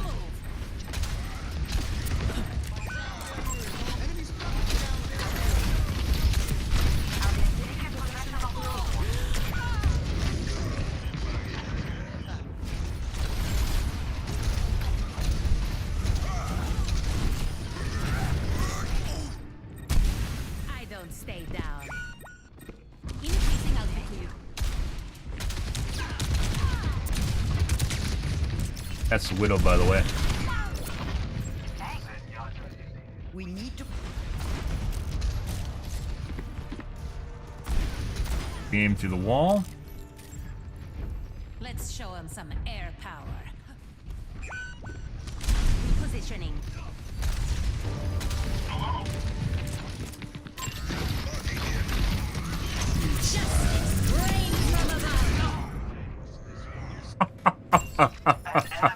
Nano returning to battle. Ah.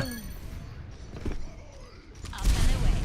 The enemy begins to move along their path. I'm taking off. Bro, We will unify our you gotta be fucking kidding me. yours.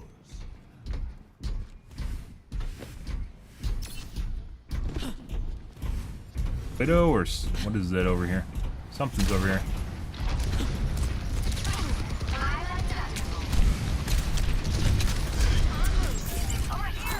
Excellent teamwork.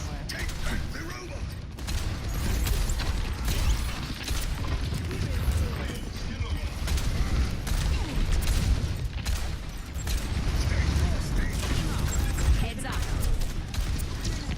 Ow! This last one.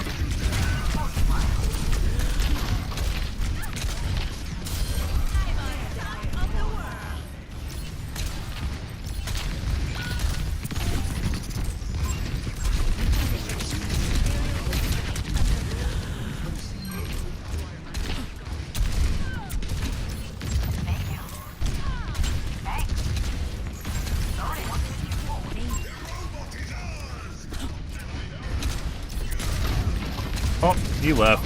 That's unfortunate. That was the guy that was for sure cheating. Yes.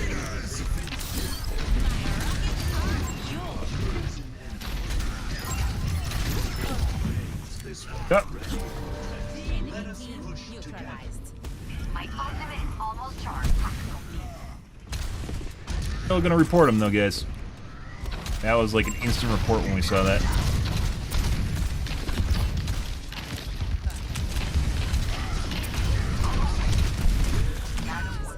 God. Watching the Ryan through the wall. Yeah, that pre-aimed me through the wall earlier. That guy's 100% cheating. Okay, my head's in the game. Jesus fucking Christ. He's like in the middle. If you guys remember Unreal Tournament, guys, how they had those like fucking, it was like, you know how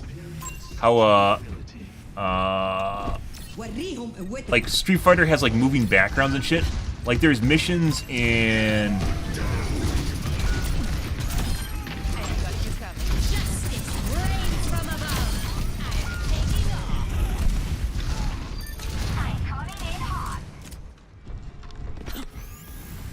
System repaired. Stop the robot.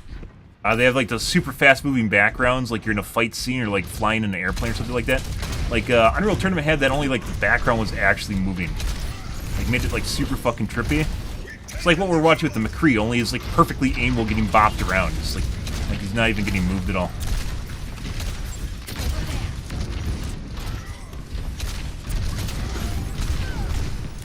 They've taken the robot. Just like, and it wasn't just like following the target, like he's like flicking away and then flicking back to the target too.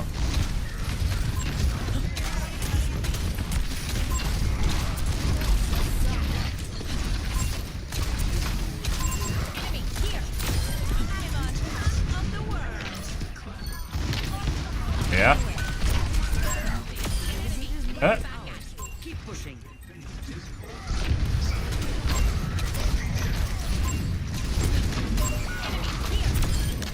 You're outclassed. My ultimate is almost charged.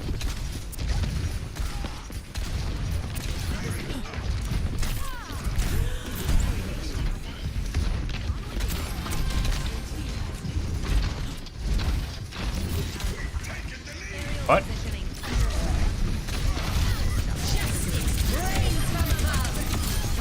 Guy. Barricade on the move. Over there.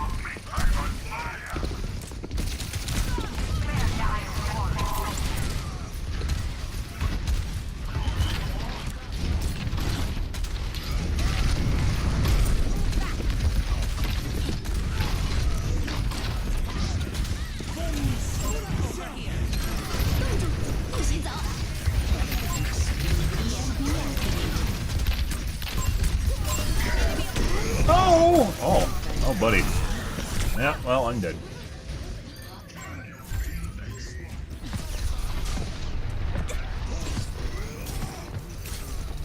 Still not exactly sure why maids don't use their, like, almost none of them use their, mouse one. Like, is it, like, uncouth, like Fan the Hammer on McCree? Although pretty much everyone on McCree uses Fan the Hammer. Nowadays. Used to be, if you use Fan the Hammer, you're bad. The enemy has claimed the robot. 60 seconds remaining.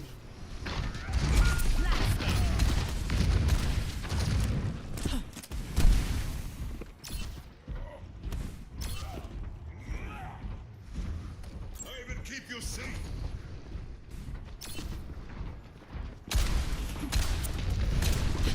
Still waiting on EMP.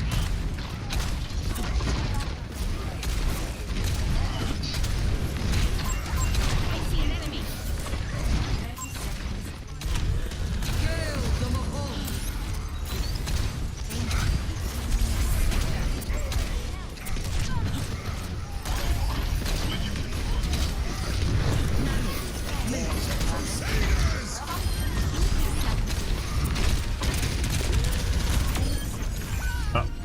I just tried to E, my right click was up though. Just used my E. I think I confused my E with my right click. Nice.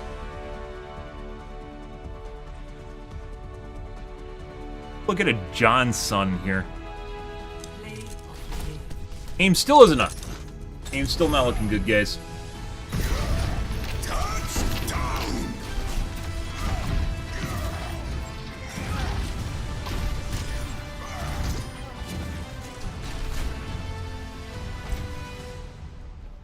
It was fun, Del Sombra. All right.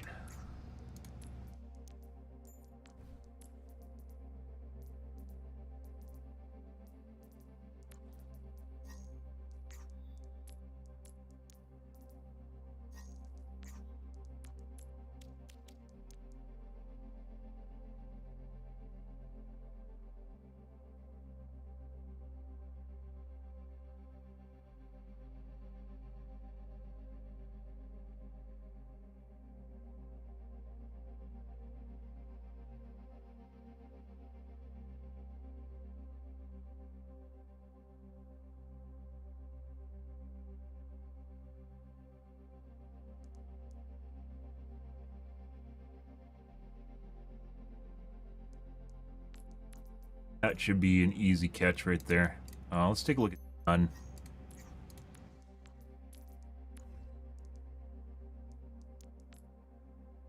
It's better. My accuracy was good, and then I swear to God, my aim just got worse. Or like it feels like my shots are slow or something. I fire my missiles like they're coming out late. My brain's delayed. My brain's delayed.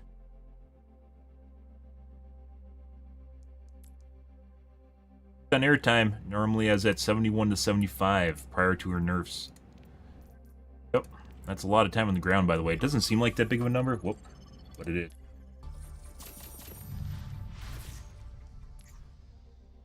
A lot of time, especially when you're in the middle of combat and you really, really need to be flying around. You can't around the ground, fucking around. Ready for battle.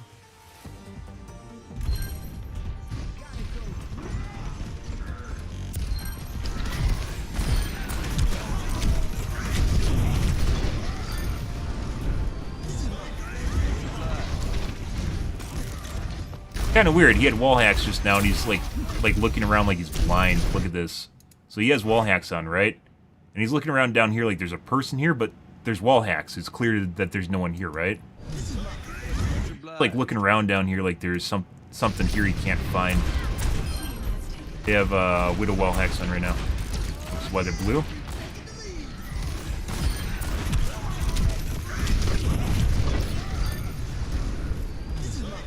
Much obliged.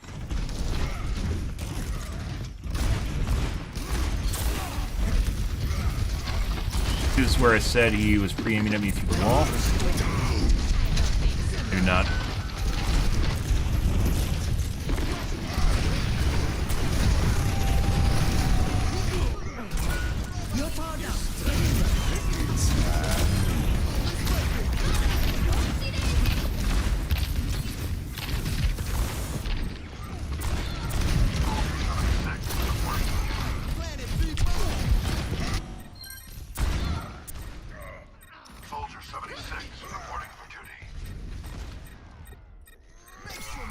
Sentry behind the wall. But can just be follow through.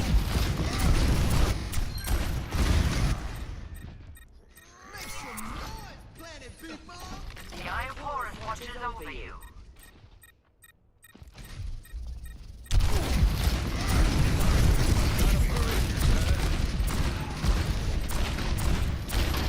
Excavation initiation!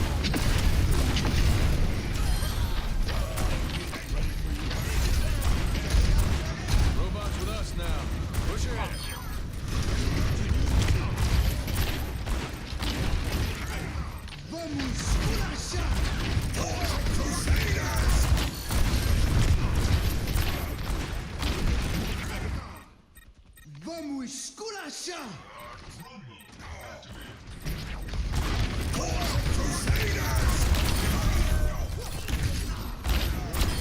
You tangled with the wrong man.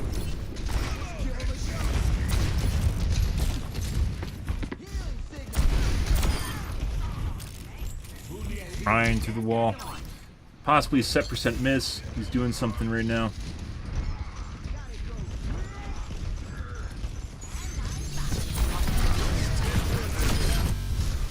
Knew the Sombra was there, that's why he's fucking around. Well, right here he's doing something. And when he walks up the door, it's like he's looking for something. It's because he knew Sombra was here. Gotta go quick. He's just standing around?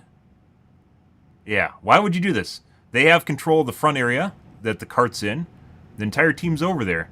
This guy is literally sitting here, like, looking out the door like he's waiting for something. I didn't know exactly what was going on here. Clearly is still aiming his mouse, so he's not AFK.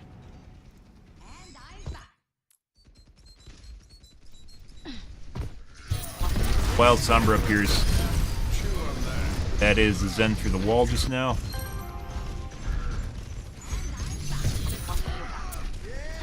Stick with it.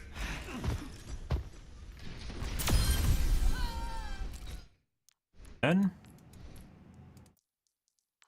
Chew on that.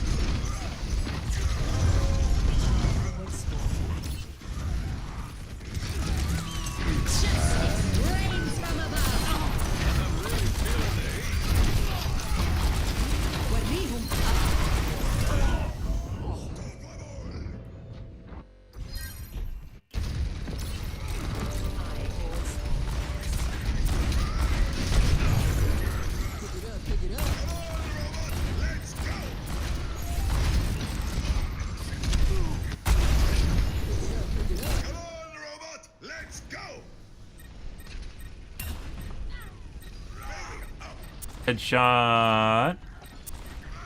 Life Weaver. And stopped aiming at him.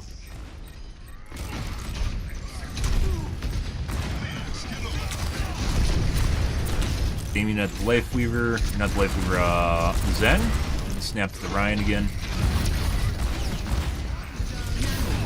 Tried to shoot the Sombra through the wall.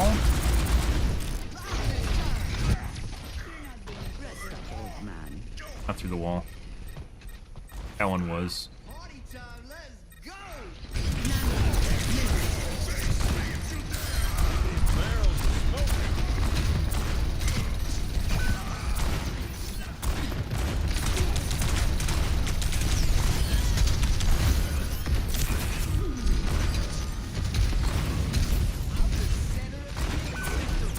Anna's not even moving, he's missing her.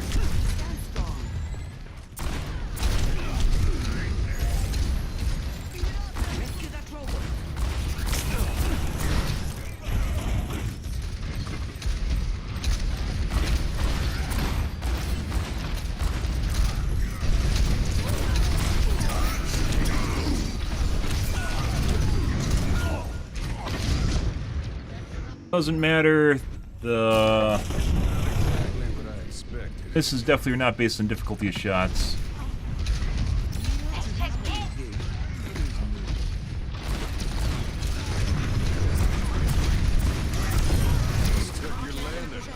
That's where I said his game was like fucking hard locked to the guy, like I was talking about the Unreal Tournament scene. Like while everything's going on around him, he's just fine. Prior to this happening though, It looks like he snaps to with the healer through the wall on the point.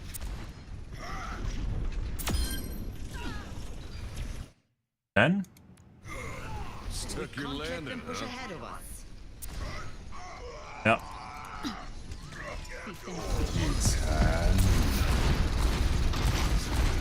Reaction. Apagando las luces.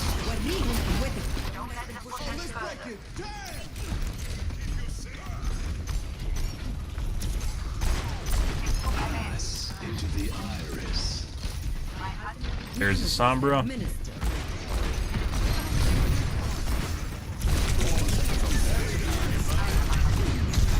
Like, legit easy shots, just missing him. But they're very difficult shots where everything's just like this around him and he's hitting him just perfectly fine. It is a set percent miss, as we've talked about before.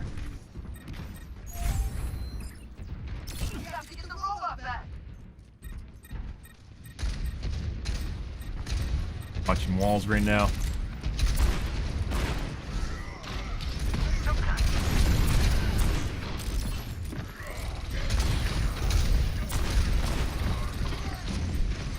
Wall.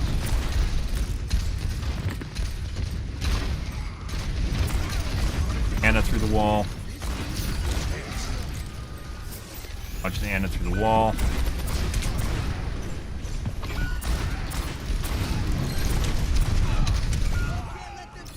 Luckily, we got that before he could reload. Fire the next shot because he's in the roll animation.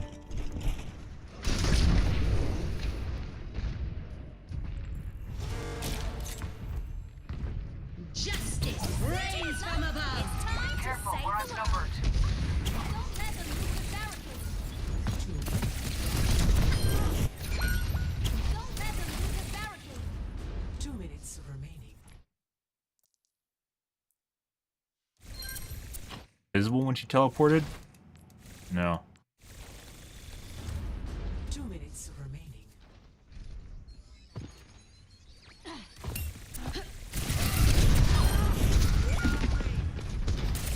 Behind the wall again.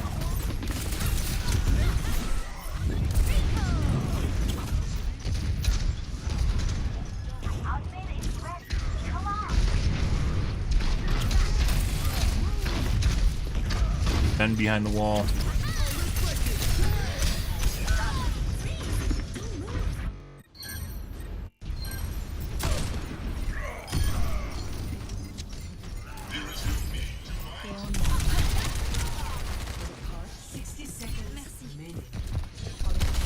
Beam on Sombra through the wall.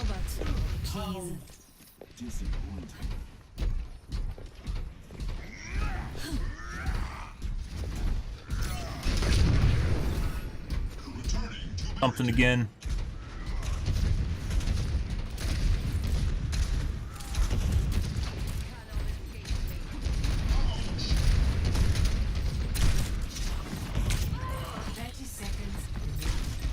Surrender to my will.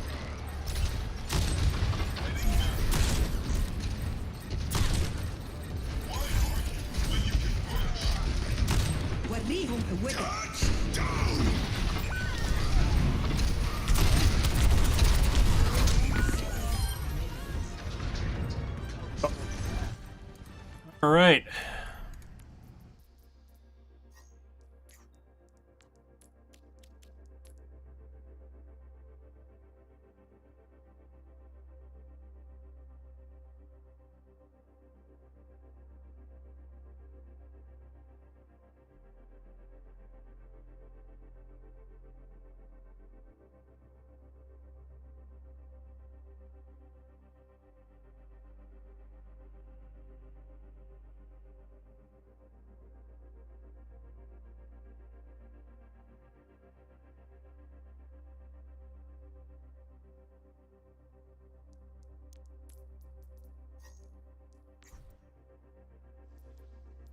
Master, which is a former GM.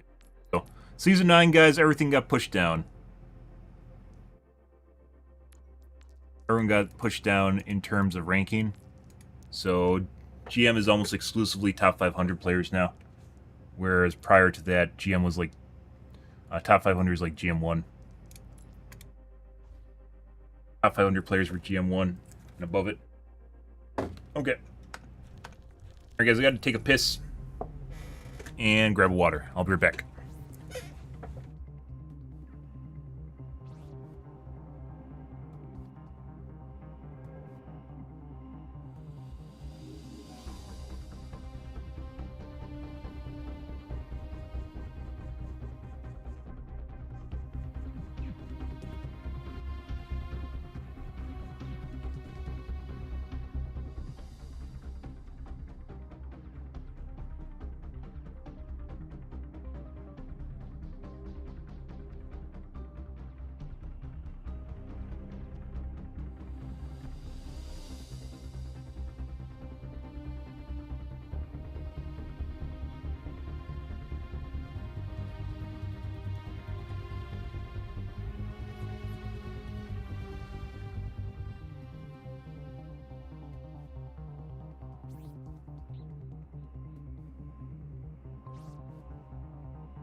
Love putting nuts in my mouth, guys.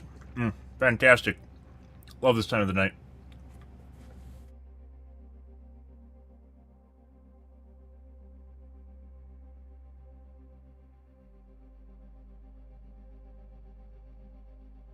Walnuts. Got some almonds. Got some cranberries. Oh my god.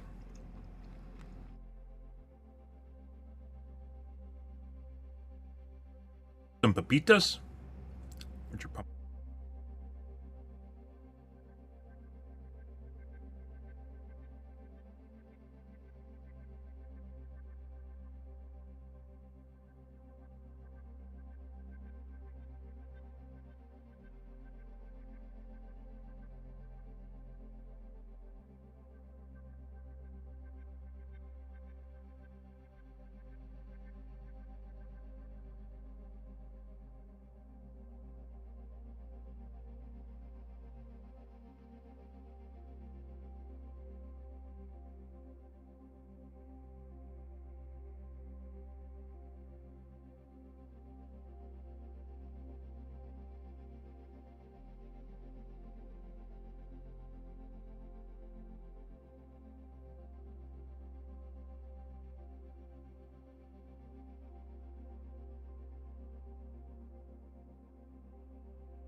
Pretty good.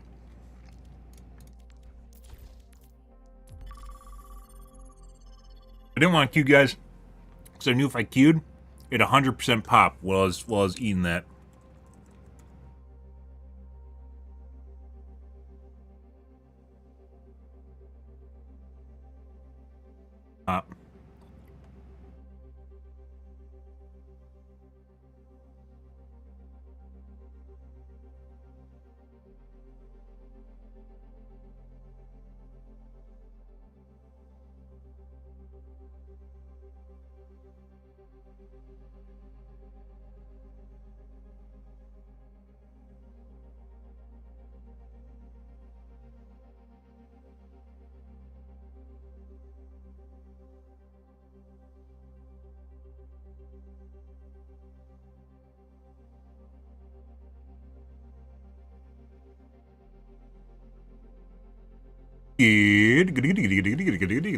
Good.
Ratto! Huh. Strike from above. Prepare to attack. Well, Dorado start at the beginning. If they have cheating hit scan, is going to be next to impossible to get all the gates and get the first point. So, especially nowadays with Pharah in the current state she's in, she is extremely difficult because of all the verticality at the beginning here. And we're probably going to have a lot of problems if we can't get through.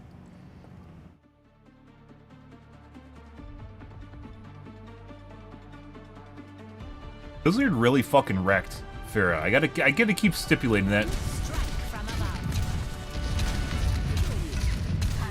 Remember, if you want me to heal you, stand very still. But also, avoid the bullets. Is it's not outwardly apparent.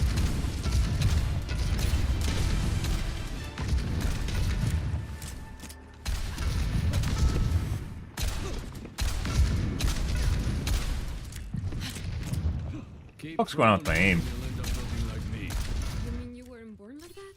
I was not. Were you?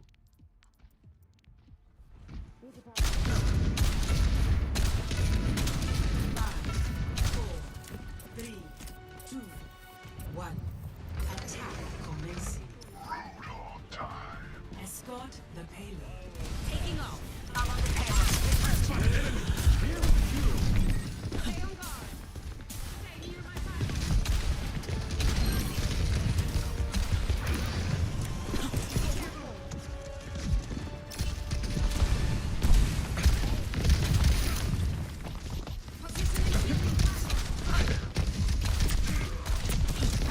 Enemy over here.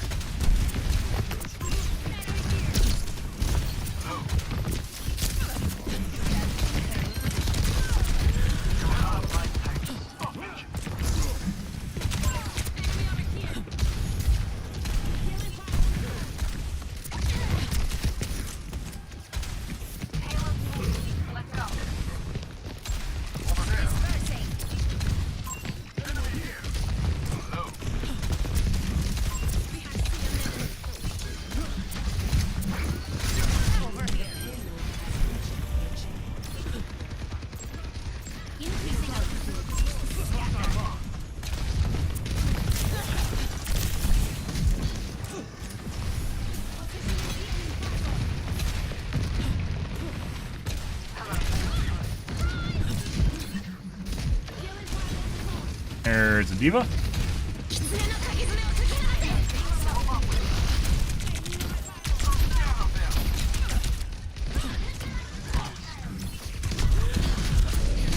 Enemy here.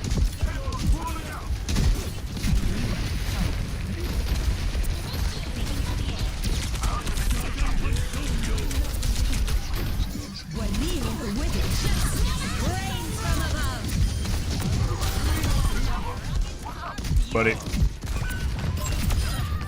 They don't give these suits to just anyone. Watch out for the enemy.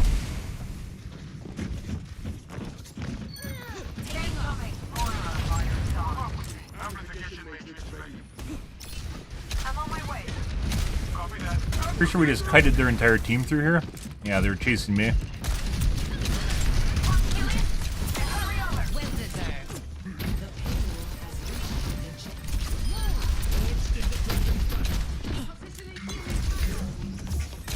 Their team's pretty aggressive. What? The fuck? Did she call it in and it spawned on me? Dude, that was line. What? That was line of sighted, right? I was like up top behind the pillar. How the fuck did it hit me?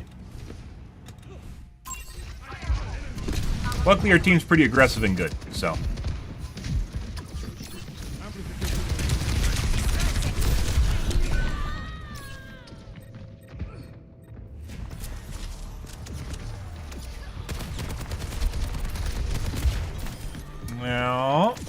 Well, that's something. Time to kick some tail. I see an enemy. Snapped the Lari through the wall and snapped the mid. Enemy here. Excavation initiation!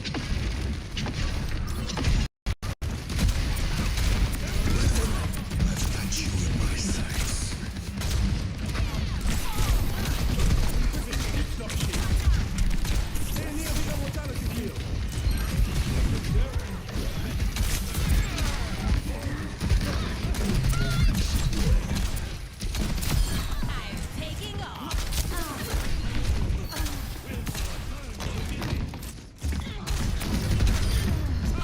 Justice reigns from above.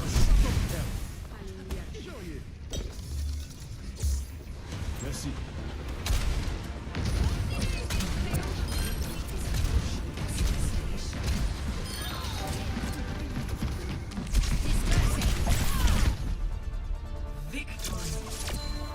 Good. Holy shit! Steamroll, guys. Luckily, we didn't slow down. The only thing Pharah's really good at right now is just like being hyper aggressive. If your teammates are hyper aggressive, like if they go in, you can go in with them, and you just have to take advantage of the chaos that's happening. Otherwise, you're just much worse off. I hope the teammates, the enemy team, just trickles into you. They're basically doing. They never actually like set up a defensive line that kept trickling, and then they died.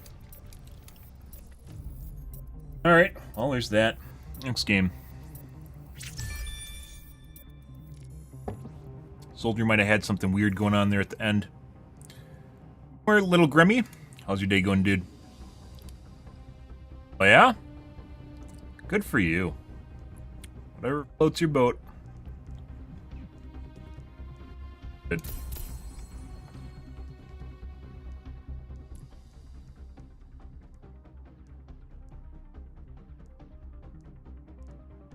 Soldier starting to look sus at the end there, but once again, they just trickled the entire time, and they never set up a defensive line. And got him killed.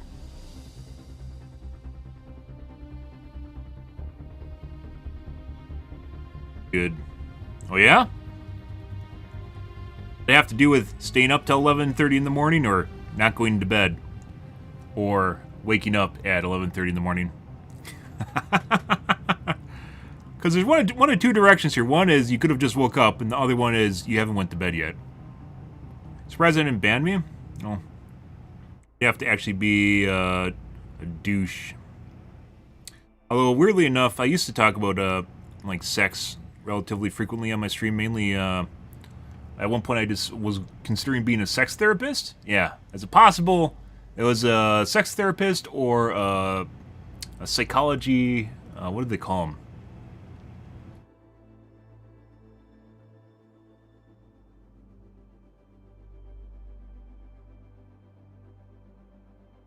It's a psychologist that deals with criminals.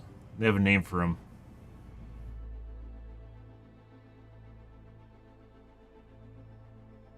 Whatever that is, the terminology for that. It was between the two at one point in my life, and of course that didn't happen. But I found out that it actually made things fucking weird on stream. Some people can't compartmentalize things very well, and it just makes for a really, really weird experience. Meaning you can't talk about things educationally or in a more composed manner.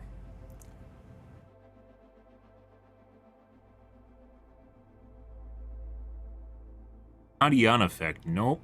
Actually, is that a celebrity?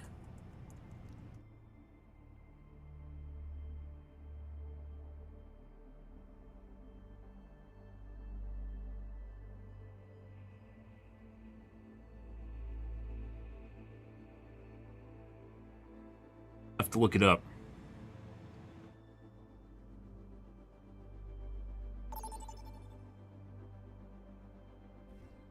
Bunch of memes on Overwatch. Well, I'm not gonna. I'm definitely not gonna look that up on stream. That's what you're looking at.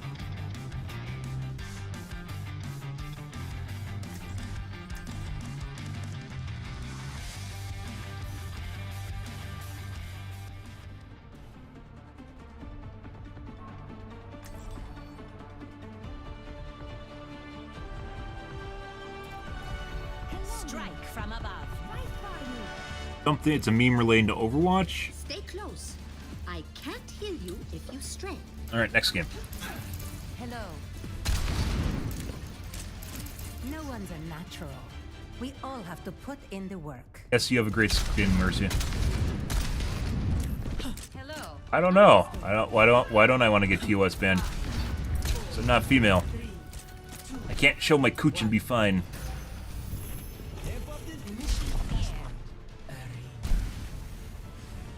Not the way to go.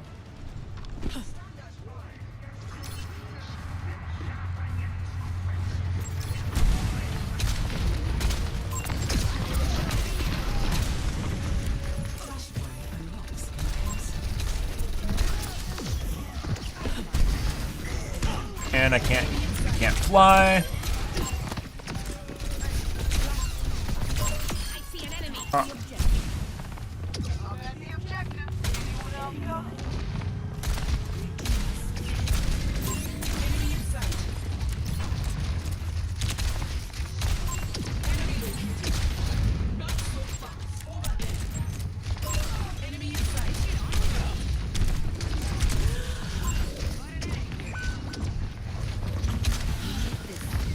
You.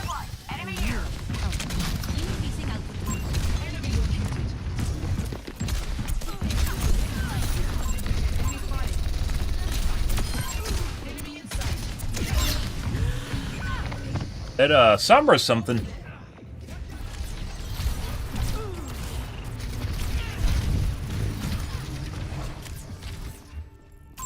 Always more to learn. Got an enemy here. And away. Very accurate, Zarya. Supercharged and on fire. Threat detected.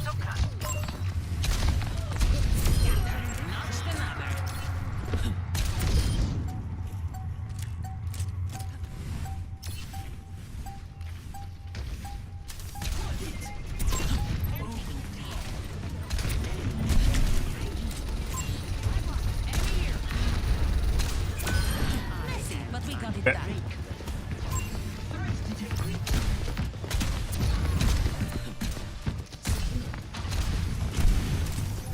Enemy turret.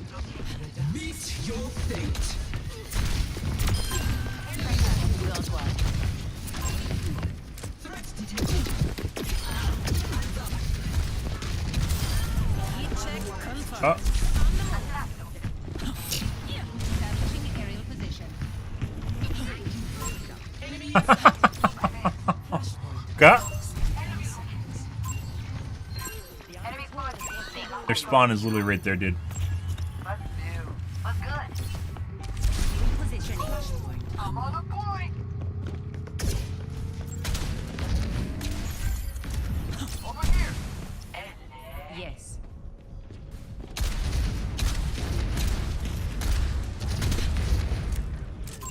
Got an enemy here.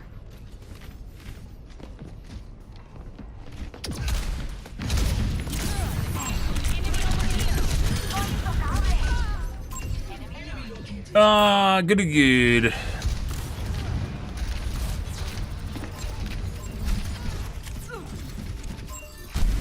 Making another approach. Enemy turret. Enemy located. En route.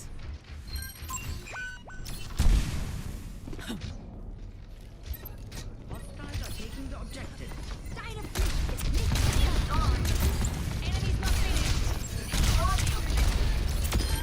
not finished. Why did you jump down? Why would you do that? You weren't paying attention. Apagando las luces. Never die. Justice.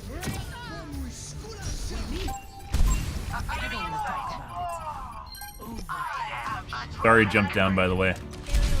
I mean, it was a great maneuver, right? To avoid my ult. Except it wasn't a response to my ult. Alright, well, they're dead.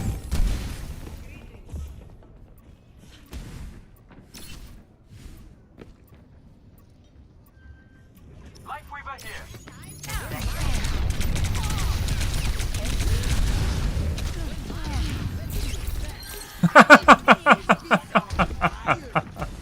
The fuck is that?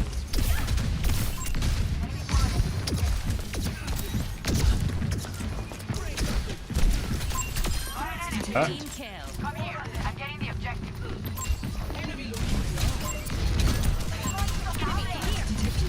Taking the point. Move it. Enemy over here.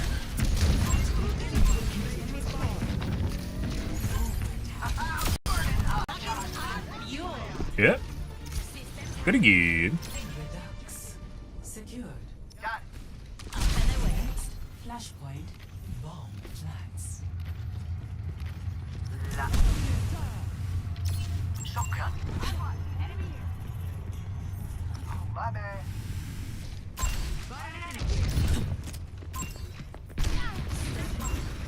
Detected. Much better. Flashpoint unlocks in 10 seconds. Enemy in sight. Who else wants a piece of this objective?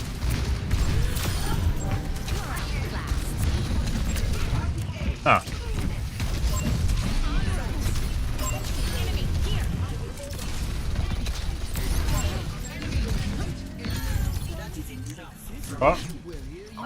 Well, luckily the Zarya didn't turn around and instantly kill me, because that would have made my life more difficult.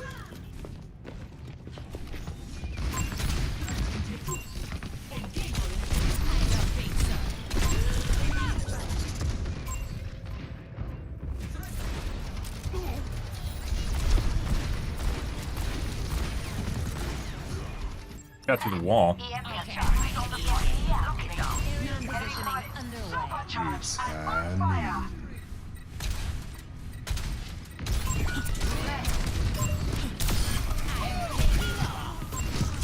Enemy here. Justice reigns from above. Kill her! Kill her! Yeah!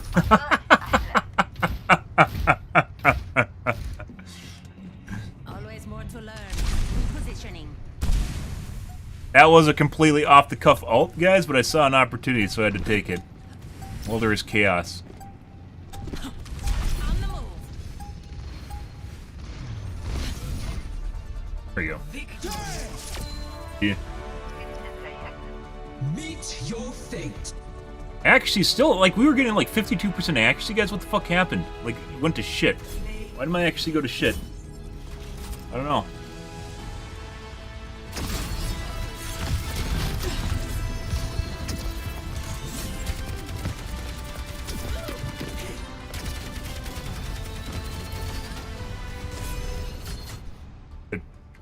And don't forget to thank the healers, which I think were pretty good. Take a look at McCree-chan here. Sorry, at first looked pretty accurate, but that was basically just for one death, and after that point it looked normal. Ready for battle.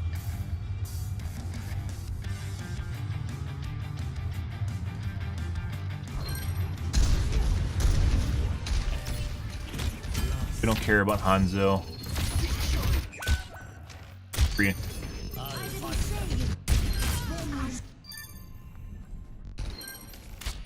At the end. There we go.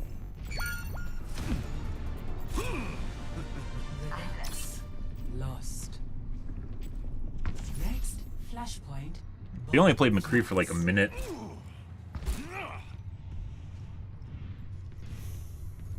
Yes. Привет. Let's get on with it. Here I am. Fuck. Did you shoot at an invisible Sombra? Sombra's not a... You have a Sombra? We had a Sombra. Yeah, we did.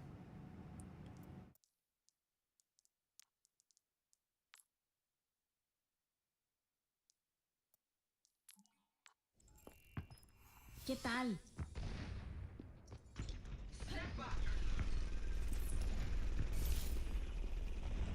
Catch you later. Unfortunately, in the kill cam, guys, you can't see Sombra on the team that you're watching. He's just firing randomly. That's a dead... By the way, that's a sure sign someone's 100% cheating is when they shoot Sombras out of cloak, and they... Like, it's not all. I can think of some big streamers that have done that just out of nowhere. This is a pretty big... I went to take a look at it. It's an unlisted post now on the BattleNet forums. It's 500 pages long, discussing one such streamer.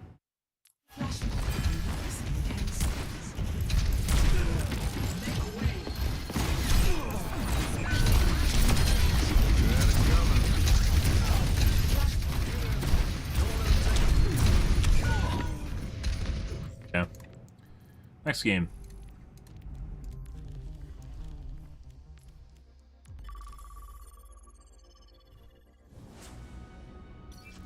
You trying to poke me on your TikTok? Is that what your AI needs to train off of? No. Not.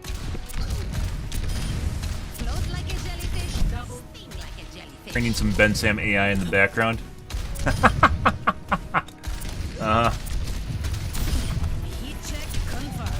How could you even misconstrue that?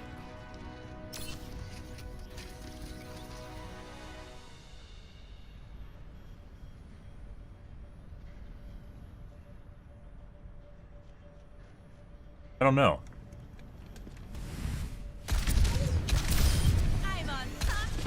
Usually when people ask you to say something, it's because it can be misconstrued and turned into something else, right? I don't think there is one. It's a meme. I mean, Jujutsu Kaisen's pretty fucking phenomenal, by the way. There are better animes. The animation quality, however, in Jujutsu Kaisen is pretty fucking fantastic. If you haven't seen Free Run, by the way, we have a review up on it. If you haven't seen Free Run, highly recommend. Not only the best anime of last year and this year, in my personal opinion, but also just very good in general. It's probably one of my favorite animes of all time. And it's very difficult to end up on that list, mainly because there's a lot of really good anime. And I've watched anime for eons at this point. Yep. It's about the elf adventure. It starts out basically like, if you watch Record of Lodoss Wars, probably not, because you're probably not from the 90s, but Record of Lodoss Wars was a pretty popular token-style anime from the 90s. It's like that, only infinitely better. It's about basically the life of an elf, but not from like a normal human perspective. It's about someone that's lived for basically 1,000 years. Yeah. And basically the timeline, the accelerated timeline that they go through, as opposed to a human one, and basically how human life is basically fleeting and comes and goes. But at the same time, it's also about like an epic adventure at the same time. It also has some really cool battles. Fucking fantastic battles in it, too. It's not like Jujutsu Kaisen, but it's still pretty good. Highly recommend. Yeah, well, I mean, There's a lot more to it than that, right? I think that kind of gets into spoilers if you haven't watched it yet, because there's a little bit more to it. It's more than a gimmick, right? You find out why it's basically a gimmick later on. Can't wait for later seasons. Also, the very, very controversial Jobless Reincarnation. Probably the best SK in existence. There's another season coming up on that. Last one was kind of shit, but they mainly focused on PTSD and his fallout, basically from his battles with big baddies. Yeah, it's not the same thing. So don't think it's gonna be Naruto or some shit like that. It's not a shonen. But as far as story, fucking phenomenal characters. Oh, it was great, and then it has some cool battles in it. Oh, you couldn't handle one of these. Yeah, why are you gatekeeping Junkrat from the armor, Pharah? Knowledge is its own reward.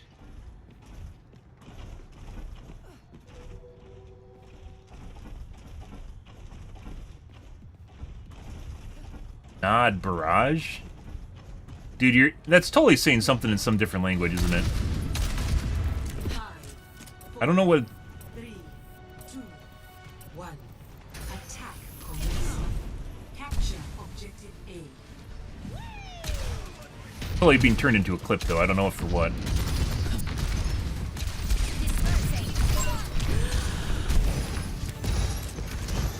Sometimes the jets, when they go off, don't go the right direction. I've noticed that. And we just got a double headshot. You have trust issues. What a... Oh, this guy might be cheating. This guy's... That is 100% an aimbot. It looks like one that's malfunctioning, too. That is 5,000% an aimbot. Notice how janky it looks, and then it snaps at people behind walls, too, on top of it. Like, really badly made one. Or the person's computer shit, one of the two.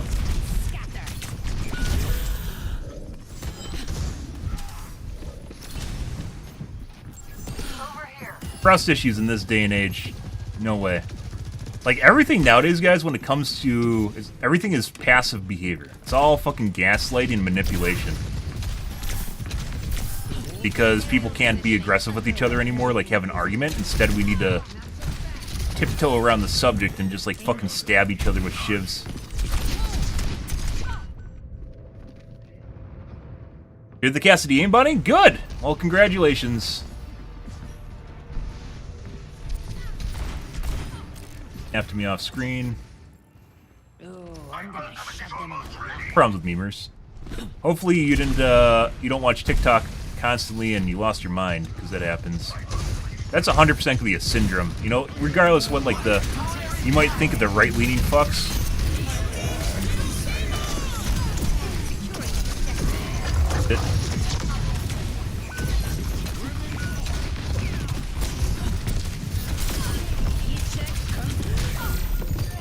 Regardless of what you might think about people that are hard right-leaning, TikTok on, like, this guy also cheating? It has something to do with attention-based entertainment, where basically it's just engaging enough to get you to watch it, but not, like, enough where you internalize it and think about it.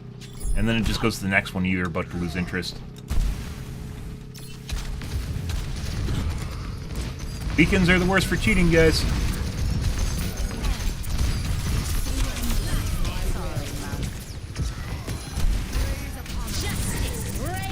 Oh. Make sure he doesn't stall, and they magically somehow get it.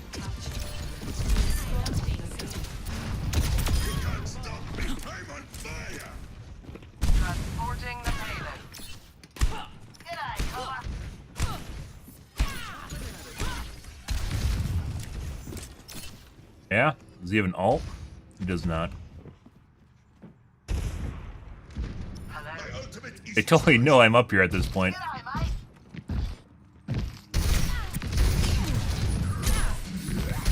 Well,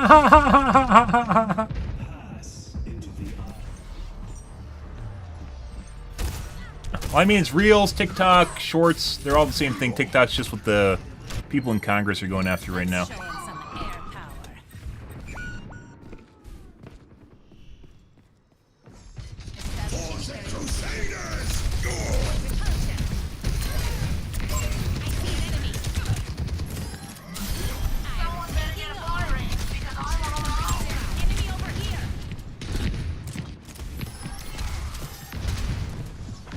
And fucking Blizzard put these signs in here to fuck with Pharahs, too.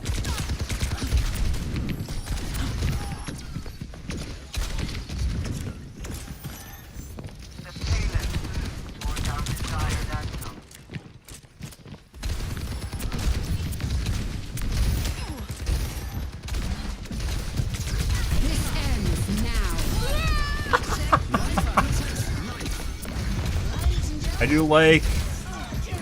do like overshield.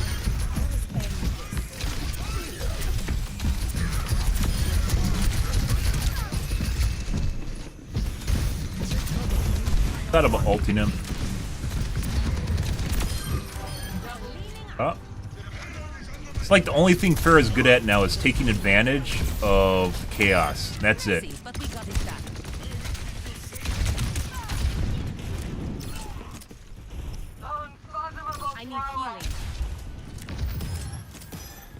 They're jerking each other off over there.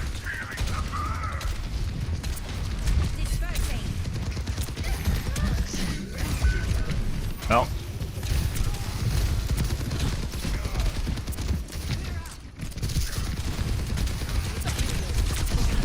We can try and tree tech him.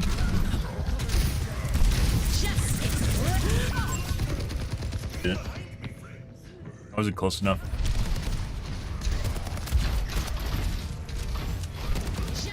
You're 100%. It's like putting a bunch of phrases together to make some sort of sentence overall.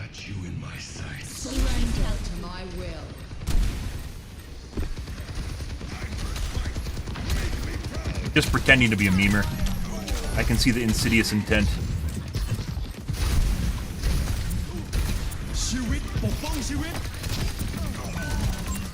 That's not good. Hey, buddy.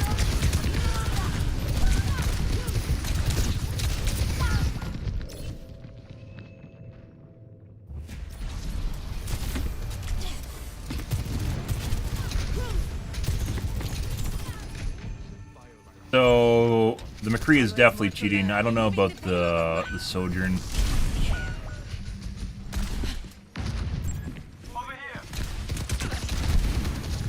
Fucking signs. Brah! What are you doing? The soldier, or the McCree, excuse me. Okay, no, you're not gonna lure me into a false sense of security.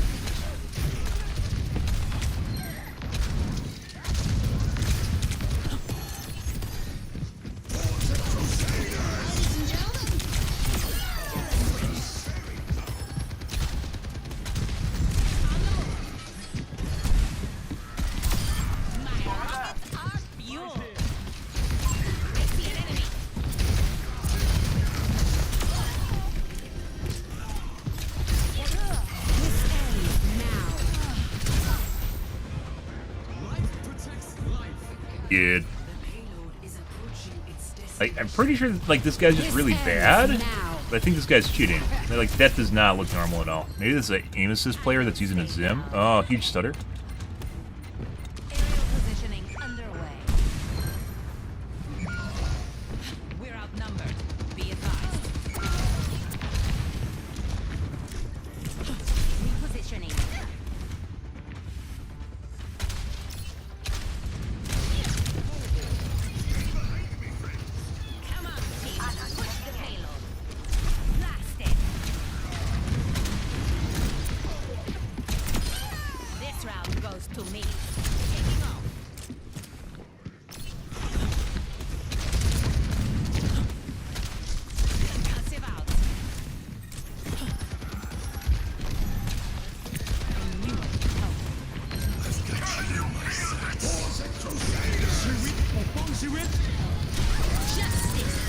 Oh, the timing.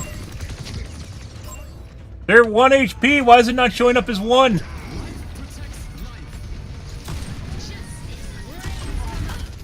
You guys.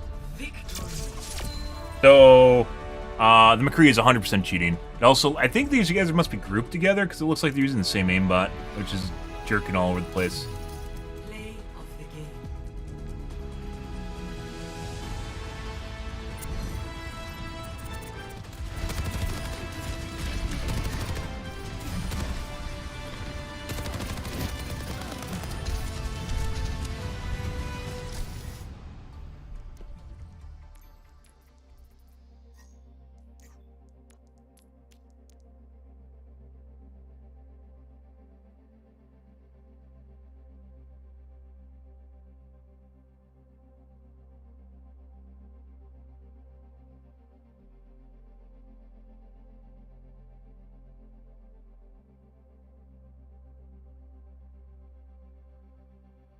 Okay, let's take a look at the Sojourn. Sojourn did not do well, but it might just be a shitty player with an aimbot.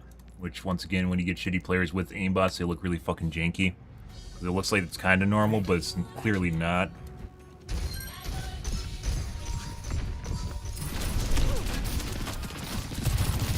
Definitely, this is like a silver or gold.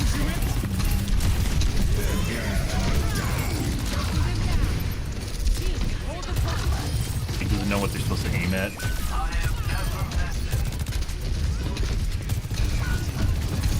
See it stuttering when it moves really fast.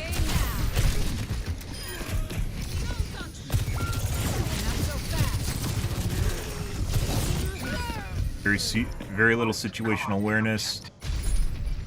That didn't do well, by the way. We aren't looking at people does not always have anything to do with how good they do. It has a lot to do with behavior. Accidental target swaps too. Okay. I'm pretty sure these guys were grouped together. It looks like they're both using shitty aimbots. Oh, that's Kiriko.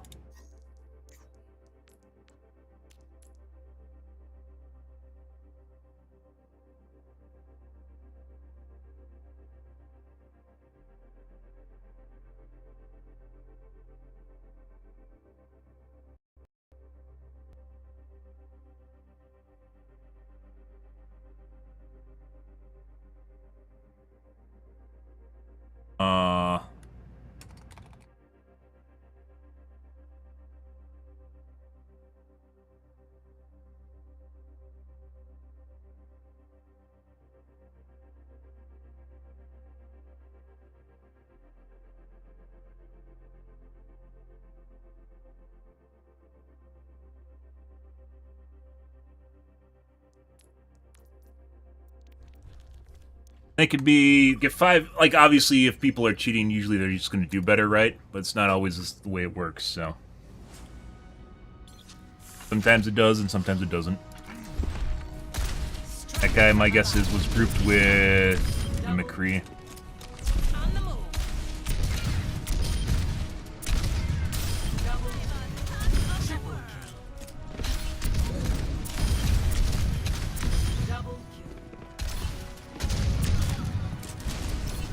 Like, the weird thing is, like, when you see shit like that, guys, you know something's off about the player skill, right? You know something just doesn't seem right, but at the same time, they aren't performing well, so you're like, well, maybe they aren't cheating because the guy only had, like, 4k damage or whatever. It's not always the way it works, especially if they're grouped together, then it's gonna, like, average their MMR. Really should check, but people get pissy when you check whether or not they're grouped or not.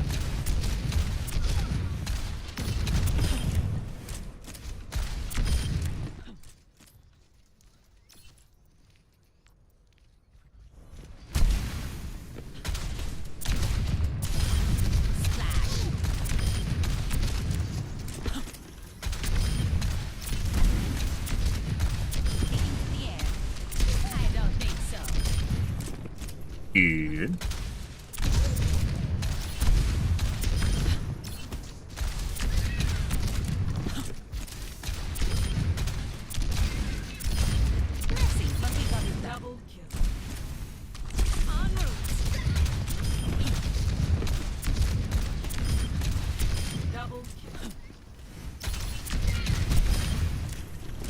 Happy Sunday, guys.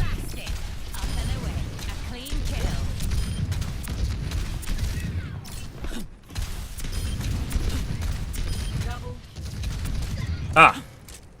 Wait, free run fantastic anime if you haven't seen it yet. It's not shonen. I think it might even be classified as a shonen, but it's not. It's a seinen. Basically more about storytelling. And weirdly enough, at times it's like a slice of life anime. But not really. Like where you just hear kind of quaint, like feel good stories, but then not at the same time. Slice of life animes are usually really, really boring.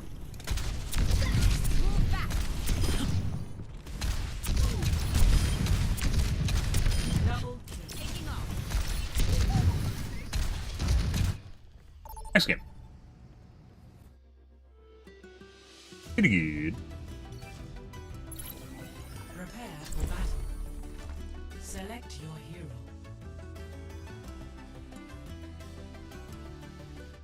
That is her name. They need to fix this, guys. It's one of the reasons I'm not using this anymore is because A, it encourages people. Oh, this is another guy that's cheating. Streaming. So it doesn't work for this guy. Why did it work for the other one? Why can't I block this guy? What is that?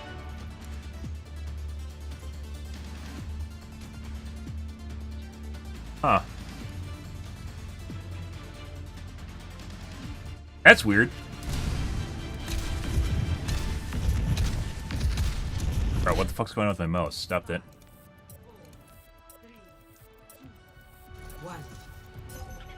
Stop that.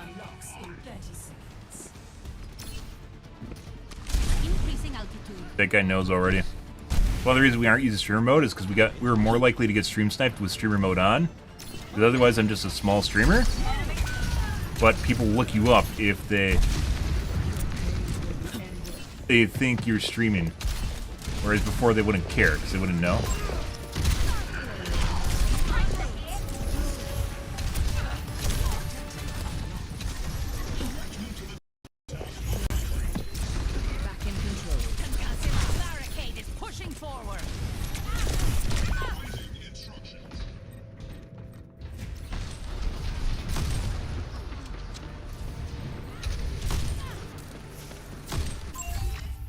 Shake it off. Repositioning. There, an enemy.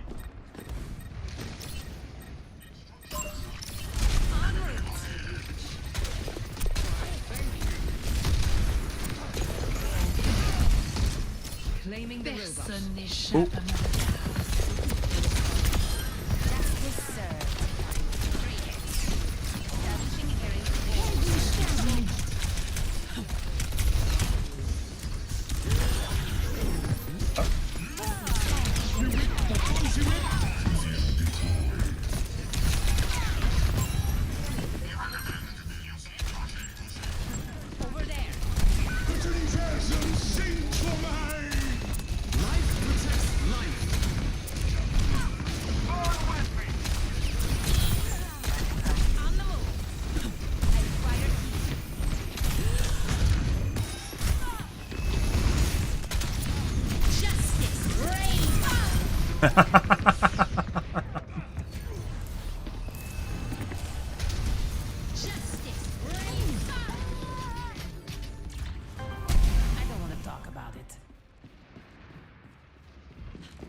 Oh yeah? You trying to Me Too me? Fuck off.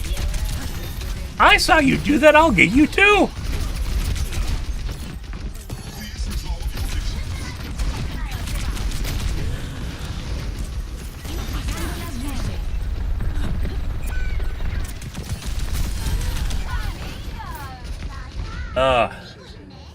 Good.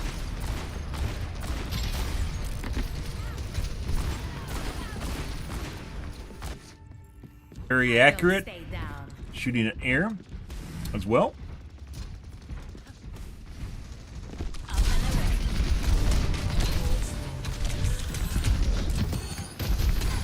They're pushing the barricade.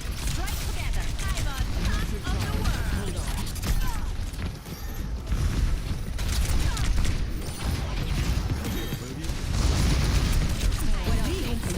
Alright.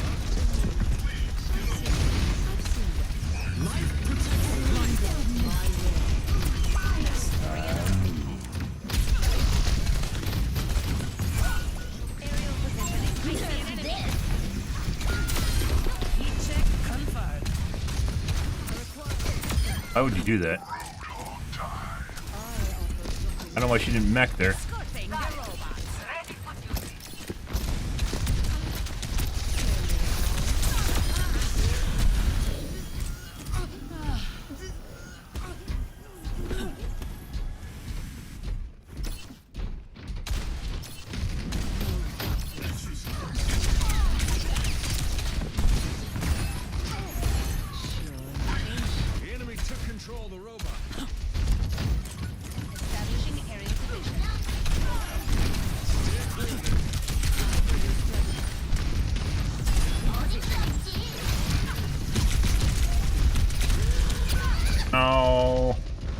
Dealing with the diva is one thing. Dealing with diva and other things is very difficult.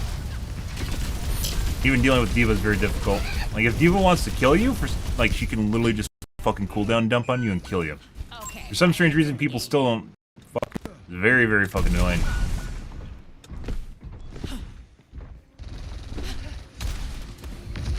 We must stop the enemy from advancing.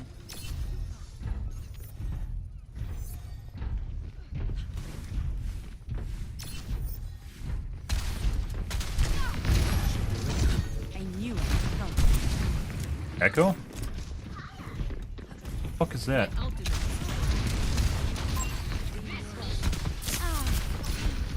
Can't let them catch up to us. Up and at 'em. The barricade is on the move. Let's go. وريهم قوتك.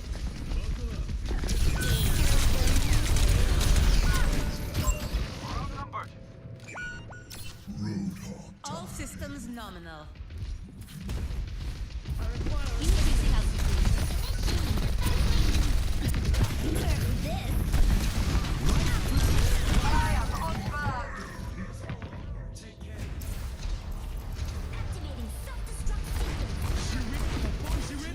Pretty sure the McCree is cheating.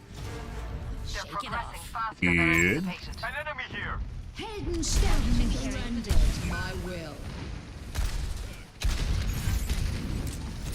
The robot is in our possession. That party was good.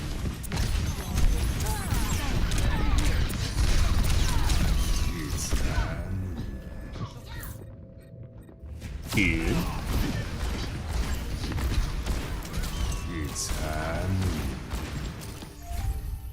I don't stay down. Up and away.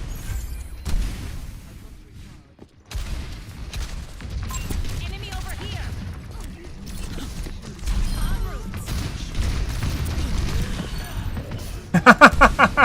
I knew that was gonna fucking hit.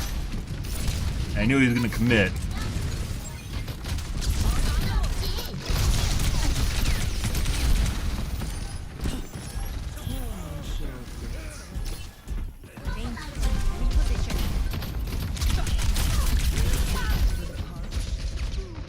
All headshots?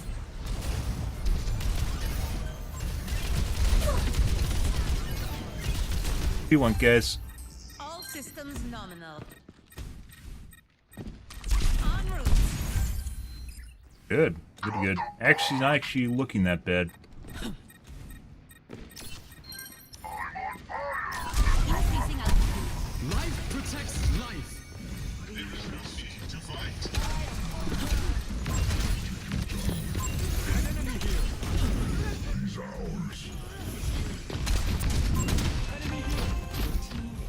Almost there. We must take the lead.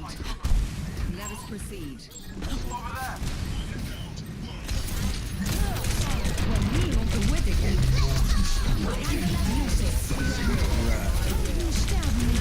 They've taken the robot. That has a hard on for me for some reason.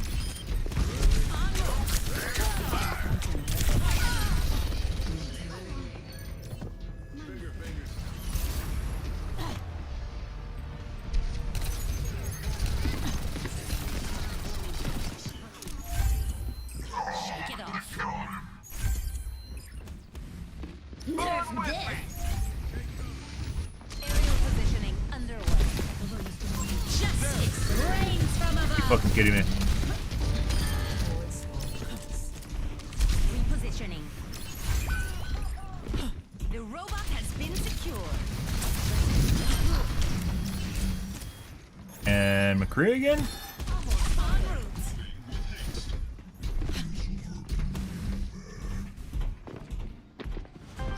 Your team is close. We're almost there. 60 seconds. Heads up.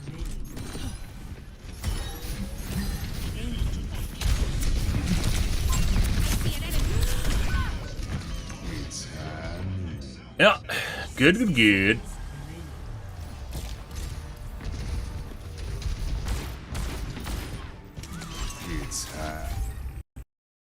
Another approach. Repositioning. 30 seconds remaining.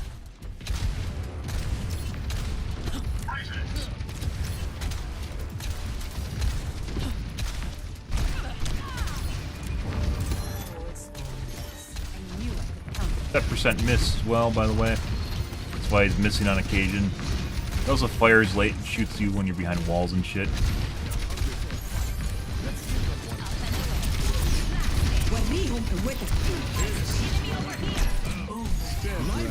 Huh?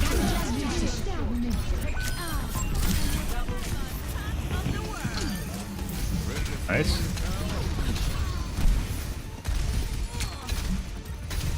Fucking killing an ulting Mercy is like the hardest thing in the world. I used to be able to do it.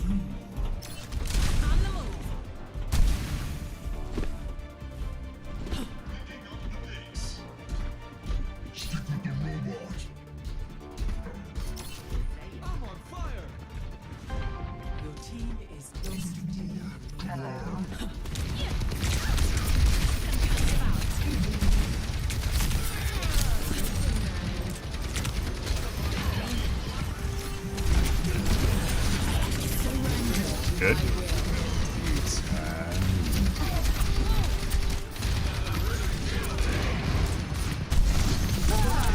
Oh my god. And instantly killed.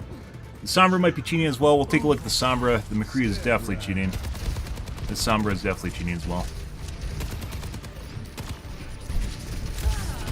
Good. Fun.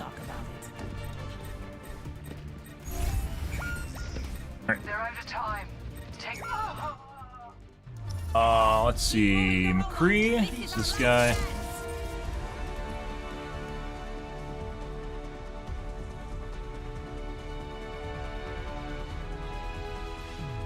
Play of the game.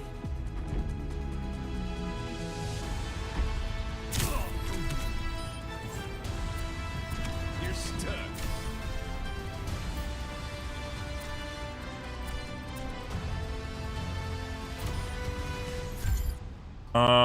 Let's see.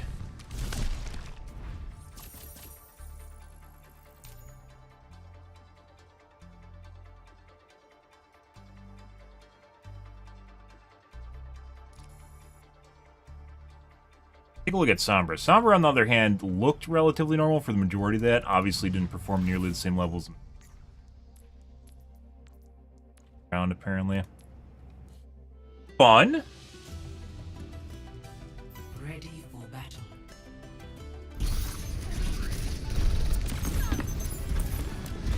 What I noticed, though, when she's playing Sombra is when they're hacking, basically their aim was, like, their hack aim was just, like, locked to your character. Not completely locked. Just firing at nothing. That's just, like, target swaps and something disappears from the screen. Perfectly timed virus on the recall location. Yeah, this is 100% an aimbot. Locked and loaded. Holds down the fire button when there's nothing in front of him. I've seen worse. I've seen worse. Area denied. Nothing here. He didn't. I don't even think he saw this guy right here, by the way. So this is extreme RNG, or basically his aimbot is telling him, his cheat program is telling him where the tracer is about to appear. Heroes. Oh. So. Let me try that again. The tracer wasn't even there when he looked over at him. Didn't see him actually go through that line, I guess you could say.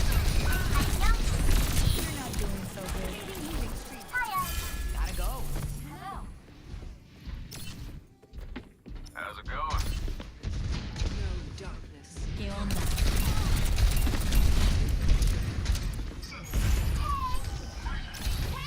Stick with the robot! Peace.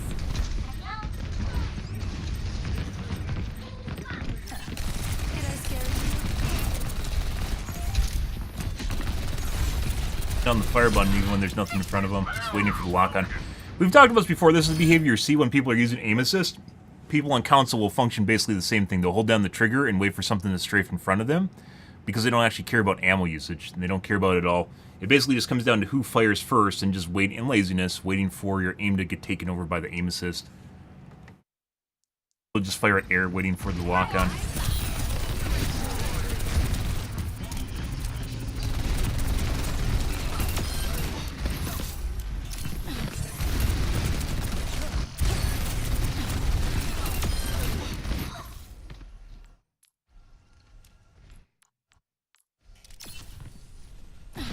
Four.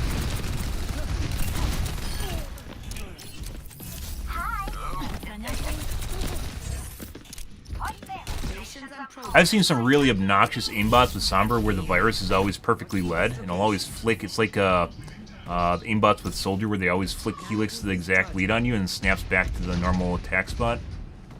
But it does it with Virus. And Virus does a shitload of damage if you always land it. It does an absolute boatload of damage. No resting. We're almost there. Step Rider.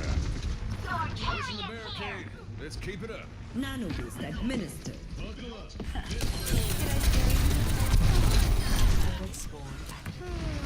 Are we still fighting? Lotus. Catch you later. Accidental target swaps again. Let's fast forward to Soldier. That's where things got more egregious.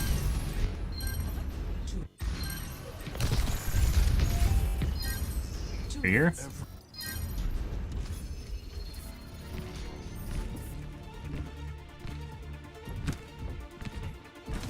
Hello. We can still win this. Take back the robot.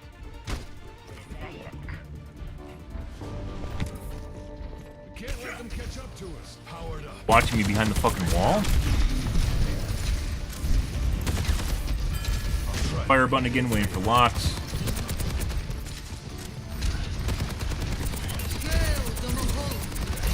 Step Rider.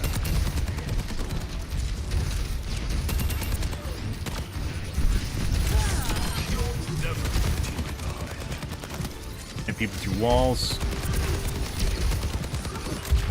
Snapping between targets behind walls.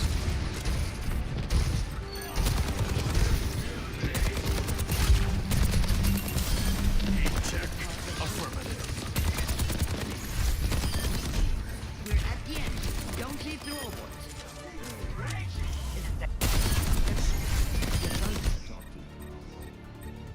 We're at the end. Don't leave the robot.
Was relatively normal until we saw the fucking Soldier at the end there.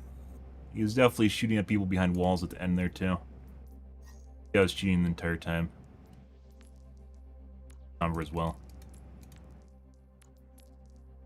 Master. During season 8 as well. Kind of weird.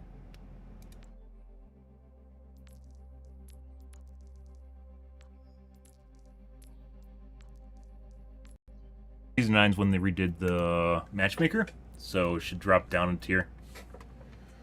Unless that's when they started cheating, too, which is a possibility. Okay, let's see, guys. I think we're going to call it here for this morning, guys. Now, I would actually like to play another one, but it's getting late, and I make things worse when we get things go late. So, actually not super horrible. Just constantly getting brained by the McCree. Fantastic. Cheating McCree. Lots of cheaters today, guys. Weekends are the worst, as we've talked about. 51-21. Happen. You'll get things like cheat squads, too, where just a bunch of people like group up together and make burner accounts, and then they just get on the burner account for the weekend to fuck with kids.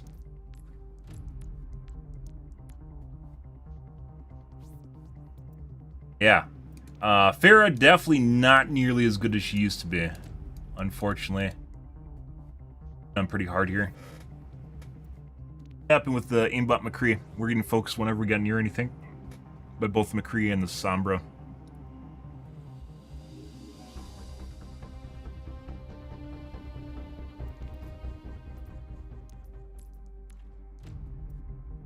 But we'll see. As I mentioned before, I do want to play different characters now, mainly because Pharah's kind of dead.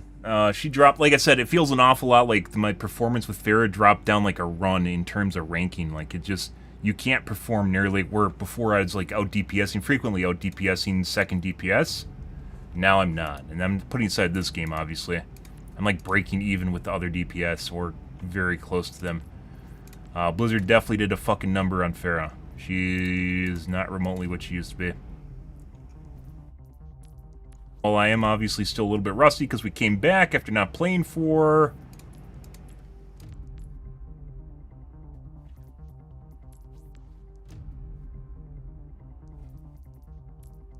2 months. Even when we're like out DPSing, the other DPS is not that close, or it's not that far away. So, it's pretty close.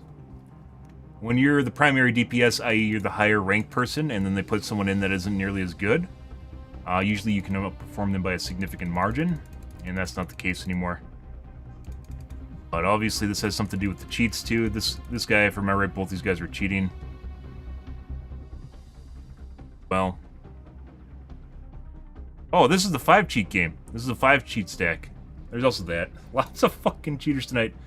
Yeah, and like this guy was like a gold player with an aimbot. This guy's just straight up cheating. This guy's just watching people through walls constantly. This guy had a hard lock, like when he fires his triple shot from his burst fire, it would hard lock. And when you get pulled in the middle of the hard lock, you can see like if you get hooked, it goes like this, and his aim just perfectly follows the character. Yeah. Good shit. Lots of good shit tonight, guys. Alright, we're going to call things here for this morning, though, guys. Tonight will probably be more than likely Overwatch 2.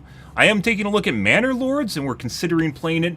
It honestly does not look like... I like sim games, guys, but it honestly does not look that fun, but we'll see. It depends on how hard up I get for something new. We just got done with Helldivers 2. Helldivers 2 runs, so... Yeah.